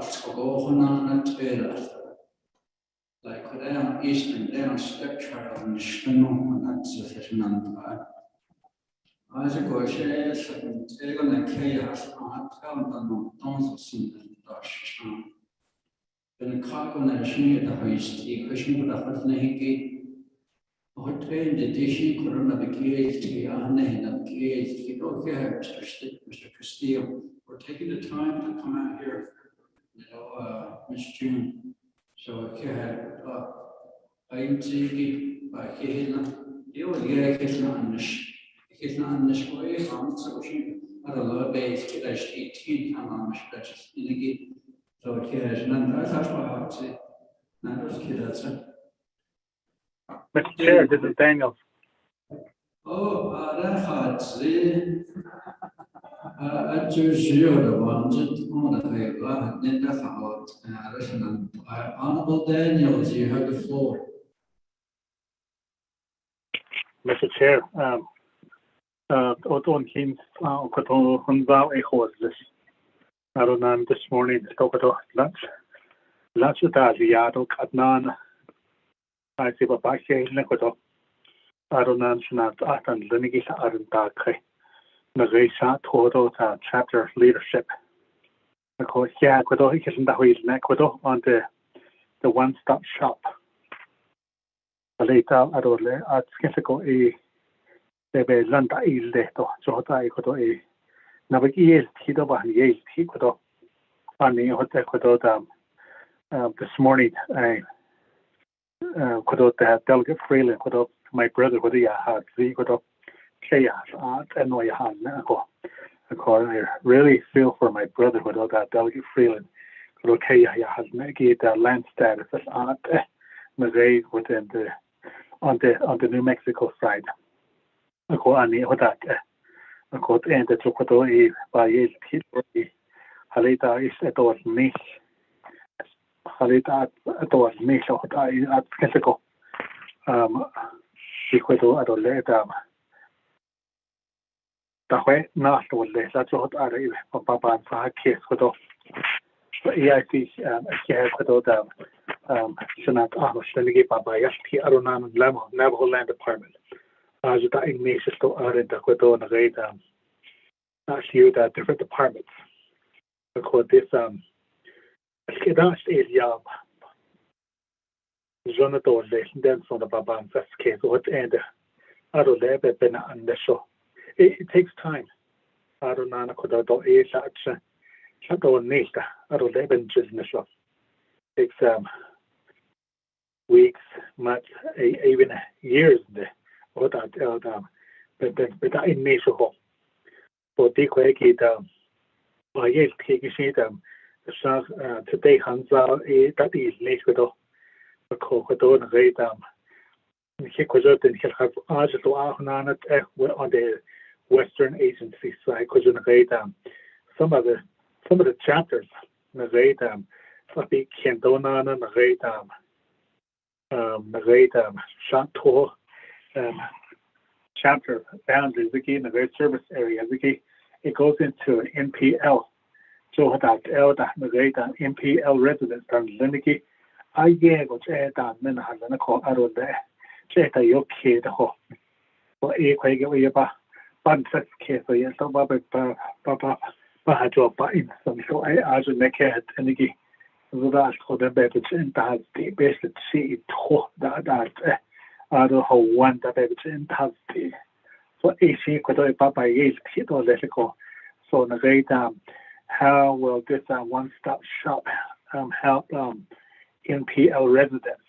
The NPL be out of there has now the Halita Sketchico out of there but that ladder to hot out of bounds such case go with so ADIC could area Papa Sunday Craigie. I don't know could a delegate freely has make land status in New Mexico. I saw now the Christians are a Kaya. So you could have vehicle. So a quake day or your passion that called a NPL a congregate key into chapter, contributor chapter to the delegate brownie as the region that the NPL be the house I don't know on the south side, southeastern side, other chapters that should take with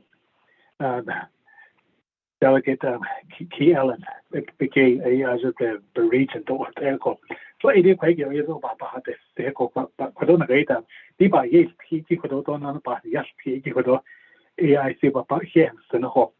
So I don't agree that looking at the Cordona Reda, the PowerPoint, Cordona Reda, the Cadenas, Nishito Nana could propose indicate could buy a special national or yeah, get a go out of there, the Lanta is a lot of a mesh and Cocodo, which is really needed out here, Cordona Reda. Our chapters, our constituents are waiting, although what I'm difficult. It's taken a long time. Cordona Reda, kind of a penny, Michigan. It's what that Cordona Reda. Years, a year, 2 years, 3 years out of the way. So the rate of that map Bennett down, this are by that critical that the map Bennett to the state. And the hot echo that by a day, the rate out of Della 164 as a grass that are Holland Fara that well, this know that Yahada, the Cordona Reda leadership and lineage at the local level. So it is that Ecuador is not understanding. I see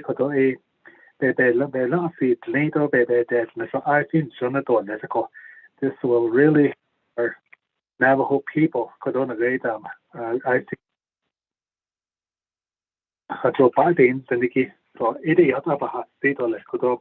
Mr. Chair, thank you very much. Like I indicated all morning, I've been listening after lunch. Mr. Chair, thank you.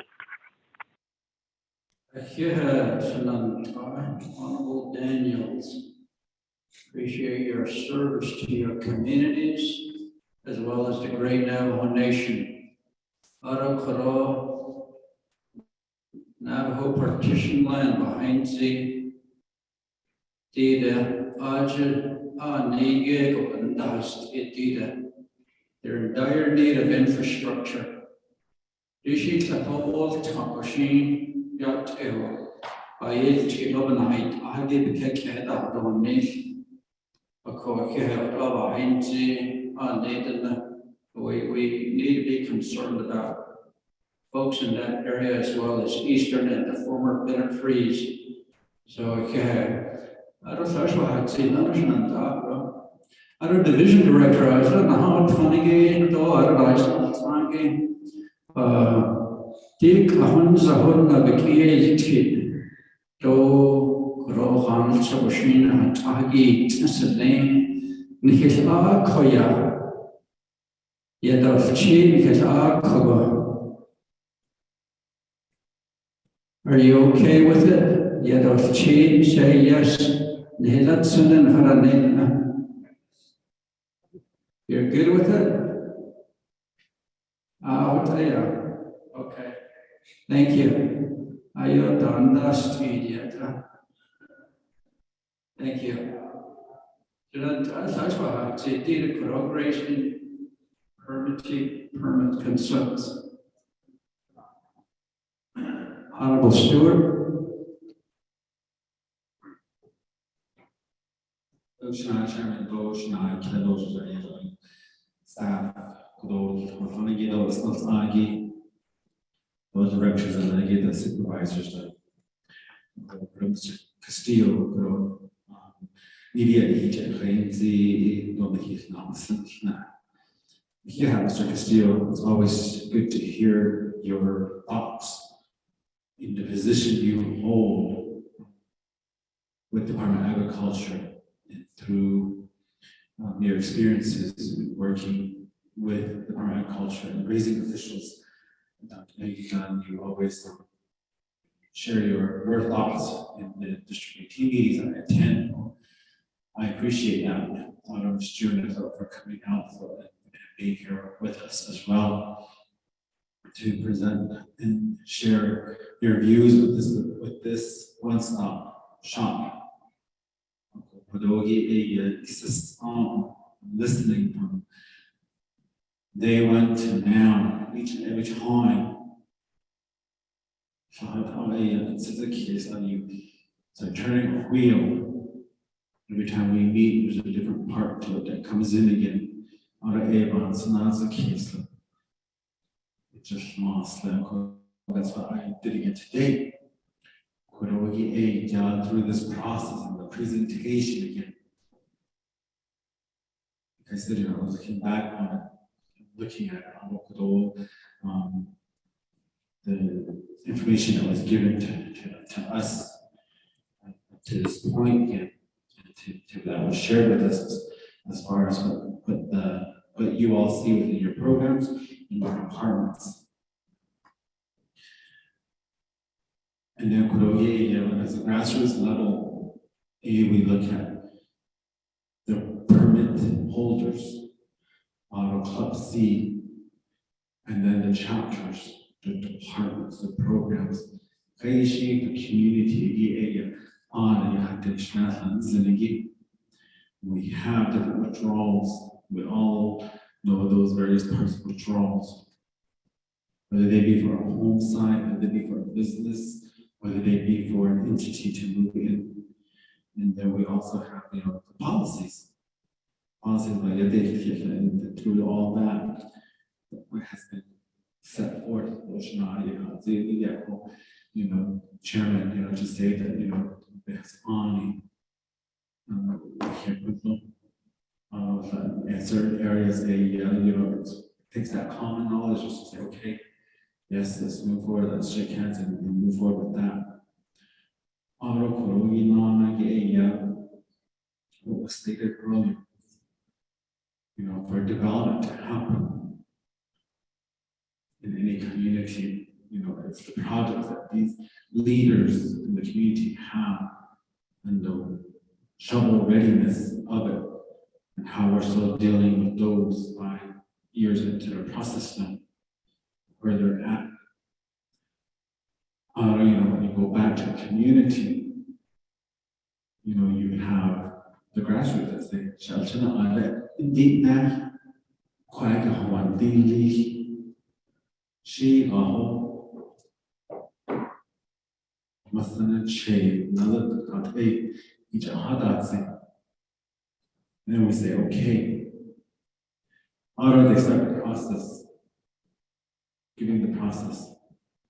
And the individuals go through that. They complete everything. Then they're told again. You know, and that's one thing I keep going back to, is what Mr. Gay stated to me. Stop at Fish and Wildlife first, get approval. Then in this process here, that we're looking at the presentations, then does that change the whole thing to go to Fish and Wildlife?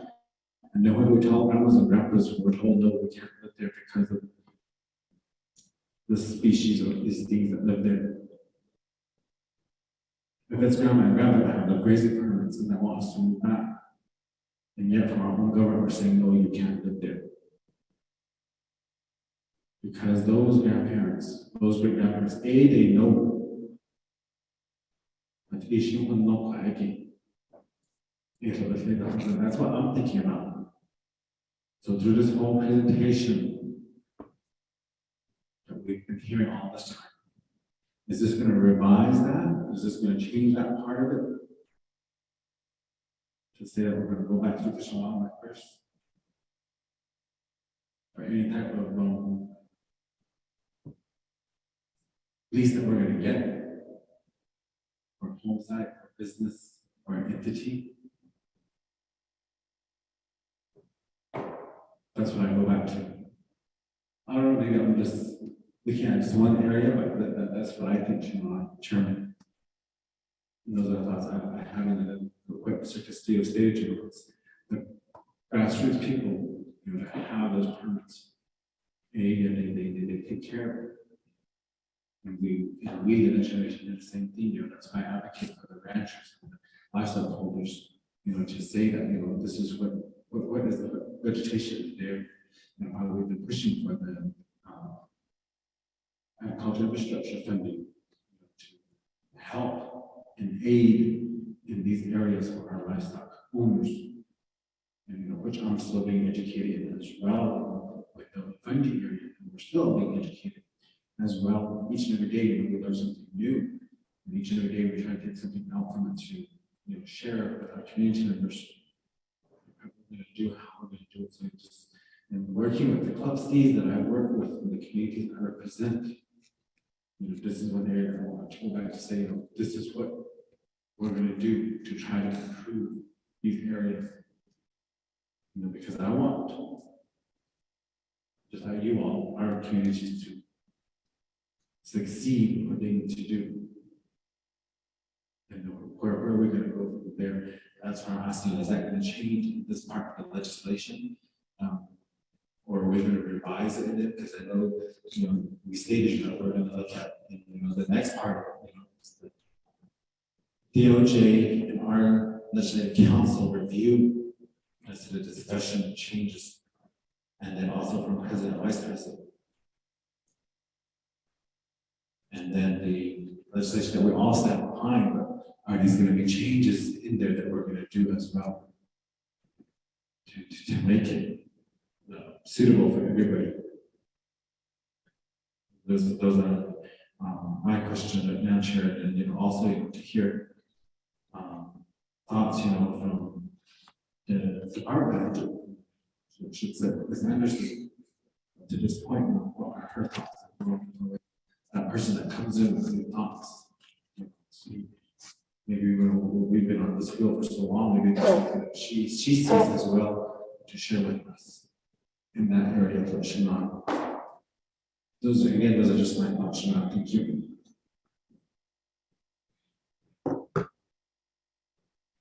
Yes, it's back to you, Mr. Castillo.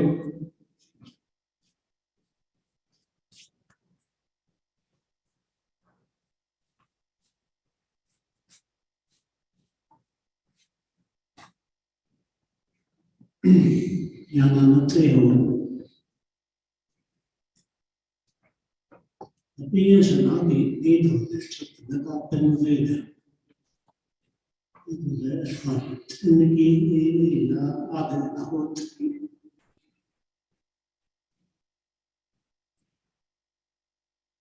Nibe Kashikabi, story in the area of the Tado in the area of the better I go when I should have became that's what the Poshina, but the area of Sasha from Shia.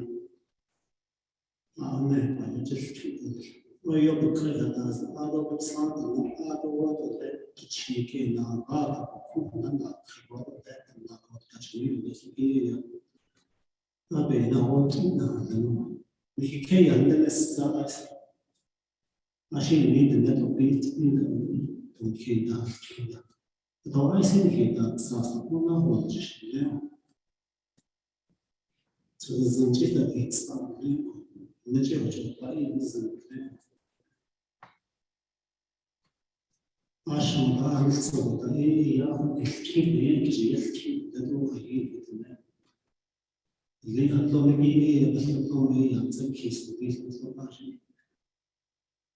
Issue that and they was responsive case to like that was keep the wood. I thought, oh, they are then, but see case. Kado, Ziggy Aga means the ship. They are the key about us, but she are that are the beginning. Other second, a social. Hana a digi a kid with them, or style with them. Who I doubt I asked with them. Or Nicoloi, the Ziggy. They not about us, he does set up stanchial, she a jungle. So they then often is a process a little bit backwards. We try to get an application, do certain things, and we get to a point where we're saying or no to individuals and stuff because they get the endangered species or something within the environment, whatever it might be. So it goes back to community land use plan committees. They are in the area. Okay, has on we have that a chapter has on as far as the red zones, the gray zones, the green zones, whatever. They give out down area. Other have restrictions from then. High in that of that and be them. I hear for that. No shame. There's a lot of what we see.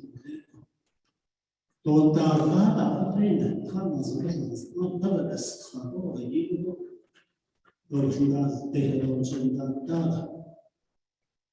Issue not, I just not. He be a Zeta, another best are giving a question story. If I get a bit of navigation journal, this machine. And there are often applications that way has an example. Other shows cannot be on the test of other. But in the there's money, not on store, there's money. It's not an issue. It's a condition. But check. Because like I don't know,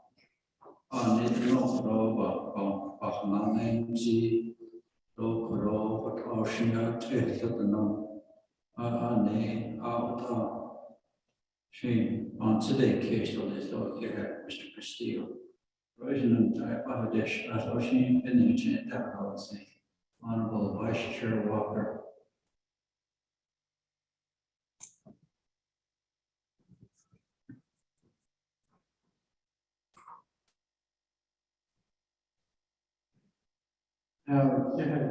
Chairman, is Resource and Development Committee. This is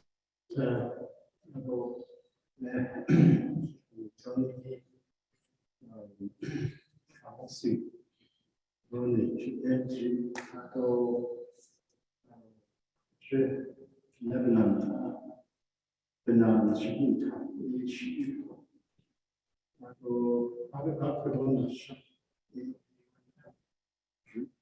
Community, Bird Springs community to evaluate.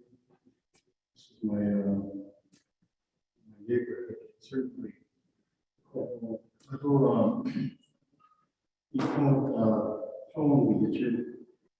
I send some now she never did the east of Shishana. Now she not the we could have made the quack, the yard, the state, each of that. Yeah, he on a very scholarship by that. The junior scholarship, which was he said one stop shopping and on without on next. So we have high expectation on this concept. This way of taking care of our needs, the needs of the Navajo people, where land use is concerned and where infrastructure needed that must be put into place. Now we have the resources. Certainly, we can certainly say that, check off that box, funding or resources. Although that's on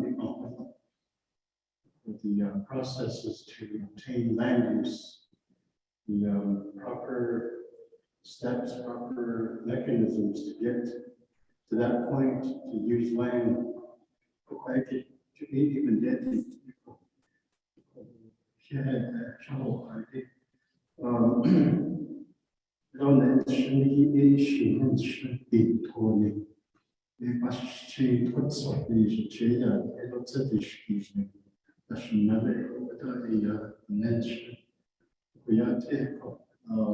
Luke is one of my chapters, and I, on behalf of the community of Luke, I welcome all the visitors from the Navajo Nation.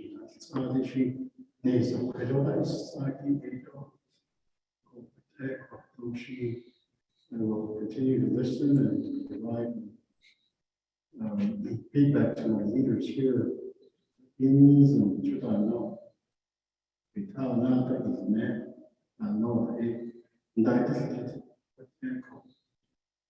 This is something that Chairman is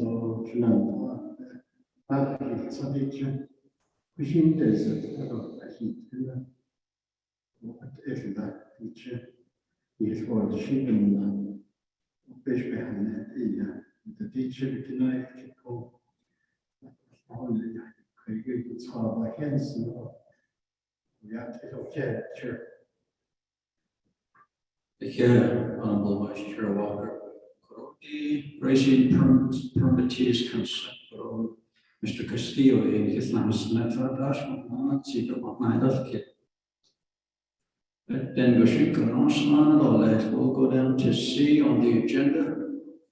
Navajo Department of Justice and the Office of Legislative Counsel. Proposed changes discussion. Koroshi debate on a legislation by The presenters will be Veronica Blockhart from the Department of Justice and Ms. Mariana Kong from Office of Legislative Counsel.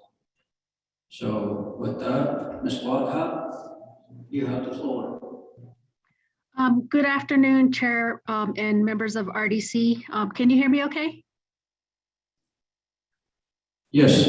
Okay, so essentially, based on the presentation that was provided early this morning by Stephen and Mr. Halona, Stephen did mention that, the plan of operation was being reviewed by DOJ. I did review that and provided my comments and edits. That went back to GLAD. There were just a few items that I needed clarification on. But what was also discussed during the presentation were the things that needed to happen with respect to moving legislation forward. The first would be the plan of operation, and there was a question as to whether this would be something RDC would approve. And I do agree with Mrs. Khan's assessment regarding this as it relates to plan of operation. RDC does have the authority in that area. I guess what the other issue would be, the delegations that Mr. Halona spoke about, and that would be delegations related to the rights of ways. And as Ms. Khan stated, I think we'll have better information in terms of, what needs to be included or amended once we see the actual legislation. But one area I was hoping to get clarification on is, and I didn't hear this part of the discussion this morning. But what exactly, I think it might have been when Mr. Halona was speaking, he was talking about the sections pertaining to commercial. So was he saying that then those areas would remain with RDC? I guess I'm trying to figure out which areas would stay with RDC. So that's one. And then also, depending on, the way the legislation is drafted, then we may also need to amend the administrative rules. And this was in relation to the TAAs. If you recall as well, with respect to commercial TAAs, those remain with RDC. So I guess, is RDC going to continue to handle those commercial TAAs? And then for the other areas, for the legislation where there was the waiver, compensation, and the requirements, I think it would be helpful to include those specific areas in the rules and regulations if, RDC and Land Department or whoever is going to come to an agreement in terms of how they want those approved. And how will waiver requests be handled? I mean, if they're going to go outside what is approved in the rules and the regulations. And then the other, I guess, is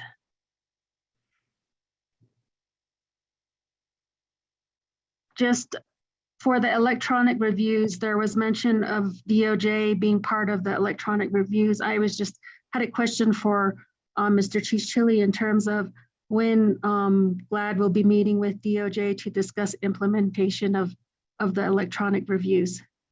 Because up to this point, as he indicated, all our reviews have been done in paper format. Thank you.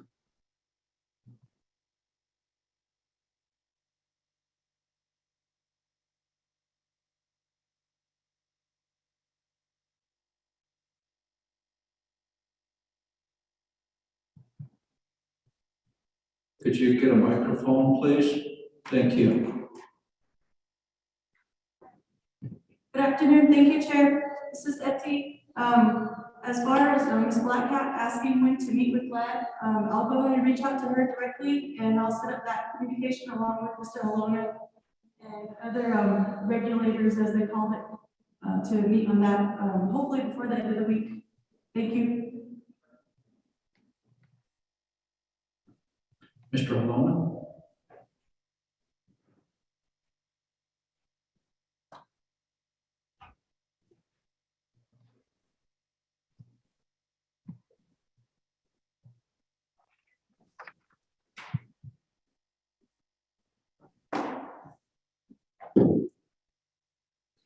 Thank you, Chair, members of the Resource Development Committee.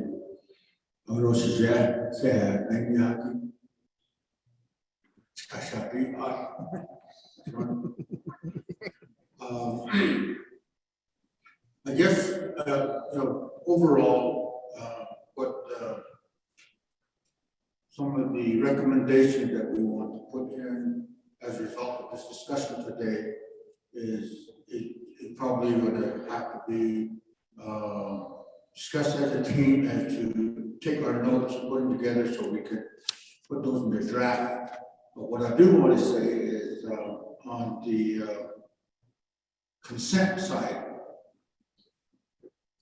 Resource Development Committee has adjusted consent in various different areas previously. I mean, NPL, NPL, Lebanon,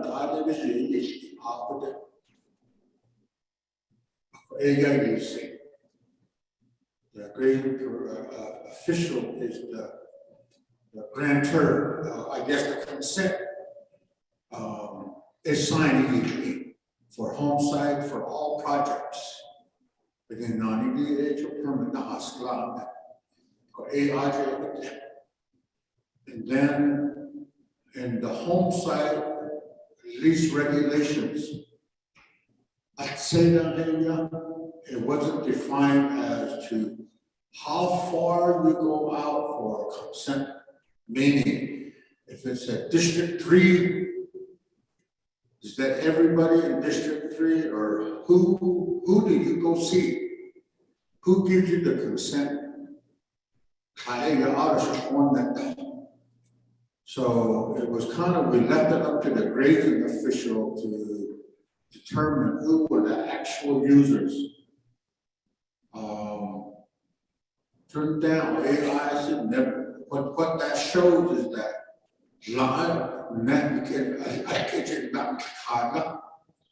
if you have 5 people consenting for one location, that means you have 5 people that are grazing on that area. So we figured that, and some could be as far as 8 miles away, 10 miles away. And so the ones that were living the closest to where the proposed project is, sometimes we're not contacted. So what RDC did for home sites is they put that half-a-mile buffer in. Those that are users that reside within that half-a-mile radius, or the ones that should be giving consents outside of the half mile, maybe 1 mile, 2, 4, 5 miles, they didn't need to give their consent for that lease. So there's an adjustment on consents made by RDC already. The third adjustment that was made within the regulations was when grazing, a valid grazing permittee,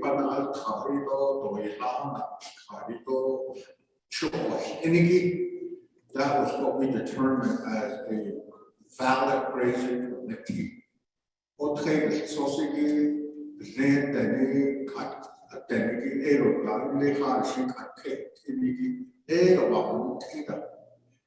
So we made the distinction between a valid permittee and those that are not in compliance, I guess you would say.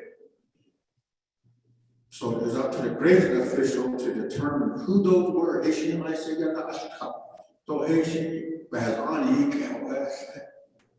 Those would be the ones that he would tell them, you need to go see that person and that person. So our eyes and our ears have always been the grading official. So what changed was home site now. The grading official would say, when that consent is given, that consent was also for access road to the lease area, a water line, a utility line, and infrastructure to serve that lease area one time. So they made those adjustments. Previous to that, it used to be that you got consent for a home site lease. Then when you want to get a water line, you had to go to get another consent. When the electric line is being put in, you had to go get another consent. Then the access road becomes an issue, then you have to get another consent. So that's what changed in 2016 was that one consent took care of all future infrastructure going to that resident. So that didn't start until April 1st, 2017, notwithstanding. So all leases that were prior to that day, April 1st, 2017, would need to get consent for water lines and utility lines. So what had been being proposed up to this point was that they're not going to fence the water line, so there's no more use. They're not fencing the right of way for the utility line, so there's no further use. There's no taking. You're not taking anything away. You're only going to have what we term as temporary impact, disruption, or luncheon. Let's say here's the grazing area, that's the lease area over there. Here's the water line that runs to it. That's going to be underground. So if you did that today, there really would be no impact because it's winter, there's no vegetation. Then you cover back up spring road. That's probably just like plowing the field. You plow a field, for all the vegetation grows where you plow. That would probably first, all that would then regenerate itself, especially if they reseed it. Same thing with telephone poles. If the legs of that table were just the telephone poles that are going for utilities.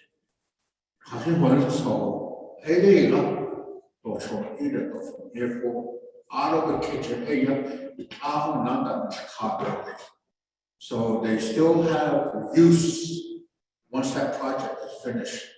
So that's where that waiving the consent for basic infrastructure was discussed, and a draft legislation was prepared by a previous department manager for GLAD. Because of that, is how do we get these projects faster going? So the consents can take anywhere from a week to a year. Depends on the grazing permittee.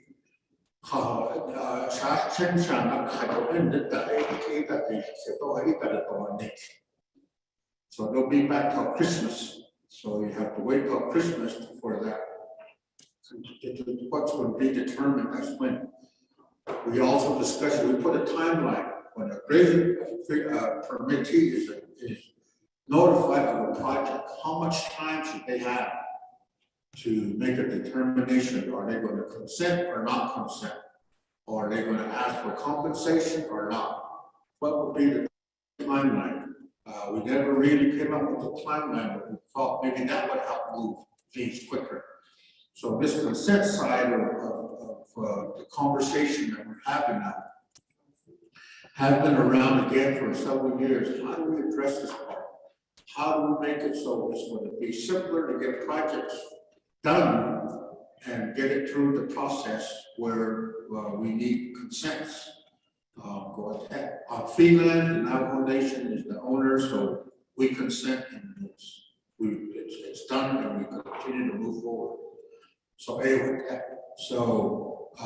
we're and we've gotten a lot of guidance from DOJ as to how things would work, could work, what are some of the areas that need to be changed, or do we need to rewrite Title 16, 1401 to 1403 on just compensation for disposition of lands taken out for use. Again, it's when they don't have no more access to it, like highways, we don't have no more housing, the land is taken out, schools, the land is taken out. Yeah. Thank you, Mr. Olona. Back to you, Ms. Blackhart. Okay, so maybe I wasn't clear in my request for clarification. What I wanted to know specifically is what is Navajo Land Department proposing be delegated to them for approval? And then also, what authorities, if any, would remain with RDC?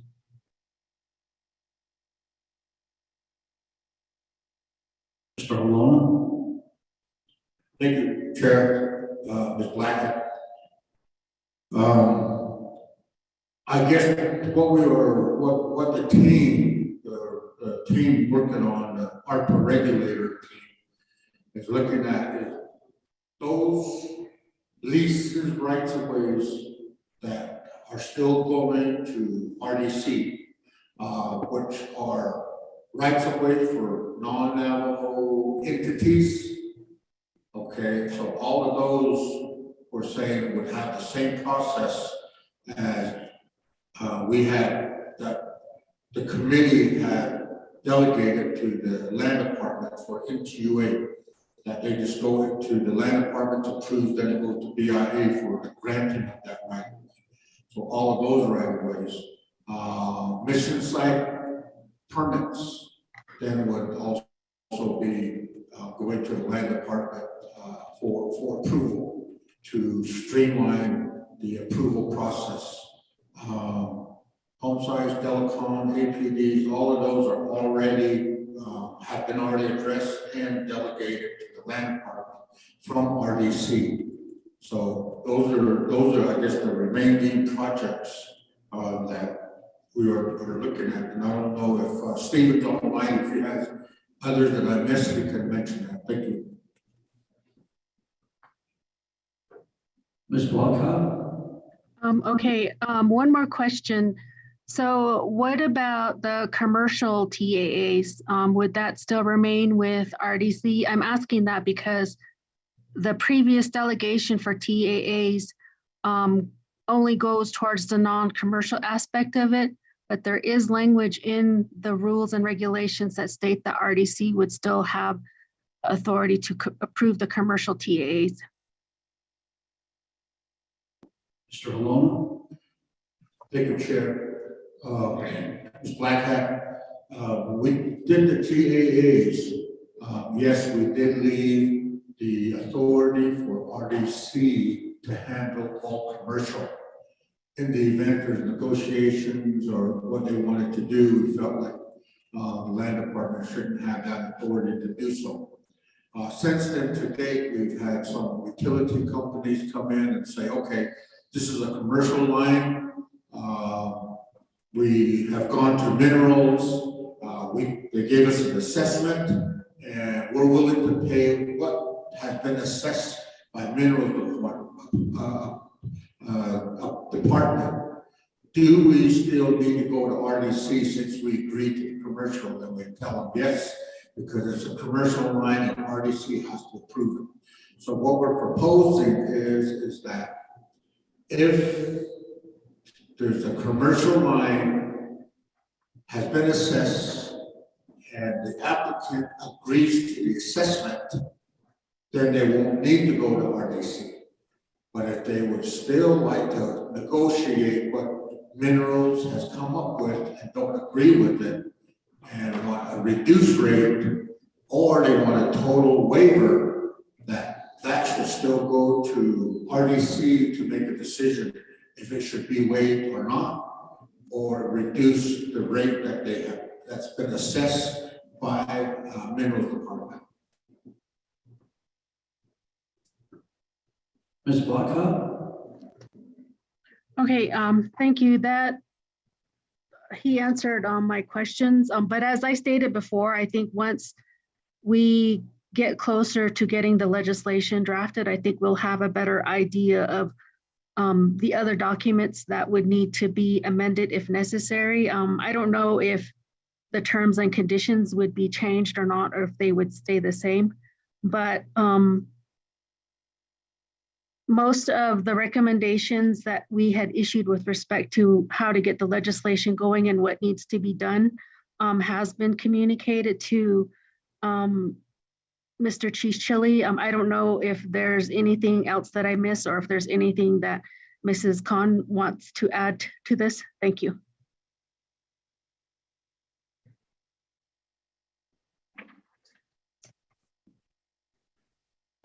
Again, I think when we develop the next draft of the legislation with the team, we can most certainly get on the call and clarify or fix the language that fits it more appropriately moving forward. And you know, we're already discussing that through emails, saying, you know, who's going to handle this, who's going to write this up. So we are already planning on providing another draft based upon our work session today. Thank you. Thank you. Ms. Lockhart? Yes. I'll work with the team in getting the plan of operation in order, and then also language for legislation. I'll also work with Ms. Khan in that area. Thank you.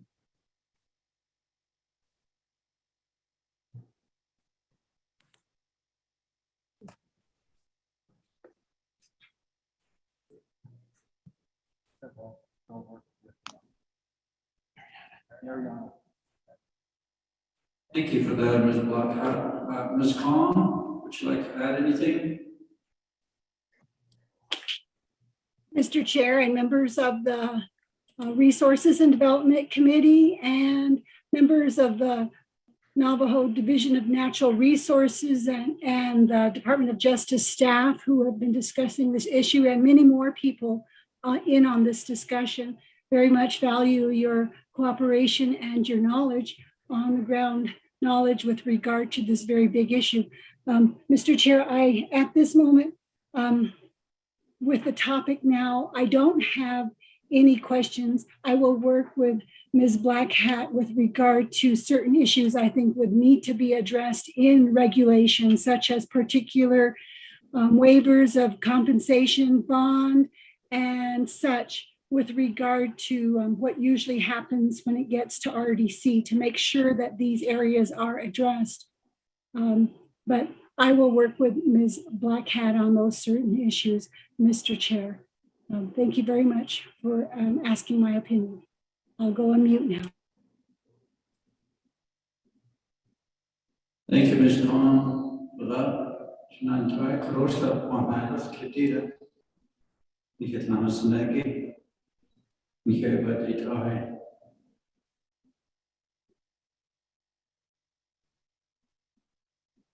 Ms. Blackhart,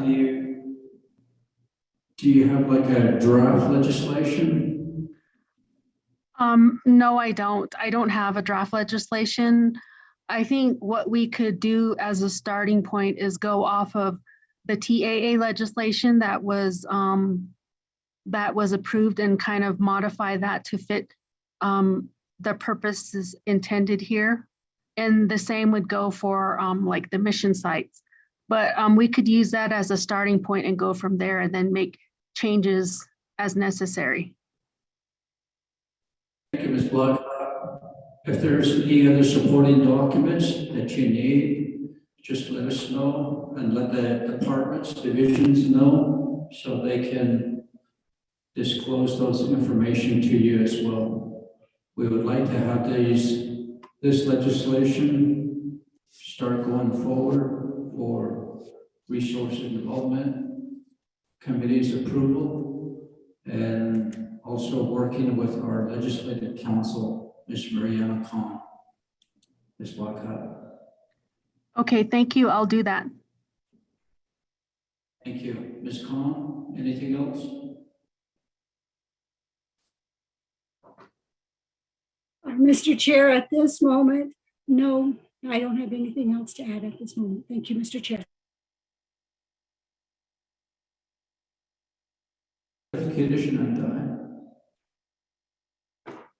Adenya, Akushina. Thank you. We're on D of the agenda. RDC and Navajo Nation Office of the President, Vice President. Approval, proposed changes, discussion. Kuroshi, Banyasi Tiki, Bazin Goiti, Iti Godeya, Bahoni Zankan, the Quidishin has Namas Nagi and Nacha. Kuroi is Anishin Kadalagi, Naswat Nakorek. From the Office of the President, would you like to add anything? Mr. Blatt?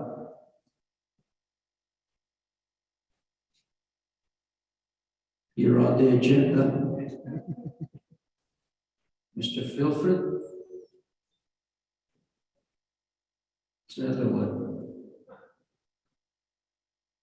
What the committee here encourages everyone is perhaps in writing your recommendations to our advisor, Mr. Tahi. And I believe all the changes that we are proposing, or if there's someone here that would like to propose something, just let us know. And I think we pretty much clarified a lot of the issues today, so Honorable Freeland. Chairman, I don't want to speak for the president, but I do remember him saying that he did mention this in a couple of his speeches, and I think he did mention it during the State of the Nation of being supportive of this. So just wanted to provide that information, and I do recall and recollect that there was some comments made by President Nez on this as far as being supportive of it. Correct me if I'm wrong, anyone, but that was what I don't think it was a dream either. So thank you. Kushina, Mr. Davis Filford, we're on D of the agenda. RDC and Navajo Nation Office of the President, Vice President, approval proposed changes, discussion. You have any comments or none?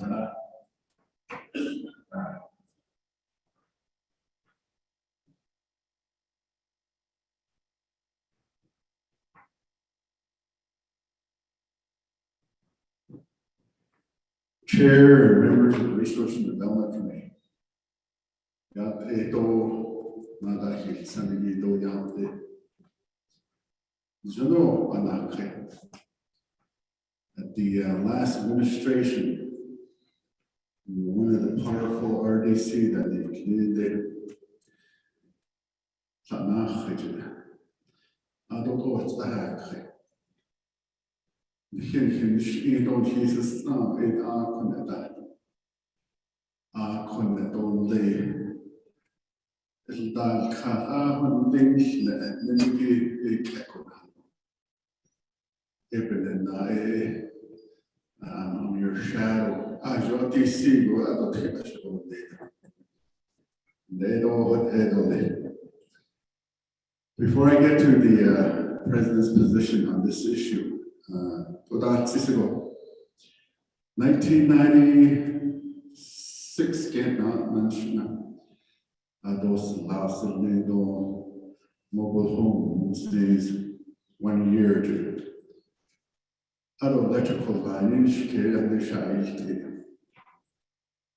Asian Ilha Shinada Delegate Mark Maryboy response on the law.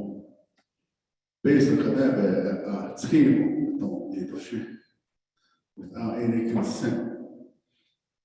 It all you could 50 homes that way.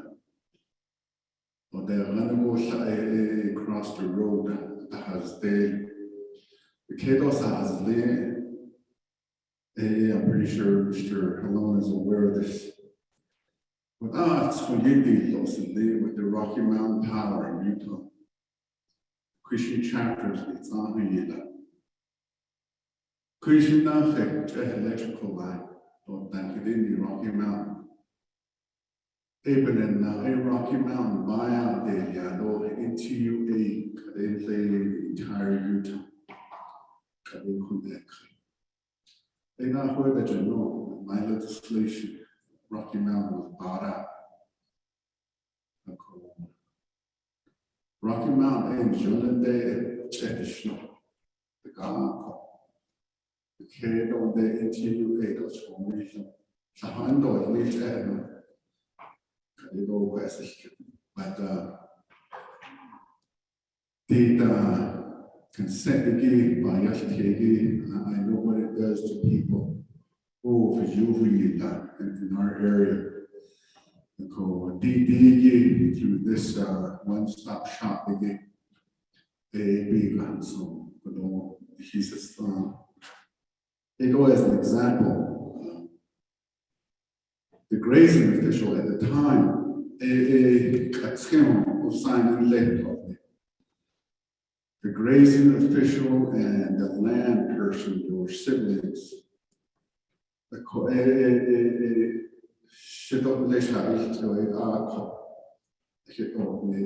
included their name. Although across the road there, and I don't know how many, 100 poles away without that. We died it. I think I don't go.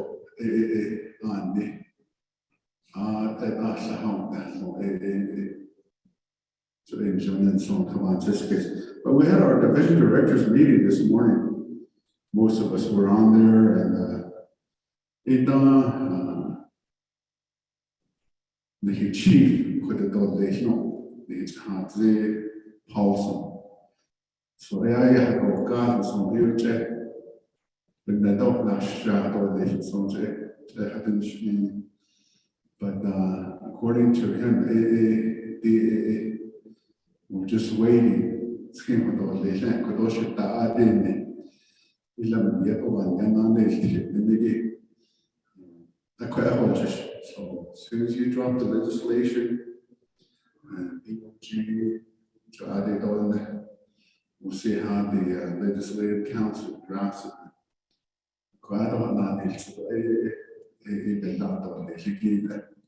So we're just waiting. I want to say that much. Yeah.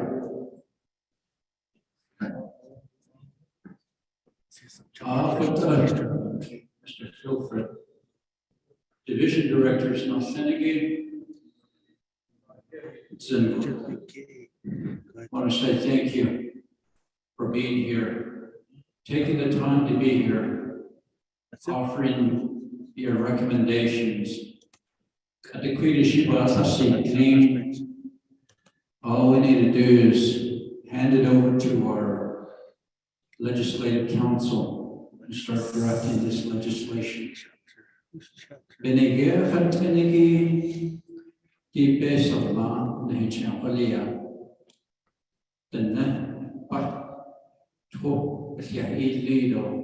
It's an especially What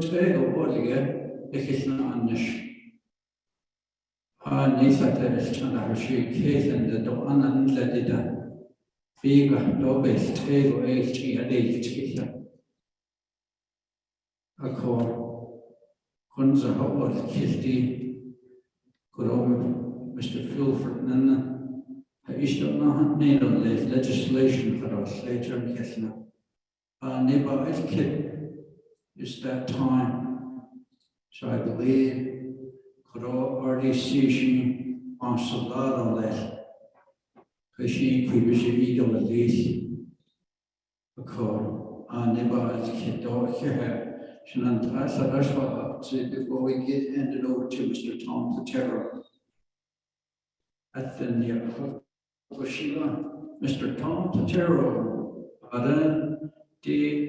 we'd like to get an update on the ARPA office for the one-stop shop. Mr. Platero, you have the floor. Good afternoon, Mr. Chair, members of the RDC committee. My name is Tom Platero. I work with the Navajo Nation Fiscal Recovery Fund office. We started the office in November. was appointed the interim executive director. We started out with some volunteers from General Services, Office of the President, Vice President, Economic Development, and with that small group, we were given the assignment of setting up budgets for the ARPA and then FRF Administrative Regulatory Support. I emailed the 24th Navajo Nation Council those budget summaries. I've also emailed you the summaries of which budgets are set up. As of today, all of the budgets, with the exception of the Department of Health, have been set up. There are three, I believe, that are still in question that we will need to meet back with the president and make adjustments accordingly. There are additional requests coming in for administrative dollars. As of today, I haven't received anything from the legislative branch for their 10% of the 207 million. So it's about $20.7 million that's been allocated to the legislative branch. I haven't seen anything on that one. We have begun setting up the budgets for the CARES defunded project. Those are, a batch of them are sitting over at OMB now to get the K account set up. I believe the email that we sent last week has all the current information on those ones. We set a batch more for NTUA. There's a discussion on meeting the sub-recipient agreements, but in order to process those, the accounts need to be set up first so that when they go through the review, that there's funds available to move it on to the next level. We'll be starting to work with all of the sub-recipient agreements on those ones. The biggest amount, I believe, that's been processed to date is for economic development for their artisans projects. The next one will probably be the ARPA office for $25 million. The majority of that is in consultants. We are working with, again, Department of Health to set up the rest of the CARES defunded projects. There's only one expenditure plan approved, which is the hardship money. Those have all been set up. I have 3 staff as of Monday, 2 support individuals, and 1 public information officer. We did conduct interviews today for the program manager 2 position while we were listening to the RDC call. Looks like we have a candidate. We need to complete the reference checking and then the background check. This position is going to be supervising what we're calling the regulatory monitoring section, and that will be the group that will work with the one-stop shop team to assist in any way that they can to facilitate implementation, updating of laws, regulations, policies, and procedures. So the supervisor for that section, again, will hopefully be on board soon. We did coordinate with all of the programs that received administrative regulatory support money. All of their positions have been, accounts have been set up with HRS system personnel. You've seen a bunch of the advertisements. I'm hoping to have somebody on board. I was hoping to have somebody on board on Monday. Unfortunately, this morning she emailed me and got a promotion or something at her current job, and so she declined the position. We're trying to get a person on board that will work exclusively with personnel for all of the ARPA administrative regulatory support budgets. We are going to have a principal accountant starting on the 14th. He's coming over from another division. We also have another position that's going through the background check. So we're hopeful to hire for all of those positions right now. Once our office is fully staffed, we will begin developing a process for monitoring the FRF project. And also we are committed to getting that information on our website for transparency purposes, so people can click on a website, look at a map, and all of the projects for that community will pop up. We are going to set up a monitoring tool so that we can go out there and have our staff from the ARPA office assess the programs, where they're running into trouble, where they are on their timeline, and assist in any way that we can.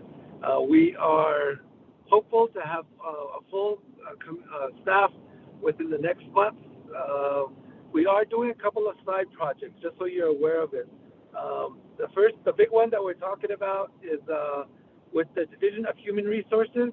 I believe Mrs. Woody, the HR director, and Dr. Fowler have released an RFP that will change the process of personnel, everything from the hiring process to the background check, to funds availability for contract accounting, to evaluations, to vacancies, so that division directors can see their entire program when they log into their screen and personnel. It's going to be something that's going to be a big shift in the way that we do business. It'll also track evaluations. It'll also track background checks, all of that, so that people can log in. One of the things that employees don't have access to is their own information. They'll be able to have a window set up where they can go in and check all of their information themselves. The other part that we're working on as far as streamlining the personnel process is President okayed us to work in partnership with Department of Human Resources, Department of Personnel Management, to do a salary comparability study to make sure that our staff, the salary that's being offered to them is competitive in the market. Everybody's talked a lot about inflation, how much the cost of everything is going up, but the pay scale that the Navajo Nation pays doesn't seem to be keeping up with that. That's why I think one of the reasons that we have positions that are vacant for such a long time. So, Mr. Chair, up to this point, that's what we've been working on. We'll continue to work on it. And again, once we have a full staff, we'll be providing more information. The one other interesting project that we're working on right now, the public information officer individual that we're doing is going in and gathering all of the law, regulations, policy, and procedure for all Navajo Nation departments. What we want to do is make our website a resource for anybody that wants to learn more about the Navajo Nation. So we're pretty excited about it and hope to get some more things updated as quickly as we can. Thank you, Mr. Chair.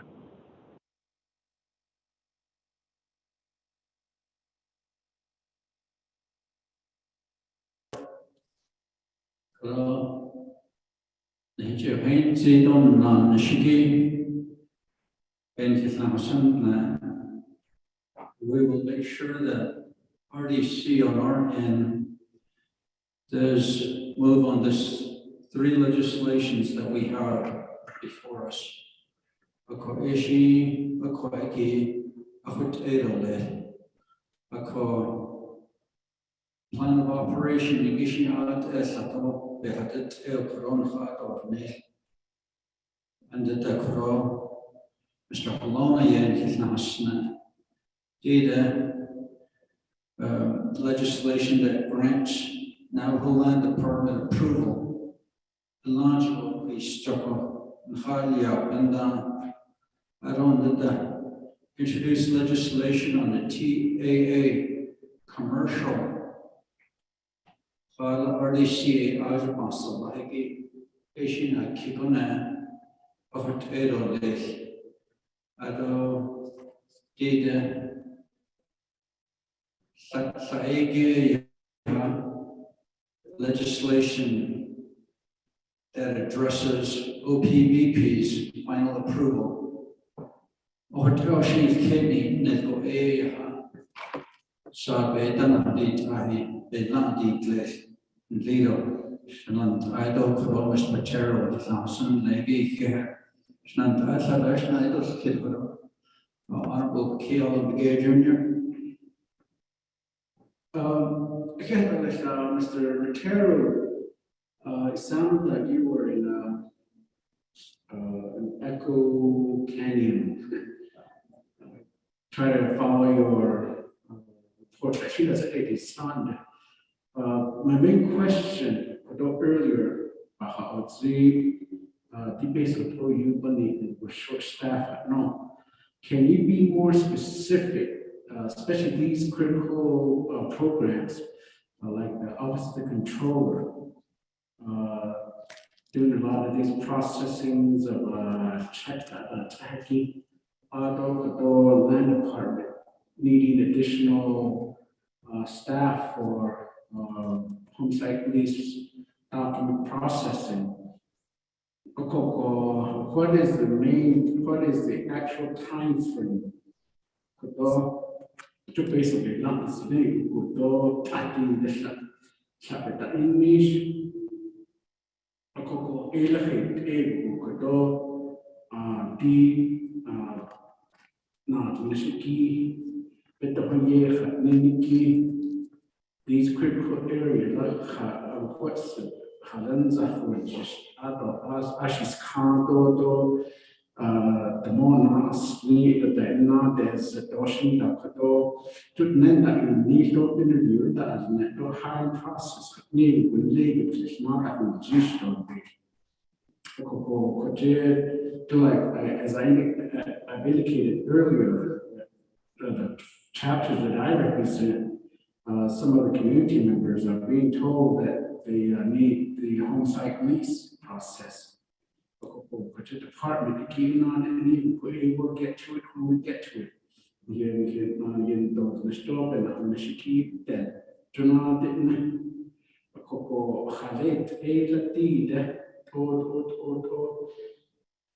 Opa Halet, the contact that's and not English, other Panayo, that's it. Leadership, but he not the corruption of the dish that's it with other that's a whole shiki tech. A cocoa, outcuts, Hikola, Yate, to basically not the honestly, the critical in the Zida down, Copesa, then leader is in Kohalai, Kochitato, medical skill of packet. We stand ready to get into action.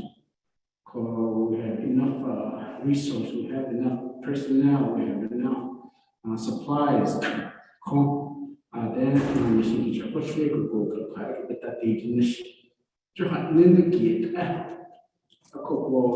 we're talking about the opera funding, the opera process project. But on a daily basis, on our culture on the Shiki Honana text, last week, I shared with the Shikota, the North of the Zine, because social services, Andre Honana text, Andre, oh, you based on Betahan, when that then he the application, and you need budget process, the office controllers, the OMB based on the budget, which I am able to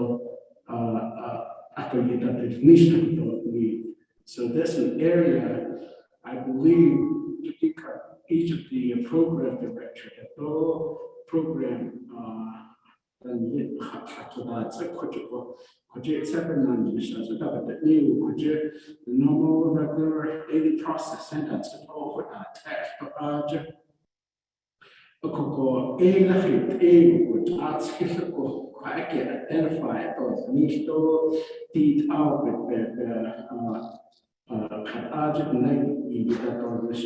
stand ready to how the anticipation time and date for each of these programs, especially natural resources, energy Office of the Controller, OMB has energy, and then I believe DOJ did optimal text the quick machine with the English board, the review process. I'm not about that today, but like I said, if this one-stop shop document gets into action and is finalized either by RDC or the council, will it really eliminate a lot of this process?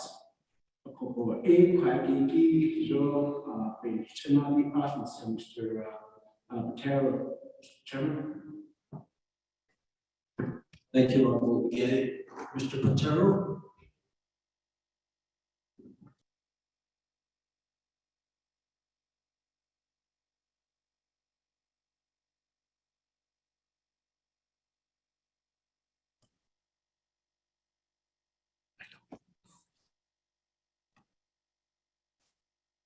Mr. Chair, members of the committee, each of the programs, each of the divisions was afforded the opportunity to submit for administrative support budgets. Those were then vetted by Navajo DOJ, and certain programs were given the green light. Out of all of the ones that got approved, the only one, as far as I know from the listing that I get from DOJ, was Navajo Hopi Land Commission. Everybody else got the money that they requested. And so it was really dependent upon divisions to identify their own need in the first batch that came out. Now, when I say that we set up the positions with the Department of Personnel Management, what Personnel Management did is they created a modified PCQ. Rather than the 6-page document that everybody has to fill out, all programs had to do was fill that out. Unfortunately, not everybody has completed it, and it's been over a month. It really is contingent upon the programs to get those modified PCQs done. Personnel can't advertise those positions until the program completes their part of it. We streamlined the process, but still you have programs that haven't completed their portion of it to advertise the positions.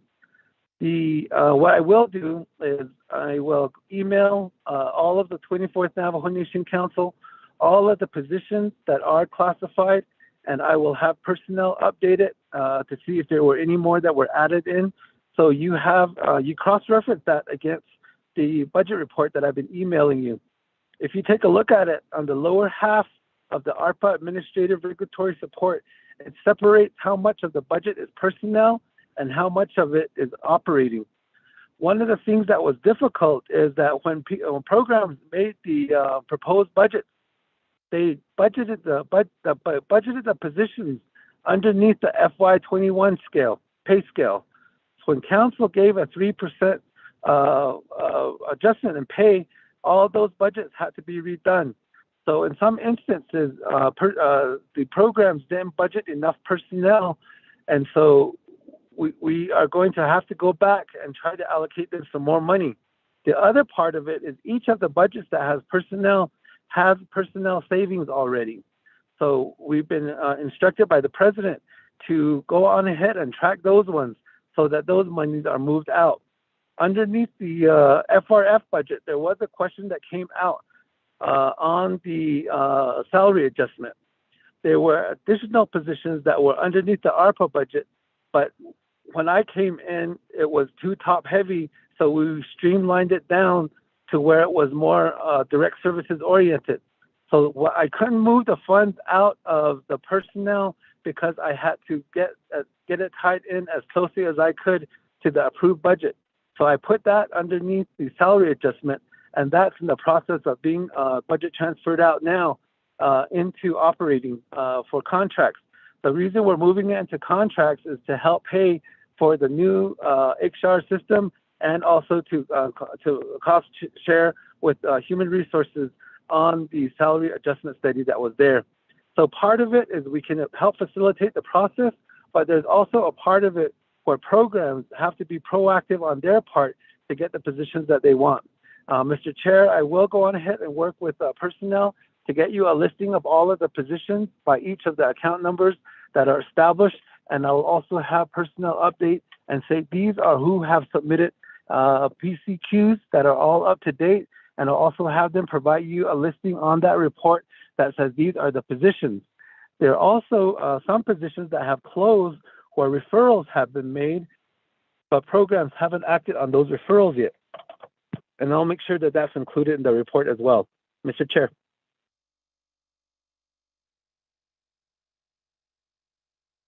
I believe what we need to do, Shananta, is to have Mr. Bertero come before RDC, and I think then we can probably hear him a lot clearer than we are right now. Mr.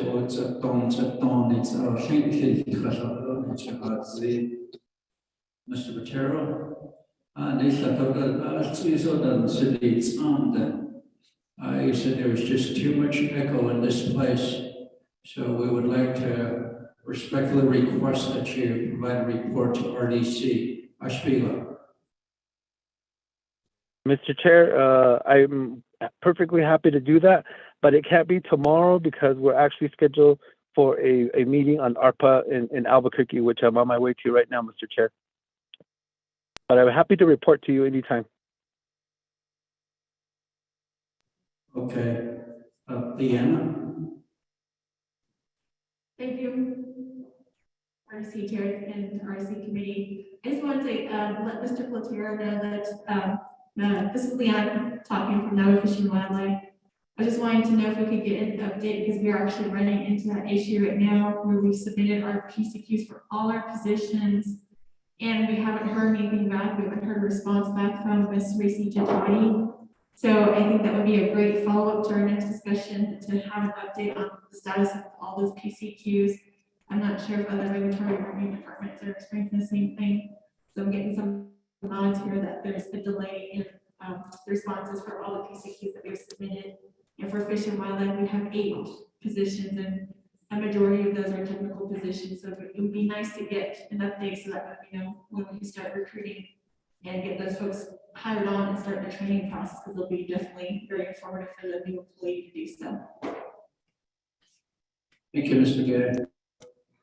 I believe that we probably should have a leadership meeting again, just the group here, so we can hear clearly from people that have spoken to us on teleconference here, because there's just a whole lot of echo. We can't hardly hear them. So, Raylan? Thank you, Chairman, as well as Mr. Botero. Good afternoon. I hope you're not driving on I-40, or I should say, I hope you're not at Sadie's right now. Calling us from Sadie's, having lunch. So anyway, Chairman, my colleagues, and everyone that's listening in today. You know, there's a lot of opportunity right now, just as what Mr. Botero was speaking about. And, you know, I think about all the job vacancies that we have as well. And, you know, there's a lot of job vacancies right now. And why is it we're not getting any applicants? Why is it where no one wants to apply for these jobs? There's jobs there. And to me, it seems like it's a pay scale.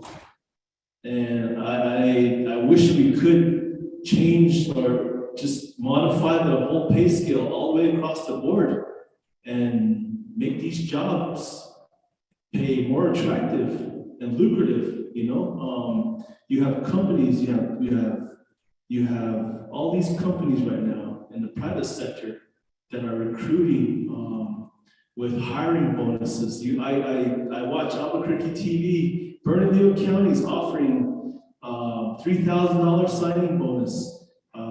Gallup-McKinley County Schools is recruiting teachers, $5,000 signing bonus. And shoot, if I could go back and get my, you know, do my student teaching or something, I'd become a teacher. But just for $5,000, you know, as a signing bonus, you get free housing too.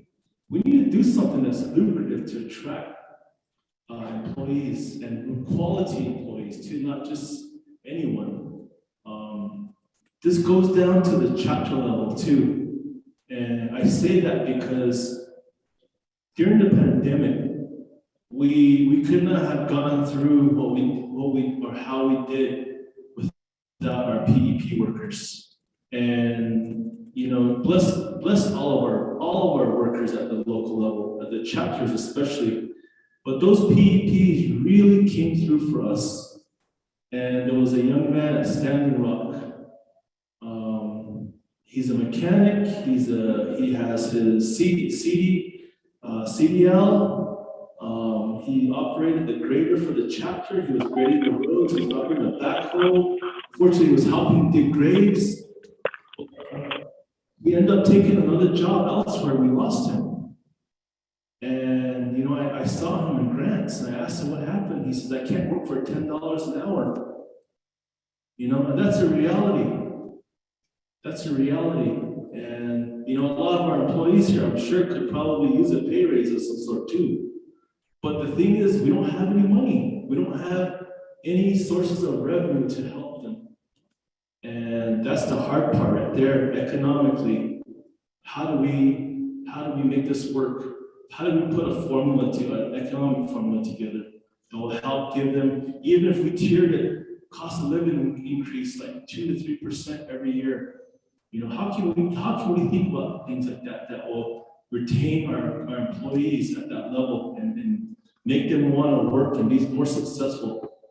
And I think of the opportunities, and I myself, I know what it's like, and I came from the private sector, and I used to work for 2 companies in Albuquerque. And I always remember one company, it was actually Blue Cross and Blue Shield in Mexico that I worked with. And I always remember because the business side was for profit, but the health plan was not for profit. But we were, as employees, we were termed as profit or shareholders, excuse me. So if the company made money, or if the profit side made money every quarter, shoot, I get a nice bonus on my check. And that really made me want to do more and work harder for the company. You know, it's things like that. Is how do we reward our employees more?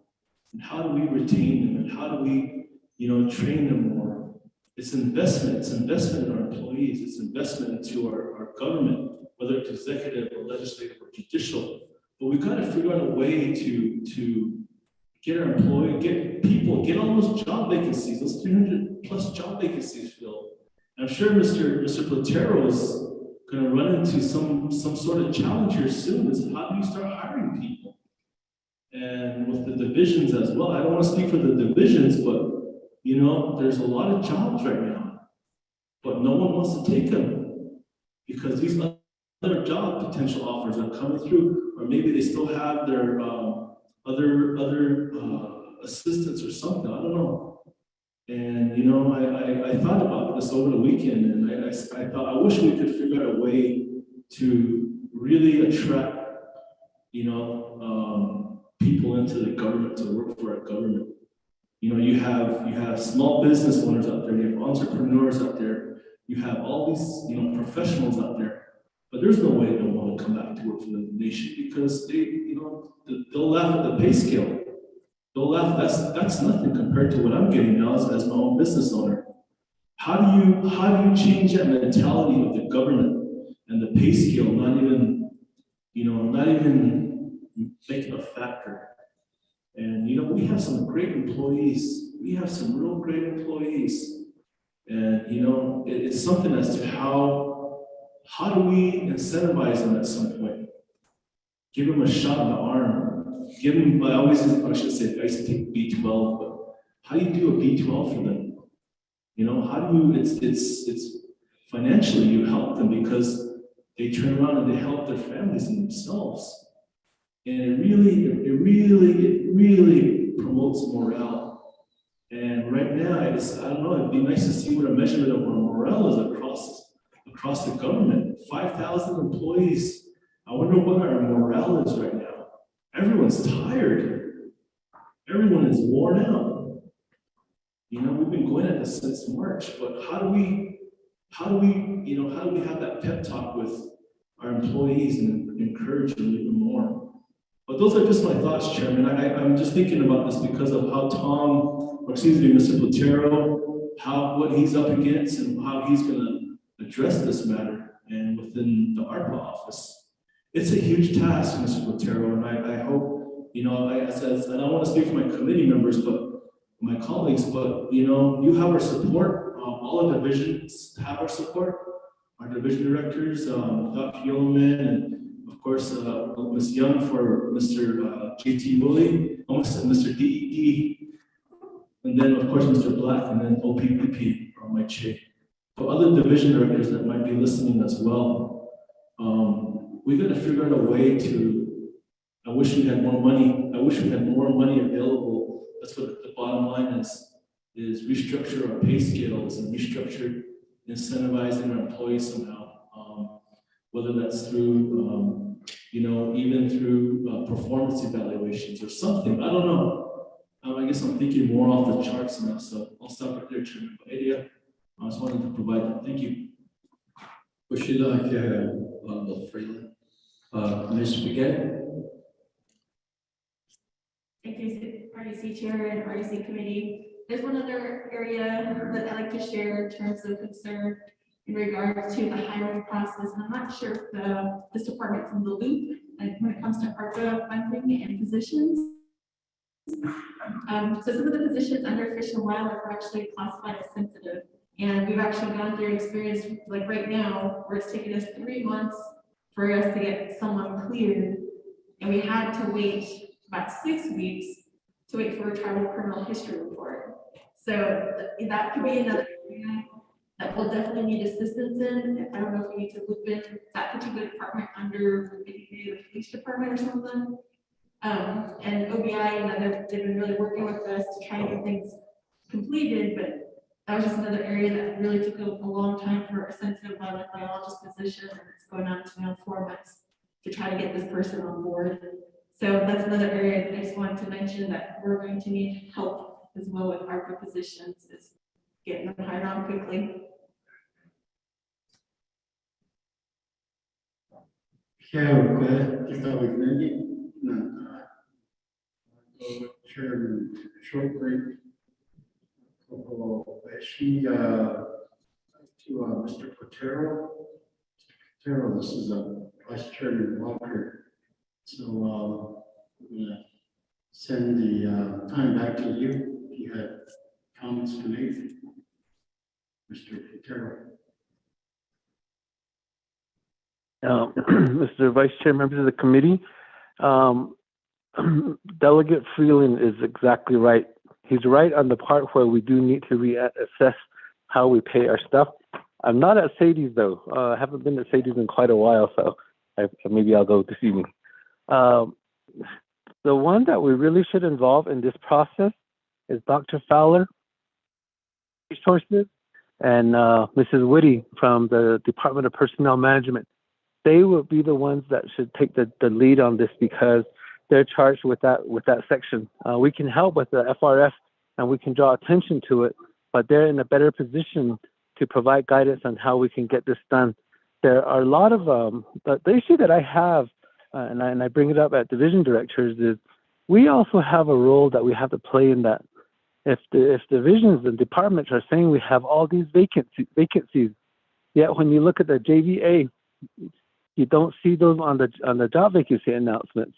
Departments, division, but they have to submit the paperwork to get those positions advertised.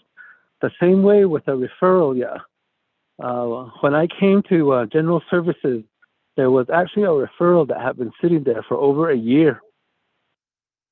So it's up to the department to complete the action for those hiring process.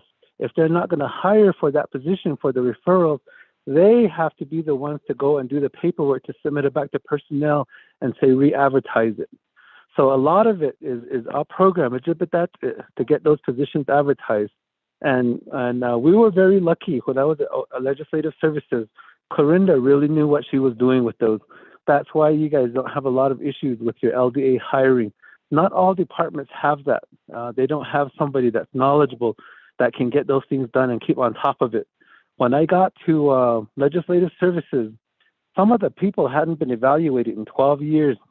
What that tells me is that during that 12 years, none of those employees got within grade increases unless their position was reclassified. When I got to General Services, you have programs, positions that hadn't been advertised in 5 years. There's a certain element of it where departments and divisions have to take some sort of action to make sure that the staff get the compensation that they need. It's not always for lack of an opportunity. It's lack of follow through on the departments and the division.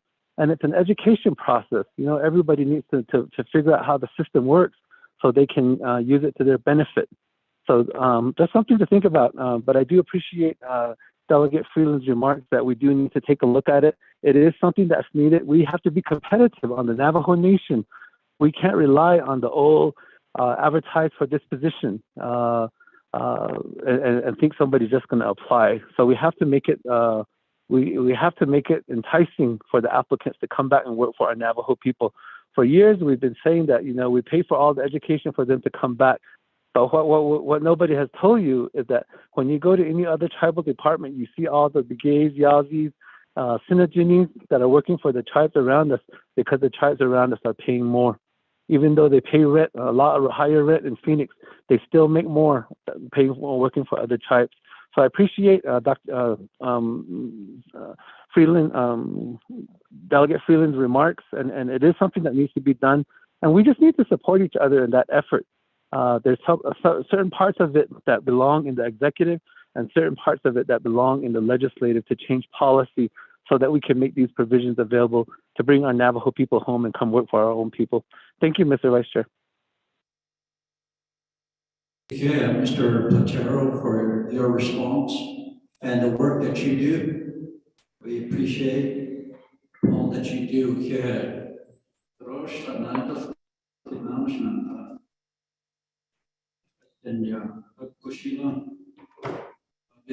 On our agenda. Mr. Patero, thank you very much for your time. Yeah. Thank you, sir. We're on F on the agenda. Discussion on proposed changes to be done administratively or through legislation.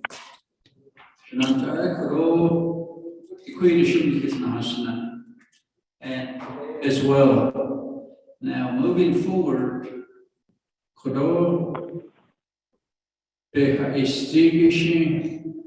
would like to gather all the information now after some of you have your meeting and forward it to our advisor here.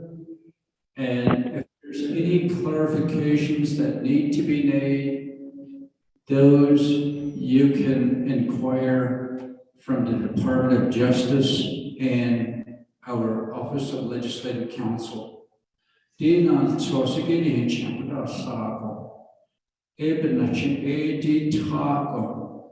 legislations. Okay. The first one will be to grant land department to have the approval. Number two, legislation on the TAA commercial.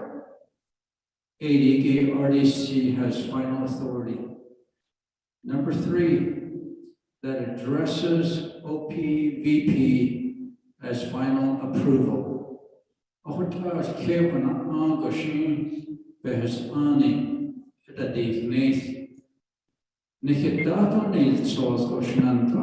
When this legislation comes before us, if there's something that we need to amend, we can take care of it at that time. And we also would encourage division directors, if you see something on this legislation that you would like changed, added, just let us know. My colleagues can sponsor an amendment to the change.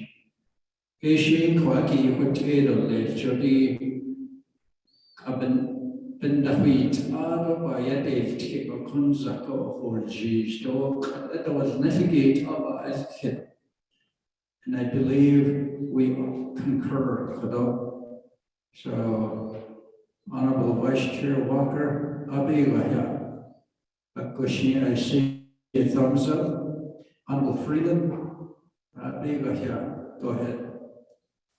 Thank you, Chairman. If we could just make sure that, like I mentioned earlier, if we could include and incorporate language of this is how, the how-to portion of each agency, when we get to that point, if there's language in one of the legislations, this is, I should say this is how you deal with each agency, but this is specifically specialized for each agency on rights of ways or approvals or easements. This is how to gain a section that's in there, just particularly addressing the matters related. And of course, I don't want to speak for my colleagues or my brothers from Western, but maybe the Bennett Freeze area and then also NPL as well.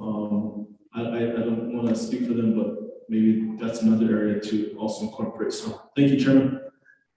Honorable Freeland, so will you be hosting a meeting with BIA and someone here to make the recommendation? Chairman, thank you for that question. I'm not going to host the meeting, but I did get in contact with Mr. Scott.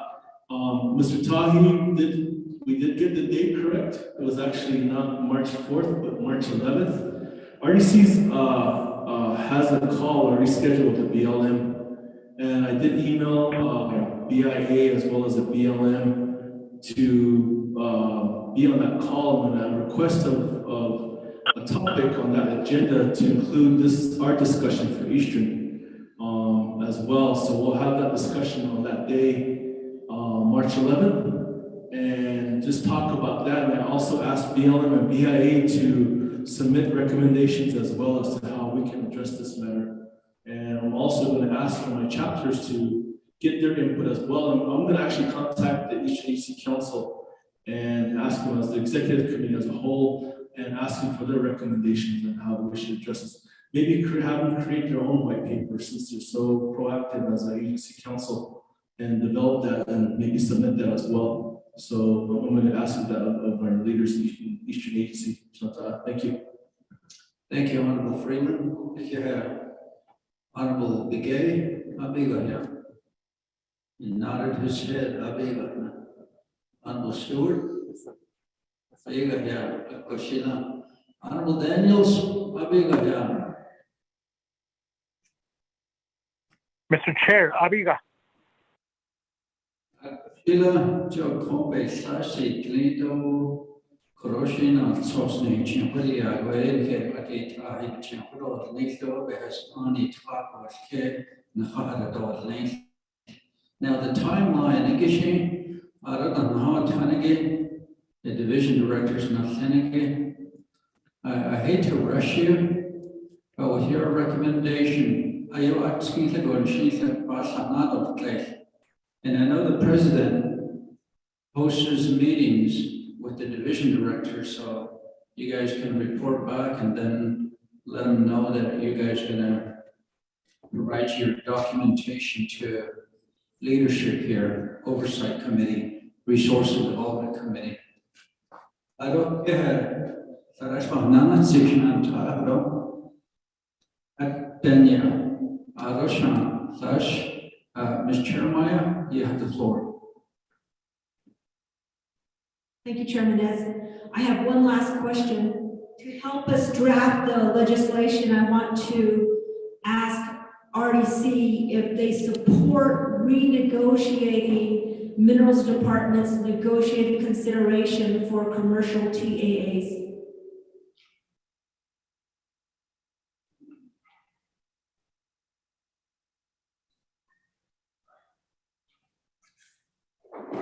Ms. Jeremiah, so what would your recommendation be? My recommendation in this day and age is that RDC for these ARPA projects does not renegotiate the consideration that Minerals Department calculates for the ARPA projects. So for the ARPA projects, we shouldn't renegotiate? Correct. I think that if RDC is not in line with the Minerals Department's consideration with the rates that we use, that we should decide on what the rate should be so that we don't have to go through the renegotiation. That is a good question. I think, like my colleagues said, that should probably be a separate discussion. Perhaps what we can do is have you come to RDC and provide a report, but what we might decide to do is go into executive session to have that discussion. And I appreciate you bringing that up, Ms. Jeremiah. Is that all? Yes, thank you. Yeah. Anybody else?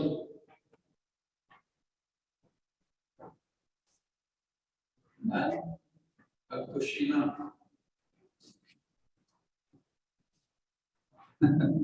Go ahead. Good afternoon again, and thank you, Chair, for giving me the opportunity. I don't know if Mr. J2 Woolley is still on the line, but I know I did mention that we've been working on this one-stop shop for quite a while, but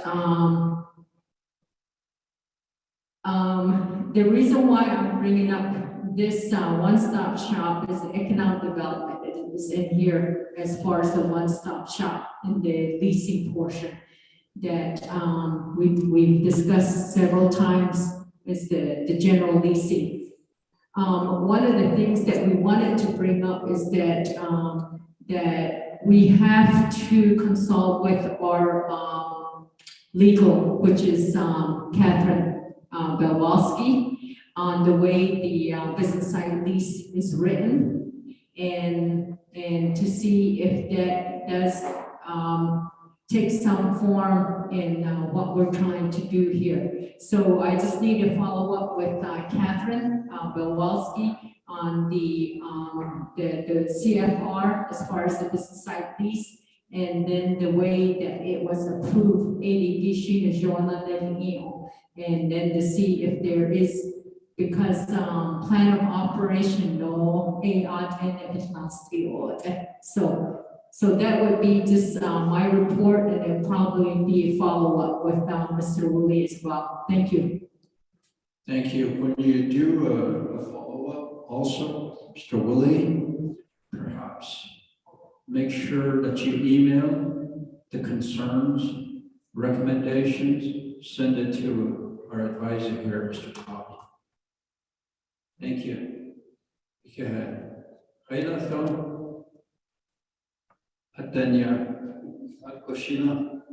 So, Honorable Freeland. Chairman, before we go, is there any way we can get a copy of that draft legislation so we can review it?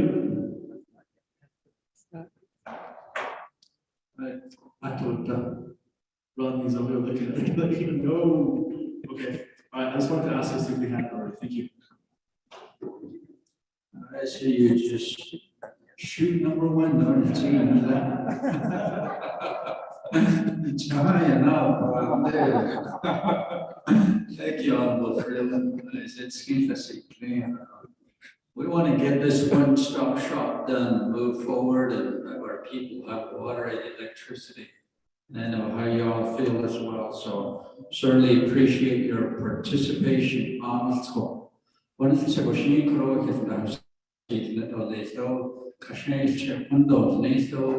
be safe driving home, and God bless each and every one of you that are here today, as well as on the teleconference call.